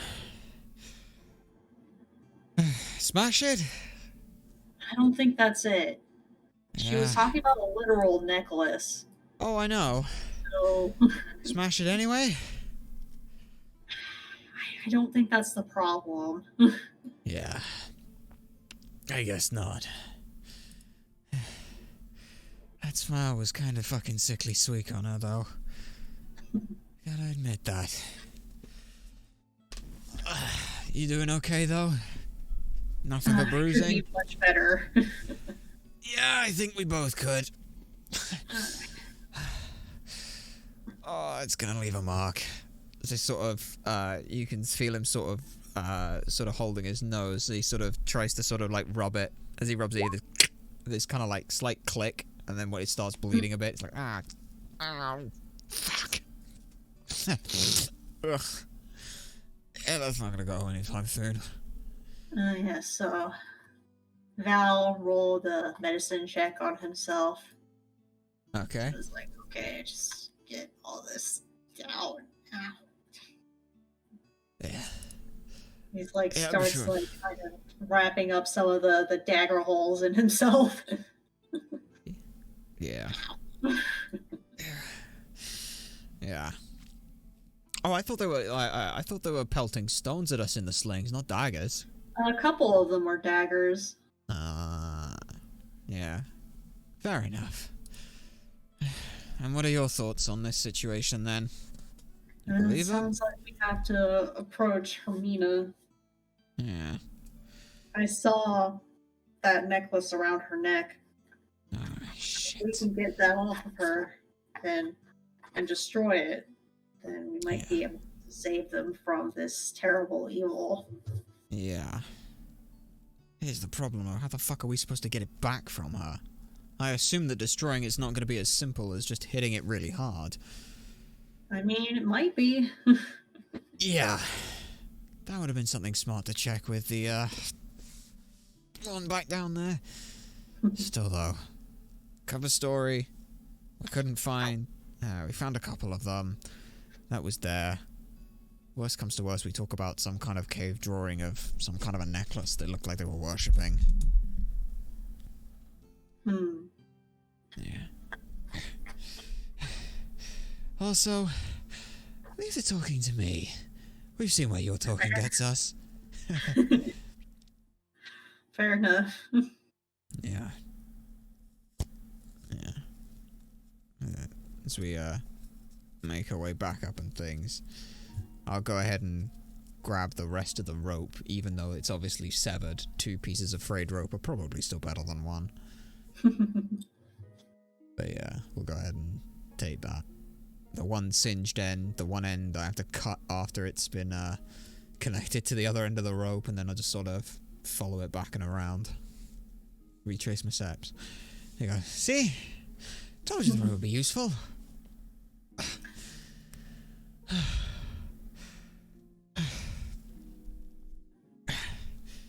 Yeah. Also, I might have an idea to make this a little easier for us. You know, we still got that abyss. Maybe we, with Hermina, celebrate a toast to the end of an issue. That could work. Yeah. Even if it just knocks her out, gives us something. Like I said, just don't knock yourself out in the process.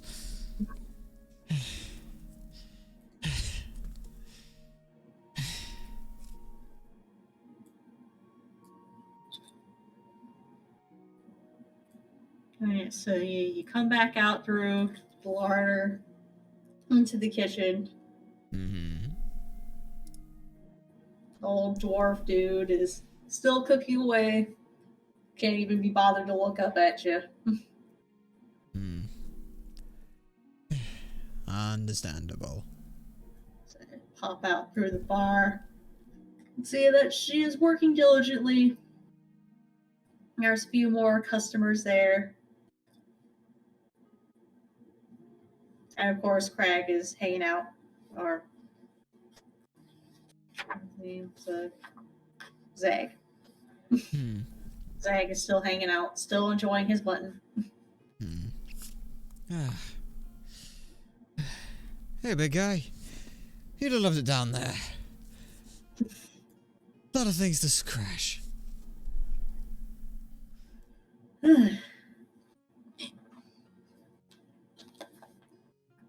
So yeah, he sits there, still not really going to answer you, still chewing on button.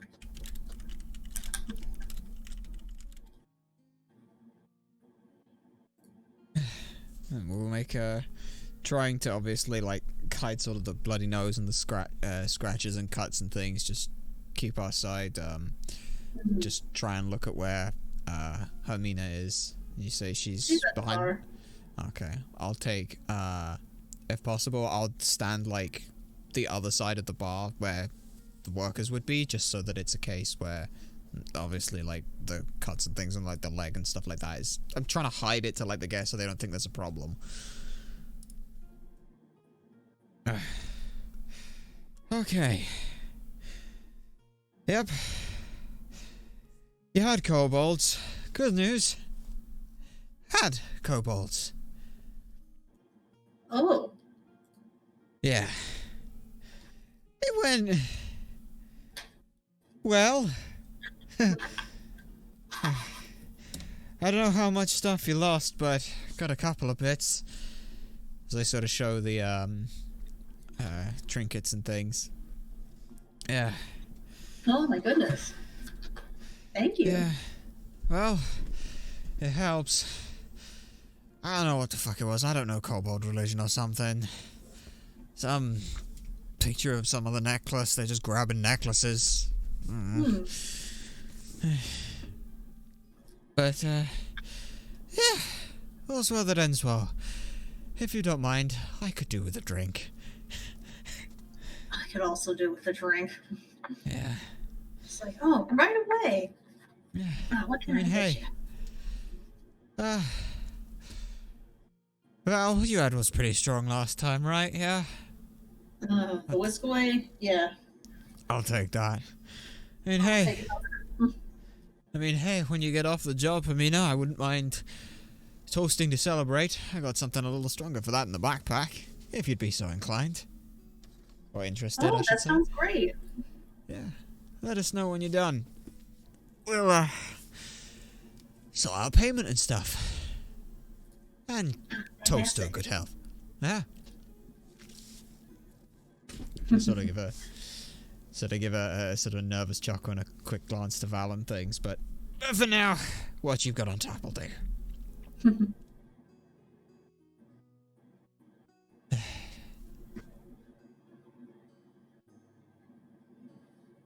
Yeah, so she pours you 2 whiskaways and gives them to you.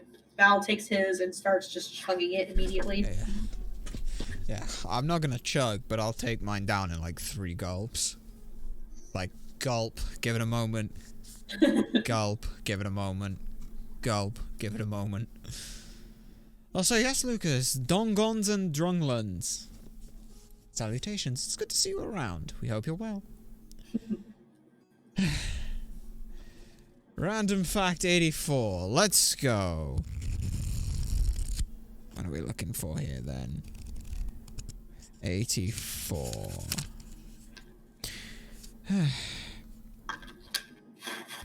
During his lifetime, Lewis Carroll wrote 98,721 letters. Wow. Yeah. That's a lot of writing. That is a fair bit of writing, indeed. It's good to see you too, King Lucas. Yes. Things are going well. We got pelted by kobolds. Yeah, just a few. Set on fire a bit, almost crushed. Well, it went well. It went well. Everything's fine. Relatively speaking, yes. I mean, look, we'll get, like, a short rest, right? We'll get a short rest while waiting for the bar to close out. Yes. Right? Yes, we will. A short rest. What does that mean for hit points? I mean, not 'Cause I know terribly much. Great.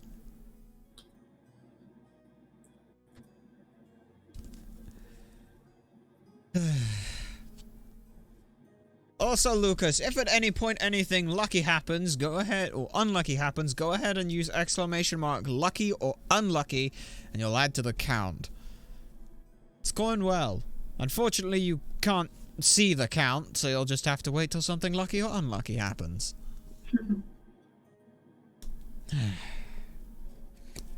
Okay, so spend one or more hit dice in a short rest up to maximum hit dice equal to character level. Player rolls a die, add the character's constitution modifier. Character regains hit points equal to the total. Okay. I don't know what that means. I don't know what any of that means. Okay, Actually, I do, Harold. because I have a button that I can just click short rest on and see what it does. Okay.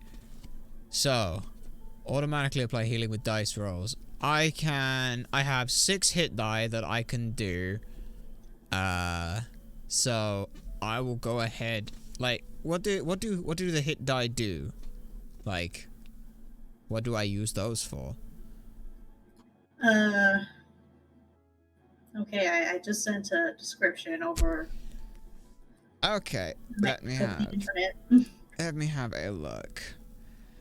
Okay. You can hit points equal to the total. The player can decide to spend an additional hit die after each roll. Okay, so I roll one, and then roll another, and then roll another, and then roll another, up to 6 times. Okay. So let me roll at least 1d8, / roll 1d8. That's a 5. So that would put me on 22. I will roll another one. That's an 8. That will put me on 32. And I think I'll roll one more just to be safe. That's a 3 plus the 5. So that is... let's see, 5 plus 8 plus 3. That comes out at 16.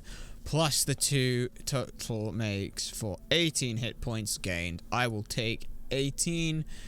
And that'll do me fine. Okay, let's see. Yeah. Because it's,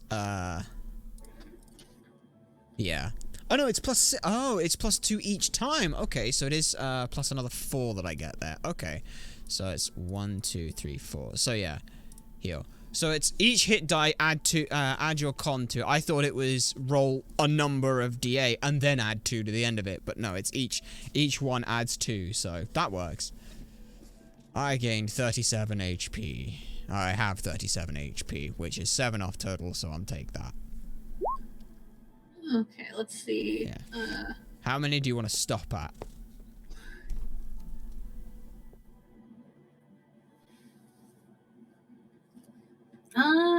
Let me think. What time is it in this Hi. world? I'm thinking. And then how long will it take for the bar to close? Yeah. I would say you all were in there for quite a while. Yeah. That'll So, take yeah. about 5 hours for the bar to close. Yeah, that seems like a short rest. Because a long rest is anything over 8 hours, so this is pretty much a short rest. Okay, so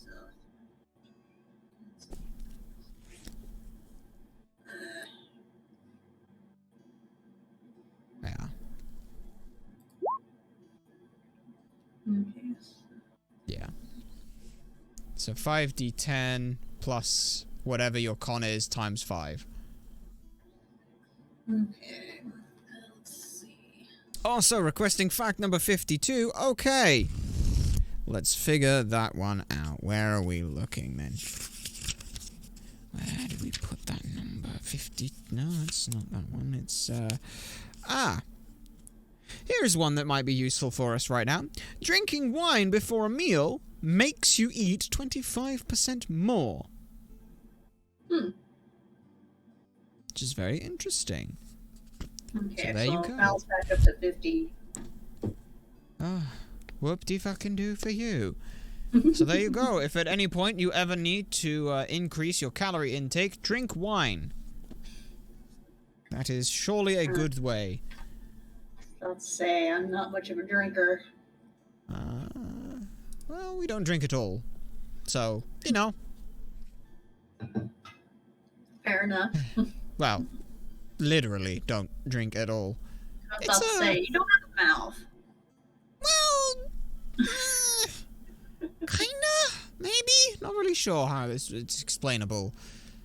We've never had a need for a mouth, so trying to make one felt weird. Okay, fair enough. Anyway. So yeah, I guess during that time as well, we'll go ahead and grab some food and keep ourselves fine. Yes. So yeah, Val orders another mushroom stick. You want another meat stick? I'll go ahead and grab another one of those as well, yeah. Okay. So she happily takes your orders and goes to the back to tell her uncle to make more of that food. Yeah. I'm sure there's no groaning that can be heard at this point.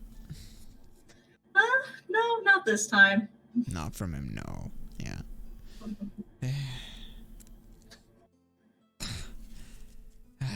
Yeah. At this point, I want to take like a napkin, and I'll take a little bit of my drink, because it's alcohol. I'll just sort of dip it in there. I'll just sort of like bring my one leg up that's got a cut along the ankle, and I'll just sort of dab it on there, like, fuck, that fucking stings. Well, this is supposed to clean coal off your boots, so yeah, that'll do it. Yeah, probably. Still, though. Hey, at least there's one good thing that came out of all of that. True. Yeah. That's true. Showed that I was the stealthier of the two of us. Mister, I'm going to blunder headfirst into an open door.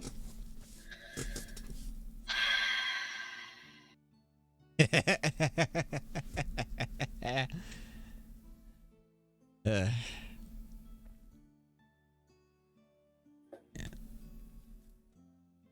He's less than thrilled to hear you say that. Don't worry. What exactly was your kill count? Oh, what's that? Oh, I'm sorry. I didn't think we were going for killing in there. You're lucky that I didn't, or else me saying that that's not how I wanted it to go doesn't exactly have as much impact. Mr. Shoot first, ask questions later. Now, hold on. I don't appreciate that.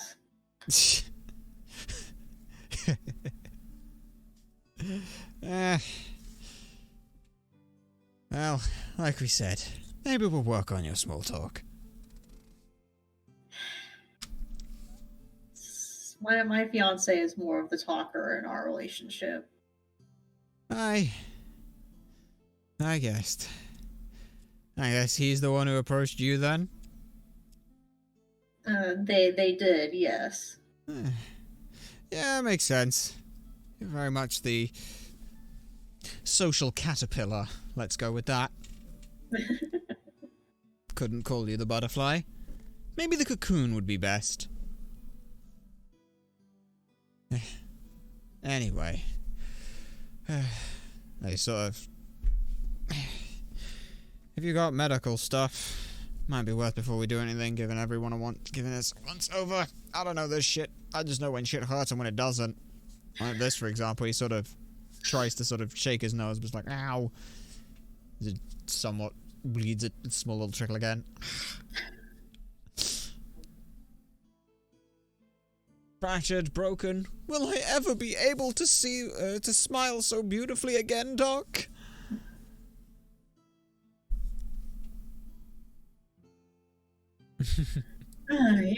You're too ridiculous for words.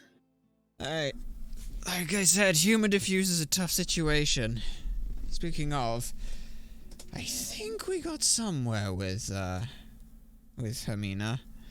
At the very least, she's interested in taking a drink.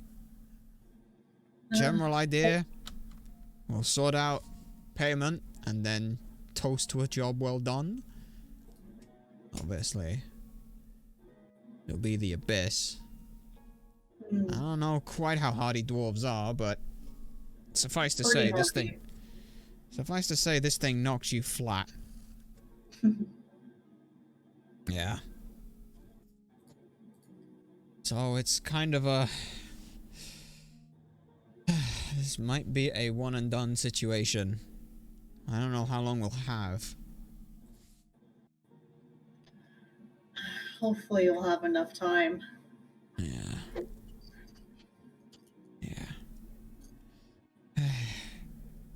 Because I don't know how good you are at being able to palm a drink down your neck.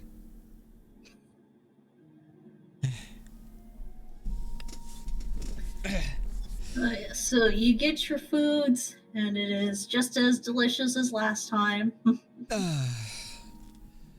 Okay. Oh, that's nice. That's very nice. And yeah, worst comes to worst. You drink your drink. I will go ahead and put mine elsewhere, and I will sneak in. Sounds like a plan. Yeah. That's if the worst comes to worst. Just give me a look and let me know if you're actually gonna neck it.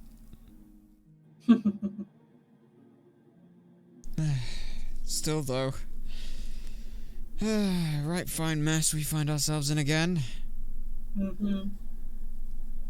Hey, at least it's not a dragon spirit or damned seafarers. Just an incorporeal, ancient, ominous voice. You know?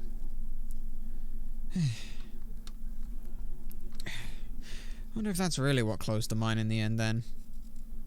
And hey, we got old Cheery Guts over there saying there's an air of misery around the place.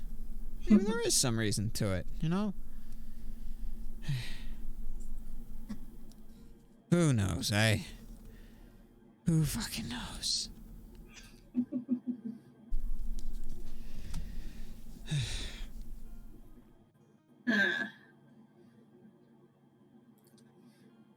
So are you gonna head back up to your room and sleep, or what is your...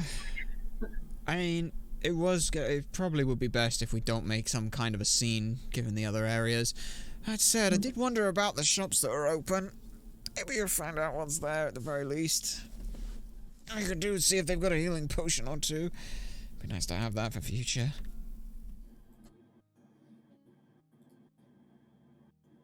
So yeah.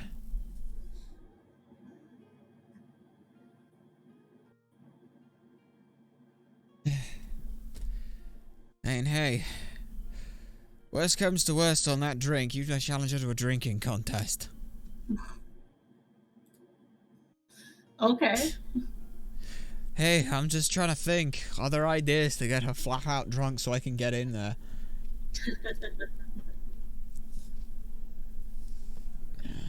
Like I said, anything that gives us an edge will be good.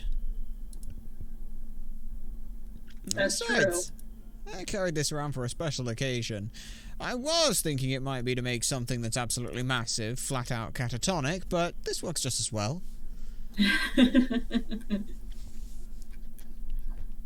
Besides, it keeps well. That's true.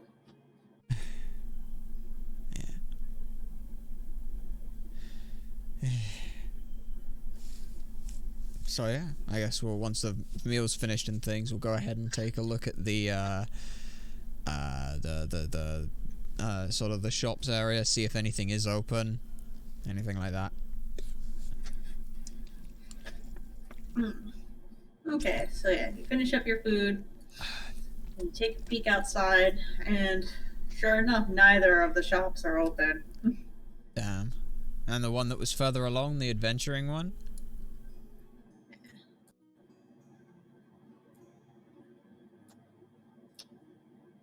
That one is also not open.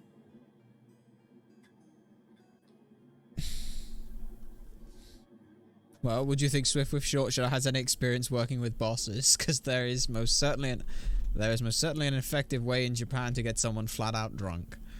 I will take your word on that. Yeah, unaware of what those things are. Shame. Oh well. Guess we'll have to check out some other time. There was no signage on when they actually open, just they're closed. Yeah. Damn. Okay. I'll back up to the room then. Yep. Val does not even wait for you to suggest the idea. He is ready to head upstairs and flop over for a bit. Yeah, fair enough. I guess I'll head back down before it gets too late and just let Pamina know we're gonna take a quick rest. Just knock on the door and we'll basically explain to her, yeah, we don't want to, obviously, like, we don't want the meal, thanks for that. If you want to discuss payment, we're gonna go up to the room and take a quick rest, so when you're all done, we'll, you know, like, when she's done, come up to our room. We're more than happy to discuss things in there. Or in her room if she wants to do it there or wherever. But yeah.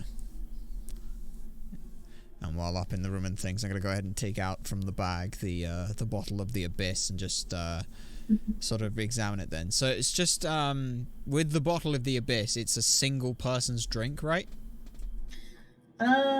Yes. Or, right. Yeah.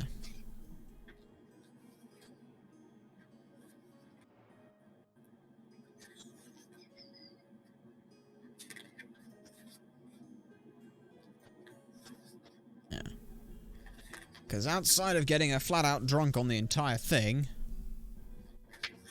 which then obviously raises suspicion of why we aren't drinking it, so I have to try and turn it into shots, but I know I know there's going to be, we can work, and it's kind of just sort of pacing with Val, like, I know he's got his eyes shut and things, but kind of just trying to talk it through. It's like, okay, so this is it. It's big enough to knock someone down, but we've got to make a way look like it's going to do so. I've had sips of this thing and it can get me buzzed, which is great, but can't really do that, so it'd have to be shots. So, unless you challenge her to a drinking game that you lose, and then I celebrate by letting her take this drink, or saying at some point that, you know, I don't know, getting her to drink the whole thing is the best option, but I don't know if you want to, like I said, challenge her to some kind of a drink or anything like that. Sure. Yeah. I mean, hey, you gotta get drunk again. That's true. Yeah. So yeah, I guess we'll do that, and then when the bar's over, or when the payment's over, we'll go down, we'll celebrate some drinks, you'll challenge her to a drinking game, you'll almost lose the drinking game to her, and then I'll suggest that, well, so the victor can be the person who can, who feels like they could drink this. You'll obviously tell her she can, and she'll take you up on the bravado. Pick her up, you know. Make her feel like she can definitely do it. Okay, I can go with that. Yeah. And then obviously, once she is flat out drunk, I will offer to help her get back to her room, because, you know, I'm just so dashing and nice like that, and at the very least, it's my fault that she got this drunk, so I'll do that. After that, I'll hang around outside her room, wait till I hear some signs of her, get in, get out, and then figure out what to do from there. Sounds like a plan. Yeah. Like I said, that's the best I can do for now. I'm gonna try and think it over in my head as I Just kind of sit down on the edge of the bed and sort of half close my eyes to try and rest, half try and think it through the whole time. Yes, Val closes his eyes and enters his meditative state. Yeah. I assume that at the edge of the bed is my upturned hat with 2 nestling ferrets. Yes. Yeah, figured. Looks like these 2 are fine then. Oh, yeah. I go ahead and grab a little bit from the end of my, the last little scraps that I took off the plate and things. I just put it at the edge of the bed where, like, the other end, where the hat isn't, so they've got something to nibble on in the evening should they need it. Okay. Take a necklace off a dwarf. Yep, I could do that. As I again look at the one that's around my neck.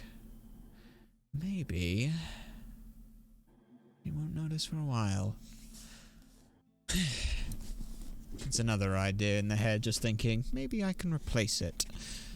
But again, it's just a little idea. We'll have to play that one by ear till evening comes. Oh yes, so a few hours go by. Then it's a little bit before closing time. Mm-hmm.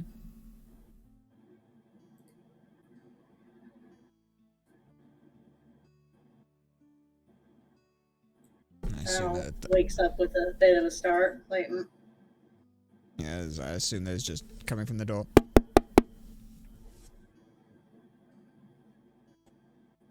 Oh, yes, hello, who is it? oh, it's me. Oh, yes, of course, yes, by all means, yes. So, go ahead and sort of come to open the door. Yes! Apologies, Mr. dozed off there. Oh, no, that's okay. Yeah. So, yeah, you, payment. Hate to do that side of things, but, well... Oh, yes, of course. Yes. Do you want to do it in here, or would down at the bar be best for you, or...? Probably down at the bar. Sure. Well, let's... discuss that side of things. Okay.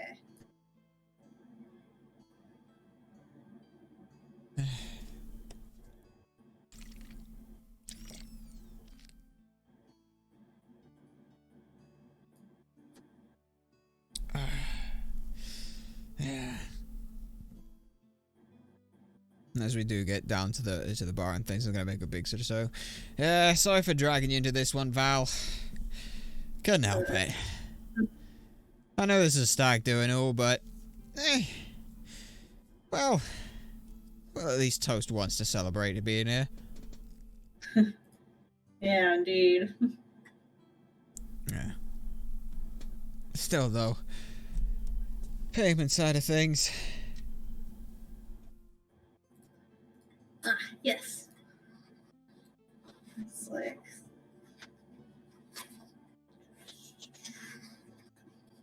Let's see.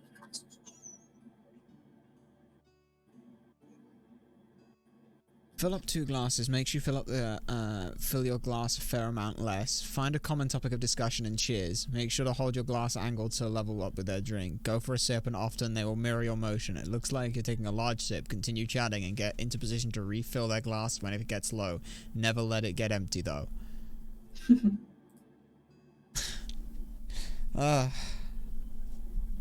Don't worry about it. I'm not the one taking the drinking game. Yes, so you said that you should be the one doing the talking, so by all means. Yeah. But yes, no, we know you, talked about some kind of payment and things, so, well, what was the offer? Probably should have done this before that we actually did the job, but hey, that's for next time, eh? For those of you who are wondering, I'm giving her the position of superiority so she feels more relaxed with us, so she'd be more engaged to do a drinking game. It's psychological. Ah, yes. So, since you've solved our problem, that'll be 50 gold for each of you. Does that sound okay? It's not too bad. Not too bad at all. We would ask, though, obviously, like I said, we may have been doing that while we were missing our original intent. I hope you don't mind if we have a couple drinks or two before we, obviously, your nightcap. You're obviously welcome to join us. Like we said before, a toast to a job well done. Oh, sure. Yeah, that doesn't sound too bad. Besides, this one has a fondness for doing a lot of drinking. It's actually why I'm here more than anything. You believe it? If I said this one hired me to babysit him while he gets blackout drunk each time we go to a bar?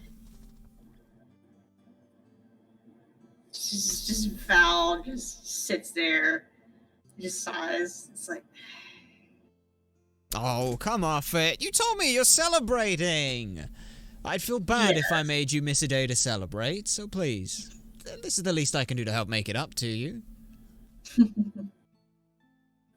Yeah. Indeed. But yeah. And the reason not to let the glass get empty is the same reason you pick out a common topic. Keep their eyes from going down. You don't want them to realize you have barely touched your drink. Keep their eyes from suspecting. Yeah. Don't worry, Lucas. We are aware of some psychological manipulation that's available to us at these points. Obviously, whether or not the 0 in charisma lets us use them, that is a fun next topic of conversation. Because our deception is still 0. But yes, meanwhile, Val is a negative modifier to his charisma. Yeah. Oh. So I mean, fiance definitely makes up in that. Yeah. But the sort of keep the light topics. So I mean, how come you end up taking over an old mine as a tavern then, in the middle of the mountains, no less? Oh goodness. Well, I've been familiar with this place since my grandfather first brought me here. Oh? Yes, he worked in these mines. Long ago, back in his youth. He came back here at one point, seeing if maybe something could be brought back, and he even found a little thing for me and made it into this. And she shows her necklace, and it's a gold necklace that has let's see, there's 2 solid gold rods of sorts, and then an actual like pendant in the center of that on a gold chain. Interesting. And that pendant has a gem on the center. And it has what appears to be sort of rays coming from that gem. And the design of the pendant. Interesting. Okay. That's a very intricate piece of work. Very nice. This looks like some great craftsmanship. Might I take a closer look? Lucas. Yes, and then I sleight of hand replace the pendant's gem with my moonstone gem, as if that's not obvious. But nice. Very, very nice craftsmanship on that. Was that made by your grandfather as well, or? Yes. Well. Famed craftsmanship of dwarves.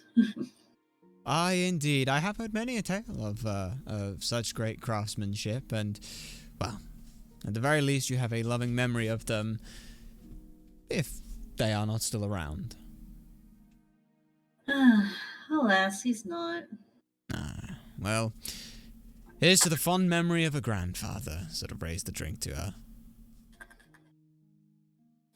Indeed. So she holds up her own drink. Yes, and I'll go ahead and drink mine. I'll take 2 swigs, but one of them is fake.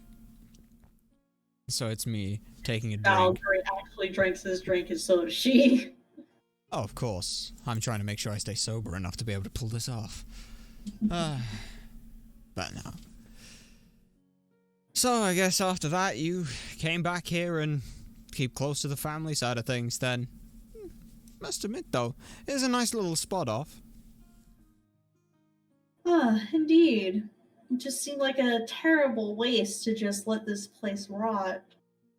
Aye. Speaking of that kind of stuff, the shops are all closed when we came earlier, closed when we came back up as well. When do they open? If at all? They have very narrow hours. Aye. It depends on when their shopkeepers are there. Ah, that's unfortunate. Guess we'll have to come back another time. Still, though, how you doing there, Val? You good? Drunk yet? No, it just takes a lot more than one drink. Aye, I'm sure it does. It does. I'm sure it does. I'm sure it does. Your many boastings of your drinking abilities have not been unheard by me. I swear, every time he's at a bar, he's always looking to find the biggest person at the bar and challenging them to a drinking game. I don't know why, because I'm the one who has to lugging up the stairs every damn time. Though, I have yet to see him lose. Hey, that's just my idea of fun, okay? Oh, I'm sure it is. Like, And remember I that said, one thing that we were invited to with all those dwarves? That was a great time. I dare say that was. You got the landlord called on us, telling us to shut up. Still though, it is pretty impressive to outlast 12 dwarves in a drinking game. That is a story worthy of the tales they were singing, I must admit. No. I'm sorry, my friend. No drinking game this time, because I'm not going to outdrink you. Unless you want to give it a try. And sort of look over at Hermina. Oh my goodness. I mean, it sounds like that he's got an edge against me, it seems like. Well, to be fair, he has also been drinking the rest of the evening, so I'd say it's even out. So she has a think about it. Said, hey, I even got something to decide a winner as well. I got an old one from from another tavern we went to. Strange place. Moving castle, underwater. It's a long story, I'll tell you as the game goes on. Their pièce de résistance. A drink called the Abyss. You win, it's yours. Go ahead and roll persuasion. Ooh, this is just a straight D20! 18! Oh, that was a good roll! Is it good enough? Let's see. It is. This plan is scary! She says, alright, you're on. I'll do it. Oh, Blair's gotten lucky 53 times. I wasn't lucky! I would say it is, yes.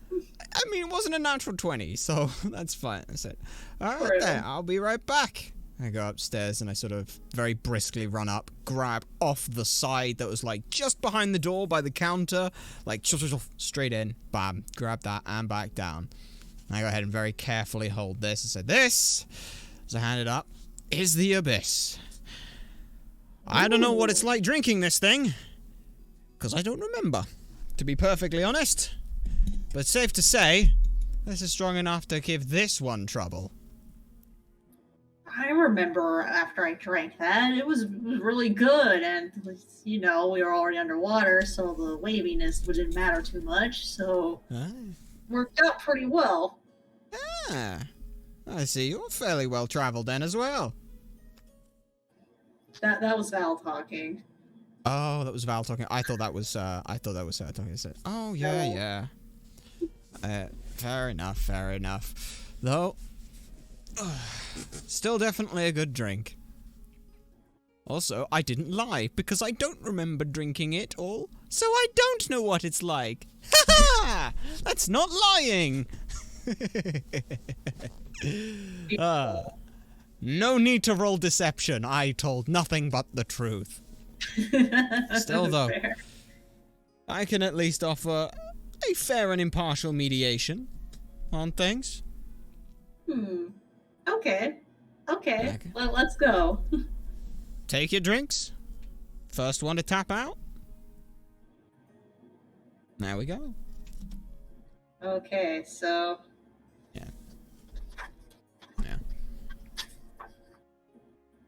So she agrees to that and decides to, start the drinking, and she also does the whisk-aways. Okay. So how are we going to determine this drinking game? Let's see. It's probably gonna be Constitution. Okay. Please roll well on this. Please. Me or her? You! The person who I need to outdrink her! Okay. Yeah. I thought you wanted her to win so she gets the drink. I do, but here's the thing. If you win, I'll split it 3 ways and you can toast to the celebration. See? Either way, she was going to drink it. Alright. Okay, let's see. Remember, a half-truth is not a lie. If they're foolish enough to accept it as the truth without asking any more details, which anyone could, it's their fault, really. Exactly! Okay. That's the house. You're very good at this one. Now, what's her roll, though?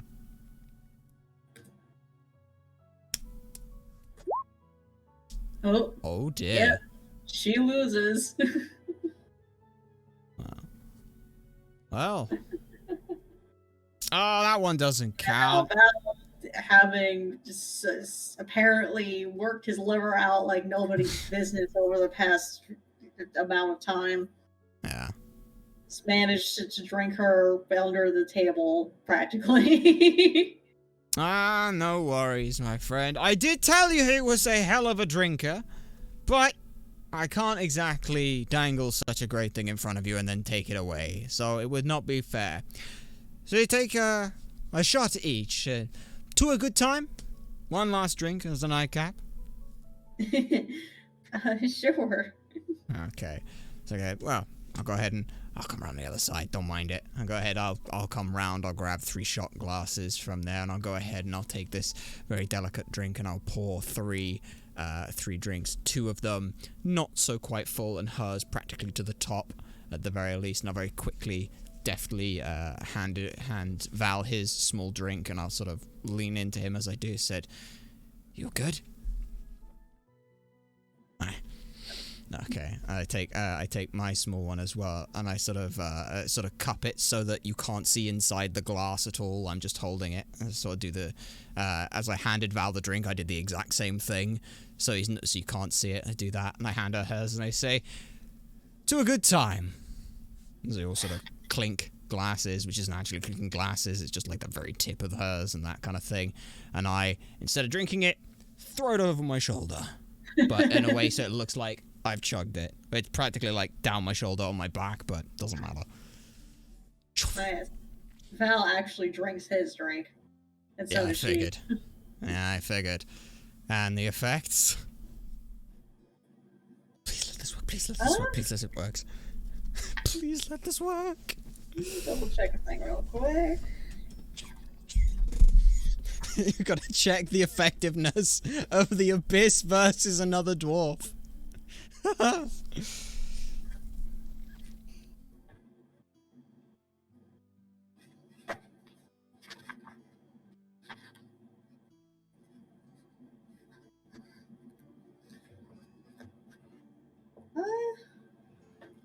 Let's see, there's no specific effect that the Oblivion has.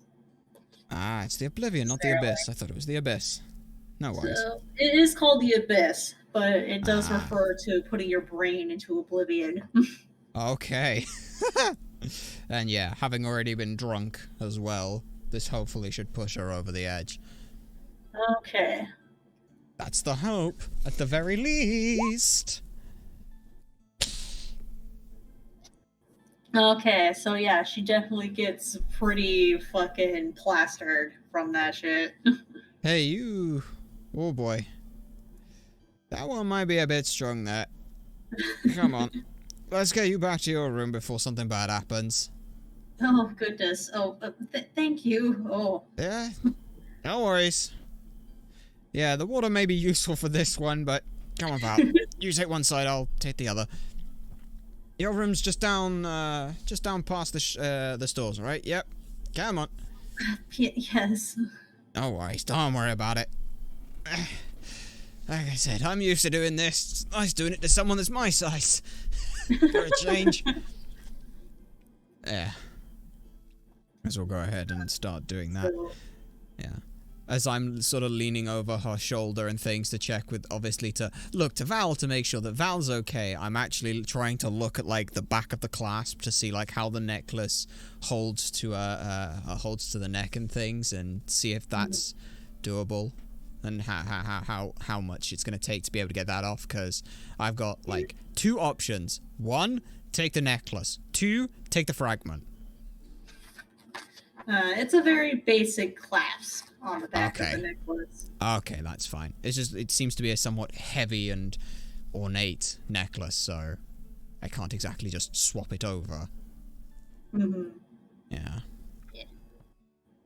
But yeah, that's that is the plan as we sort of very carefully stagger back down to her room.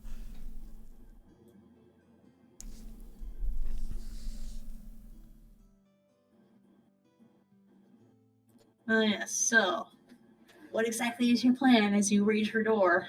Yeah, it's the basic plan is going to be to say, well, you're going to be alright here? I can obviously help you inside, but, well, I don't want anyone who might hear or see this to get any rumors are spreading for you, so, you know. Oh, goodness. I think I should be good here. Alright then. Well, I'll go make sure that Val and things gets up to himself. He may look very impressive and stoic at that point, but I guarantee you a small breeze would probably push him over as well, so... I'll be alright then. I will hopefully see you tomorrow, and apologies about any of the headaches. Oh, that's okay. Yeah, go on. In you get. Yeah, I'll make sure you get the door locked and everything, so there you go. As I sort of chaperone her in and then stand outside and just wait for the door to hear the latch click and things.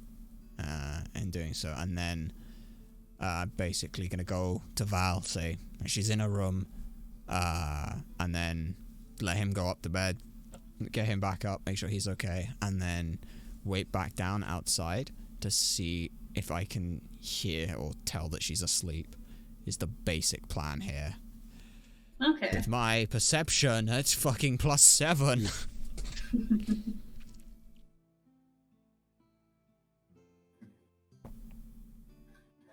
Okay. Alright.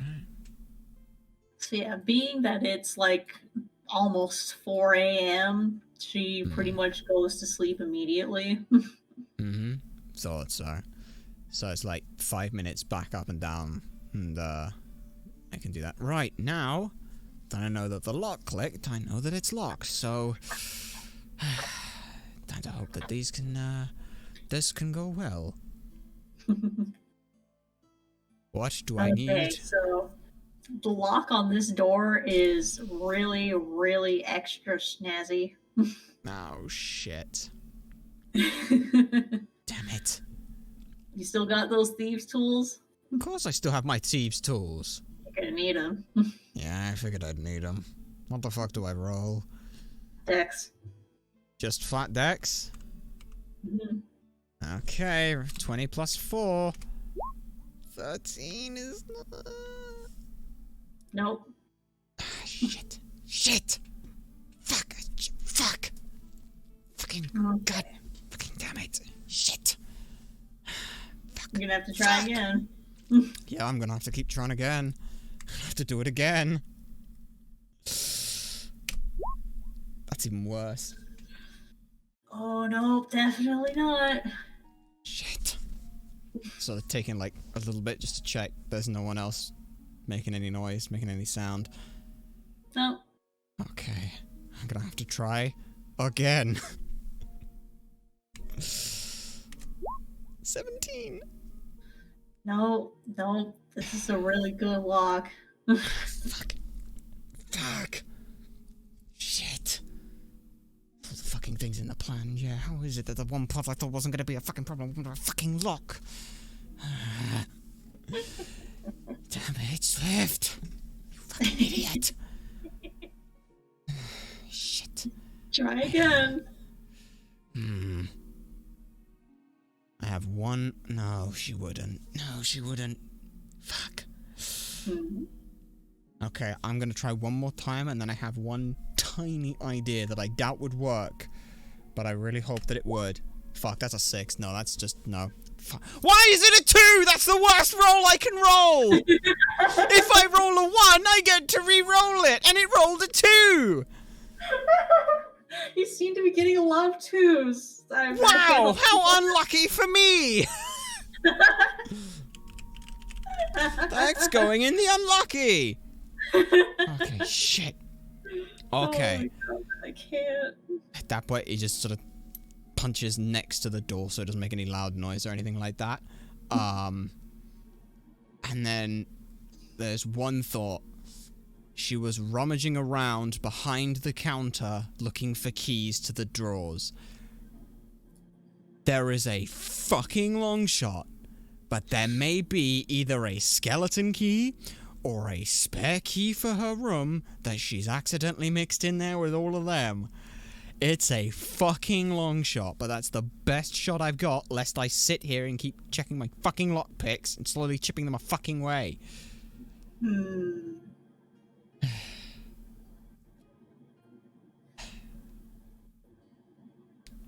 High or low? Let's see.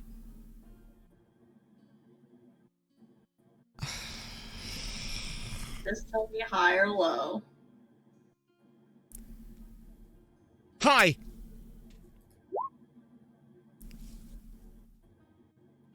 There's a key that exists that you're describing. Okay. In which case then... Fucking... Shit. Fuck! God fucking damn it. It's on a fucking key. Keys. Okay. Let's... Fuck, where did you put the keys? It's behind the drawer. Okay. Let's fucking go and look for those keys. She spent a good bit of time rummaging around, so it's likely at the fucking bottom. I'll just fucking take them all and figure out which one it is later. Okay. So yeah, we'll go ahead and rummage around in the bottom of the thing. Roughly where she was when she was first looking for them. She spent a good bit of time. There's a lot of rustling.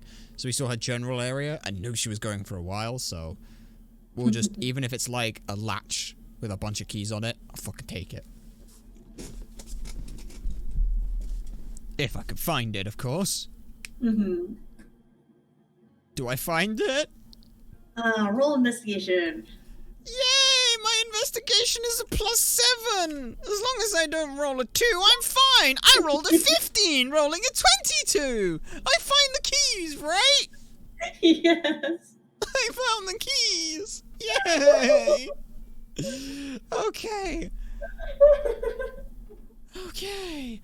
Yay! I do a quick cursory glance across the keys. Do any of the keys look more intricate than the others? No. Okay, well, I guess we're taking... 10 keys. Okay, then I guess we're checking all 10 fucking keys.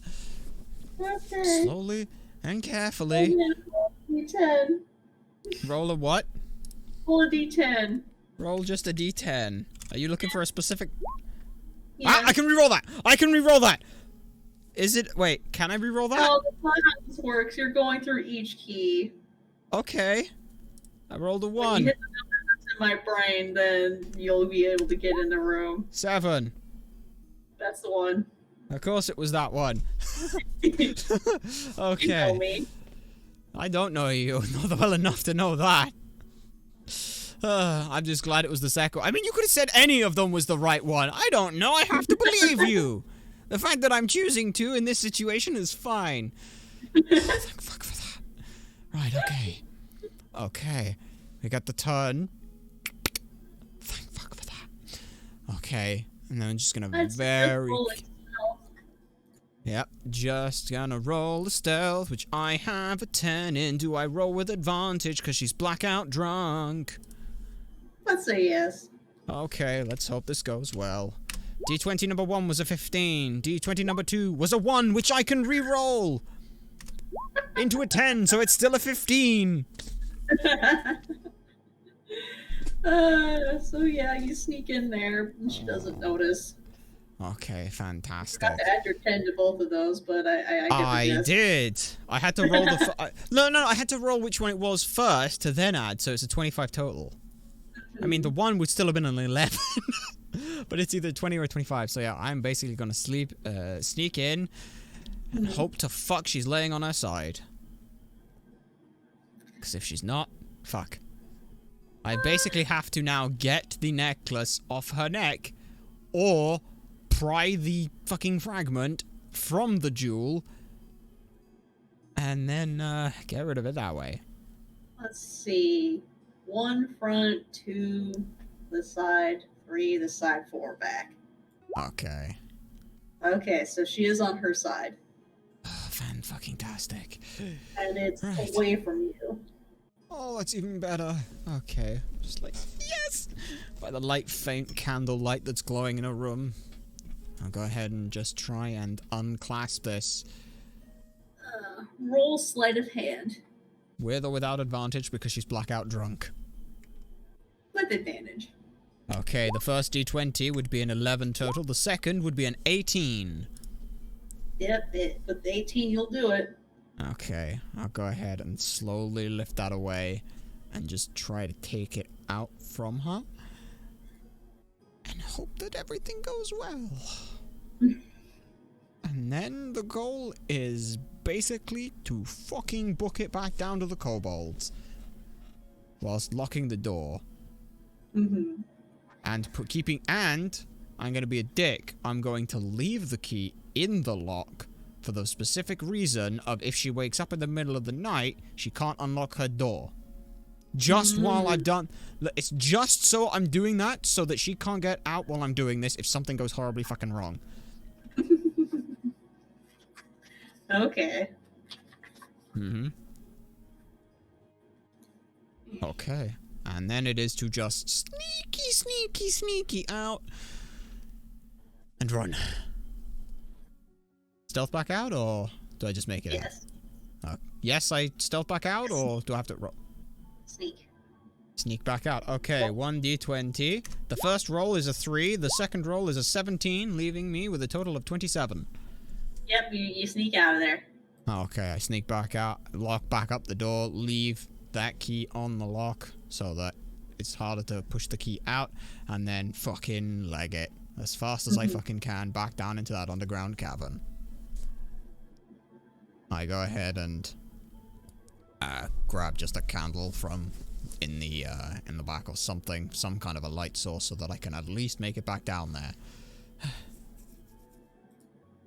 And before getting too far into the entranceway, I'll go ahead and just sort of let out a... I have returned! It's me! Please! I seek no harm! It's just me! Dang it, I can't move the thingy. I'll have to stretch and squash it again. Okay, so... Yeah. Shaman lets you in. Okay. Stretch and squash. Weep boop, weep boop, weep boop. There we go. I mean, it would if it would let me even highlight the thing. Oh dear. Okay, so she approaches you. Seems a bit hesitant. And you reveal the necklace. I just straight up little in my smile on hand. her face. I put it in my hand, but I keep hold of it for now. I say, I've got it. Okay? How do we destroy it? So she picks up the necklace and sees the gleam of what looks to be maybe jade set in the center of the necklace.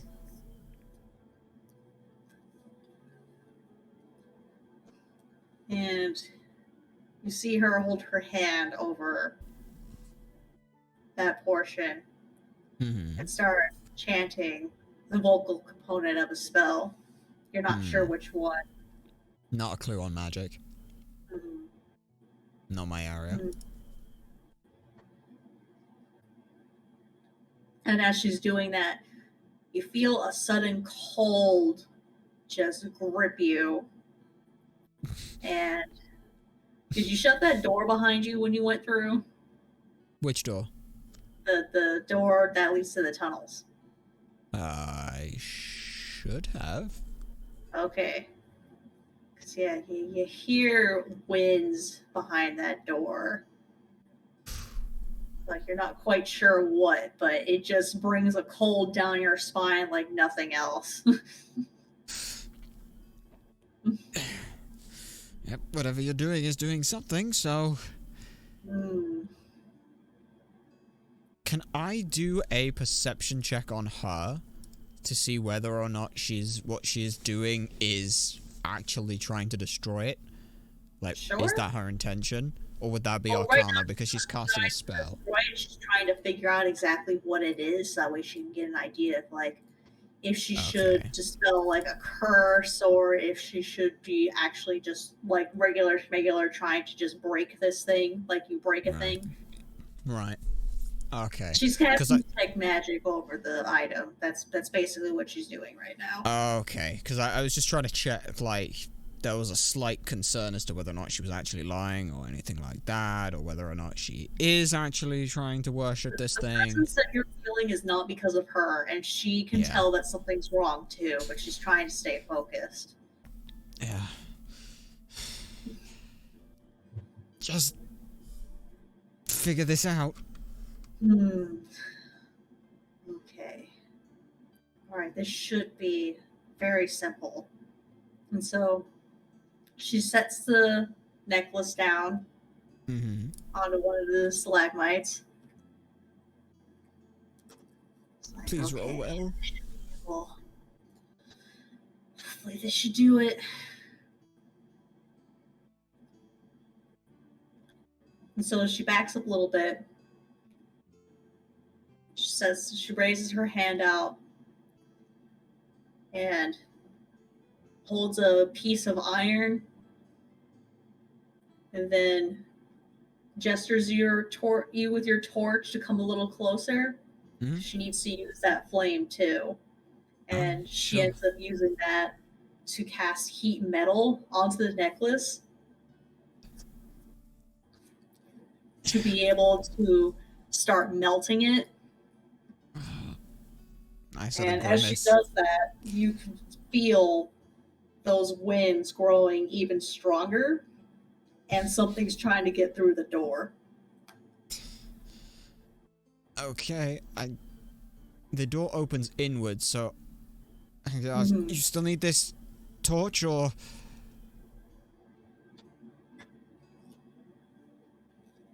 because I'm just gonna sort of like. So she's focused completely on like trying to melt this necklace.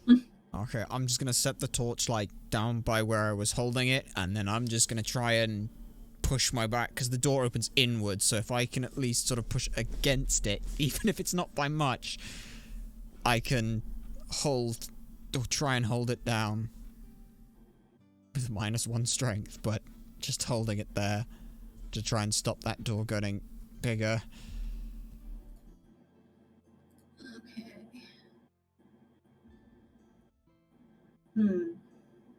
High or low?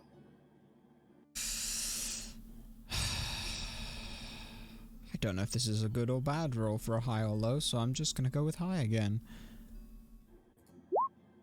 And it was low this time. Okay, so the spell works, and it melts the gold that the jade is set in. Yeah. But the jade drops to the ground outside of the necklace and still seems to be relatively okay. Obviously, jade isn't metal, so it's not quite going to heat up the same way the rest of the necklace does. But at least it's separated from it.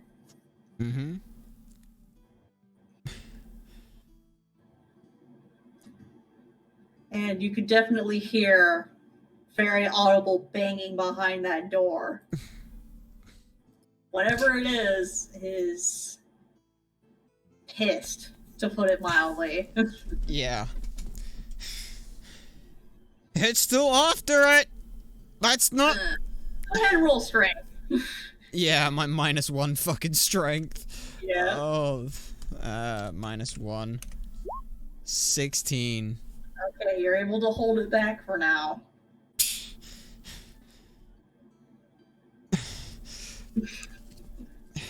Hermina said her grandfather found that. It's just the fragment. I don't think he cares about the metal. That was around it after.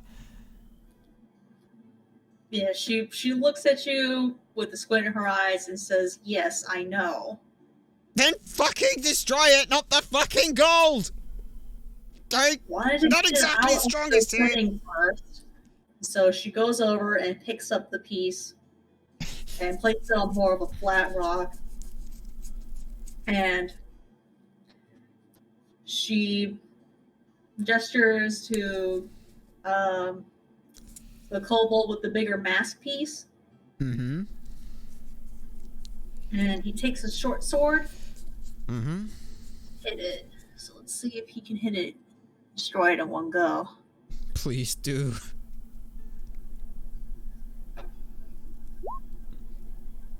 Yep. Raises that sword hilt down and smashes that thing to bits.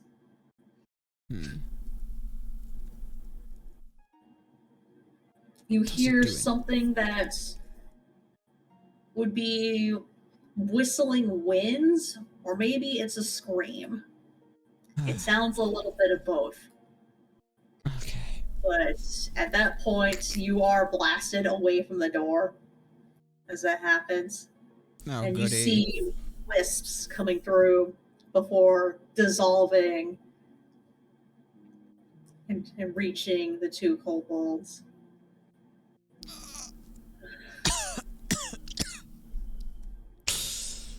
Is it done? Because I don't think I can hold the door any longer. You're on the ground, blasted away from it. Yeah, I know. That was a joke. Yeah. So yeah, they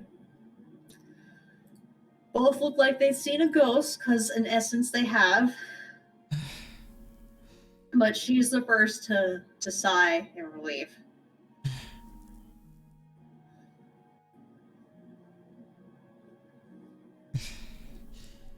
Chica, boom, boom. Nice going, she says, stifling out a bit of a laugh. You're welcome. You don't know what I'm about to say is going to sound weird, but I don't know if she had the intention of doing that. Mm-hmm. Her grandfather gave that to her as a gift. It's a memento. I don't know if she intended to just come back here because of that, or it's happenstance or coincidence. But we righted a wrong from happening. At the very least, let's take that in solace. As I look back over to the guy with the big mask. Sorry about shooting you in the chest and the arm earlier as well. I gotta say though, fucking built like a brick shit house, mate. He scoffs but stifles a bit of a laugh as you say that. Yeah. Thanks. Your jib. And this is Chica.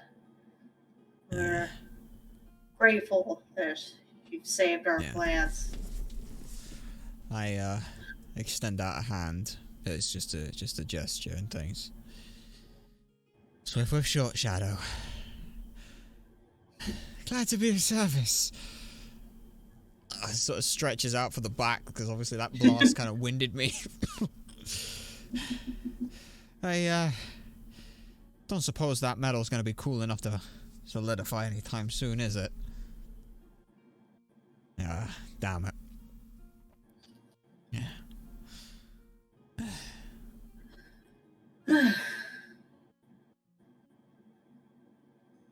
Yeah.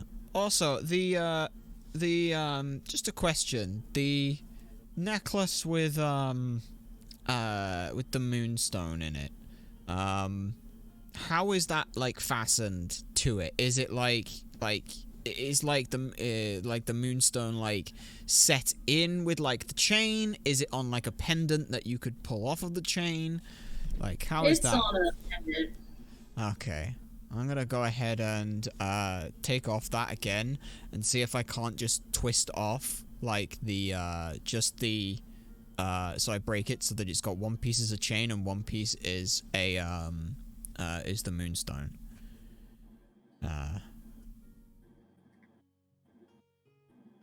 What do you need me to roll for that? If anything at all. Because this is just a really nice gesture that'd be really fucking cool from a story perspective, if I could do it. I'll let you do that. Okay. I'm gonna go ahead and do that, and then in one hand I'm gonna hold the chain. I say, I know it's not much, but something to remember by. If nothing else. This... I have plans for this little one. But... just a word of advice. If you're gonna steal anything, steal something that people don't notice is gonna go missing. As I give him a sly wink. And then say, 'cause a sheep's pretty big. But, I'm impressed. And then I'm gonna head back out. I'm gonna need a bit of parchment and a pen. Or a quill.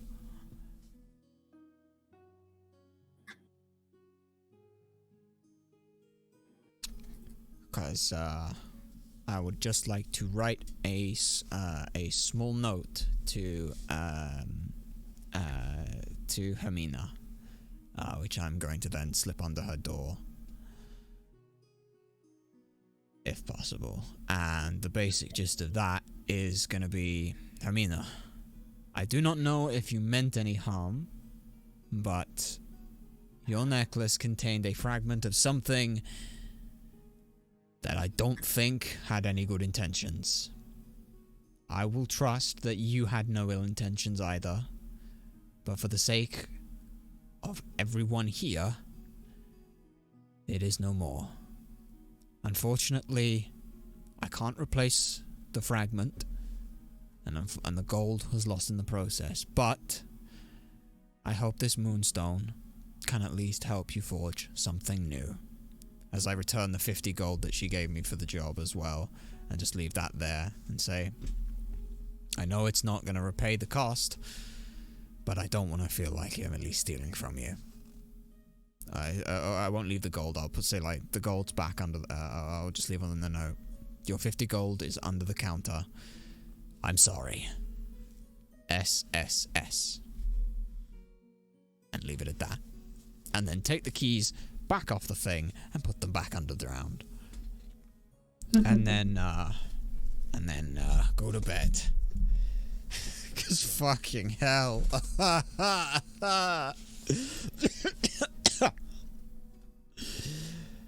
That was a hell of a journey.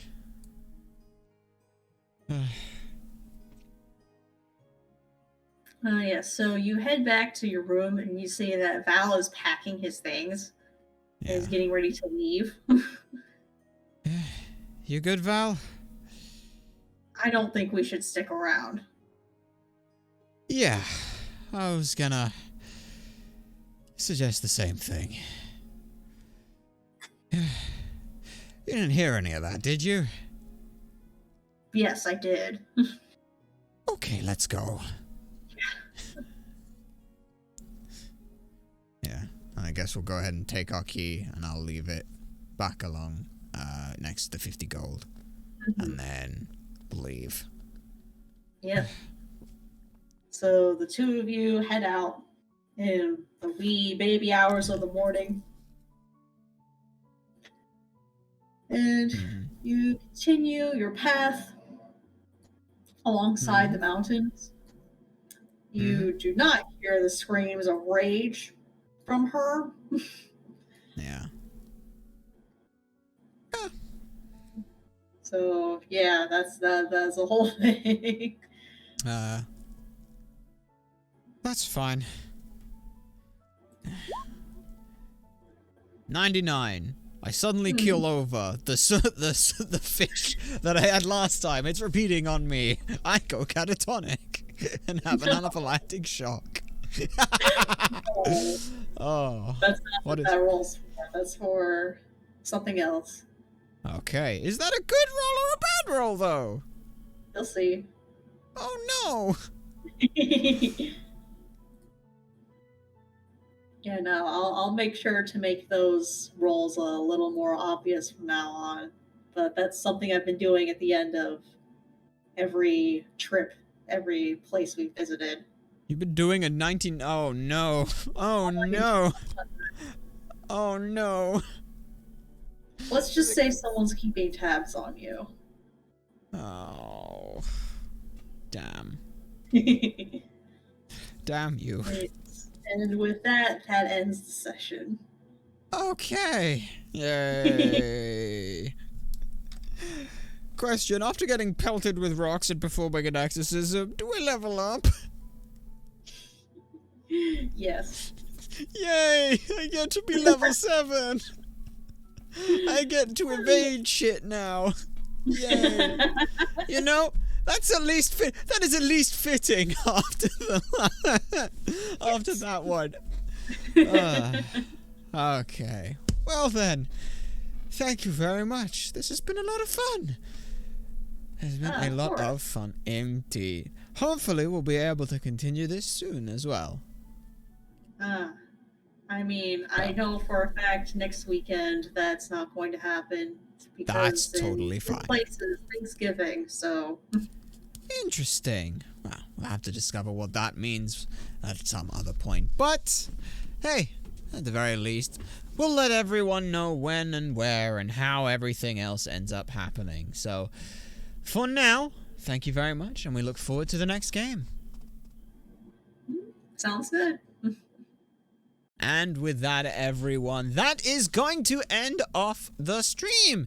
Pretty well. Pretty good. That was a fairly long one, and that went fairly well. So, all things are going well. Jesus fucking Christ. Yeah, it was a lot of fun. I had a lot of fun. I hope everyone here had a lot of fun, because it was a lot of fun. Now, we just got to go ahead and sort out one last little thing, which we didn't do before the start of the stream because we're not that smart. So this is a point where we vamp this bit and things go well, and you guys don't pay any attention to what would be considered scuff, so don't mind any of this. We're just, you know, having fun and talking because things are going well, and now everything's fixed and sorted, which means that things are going absolutely fantastically. Thank you very much for watching. We have been Ultrasonic Blur. We hope that you will stick around for the wait. We hope you have enjoyed yourselves, and we shall see you all next time.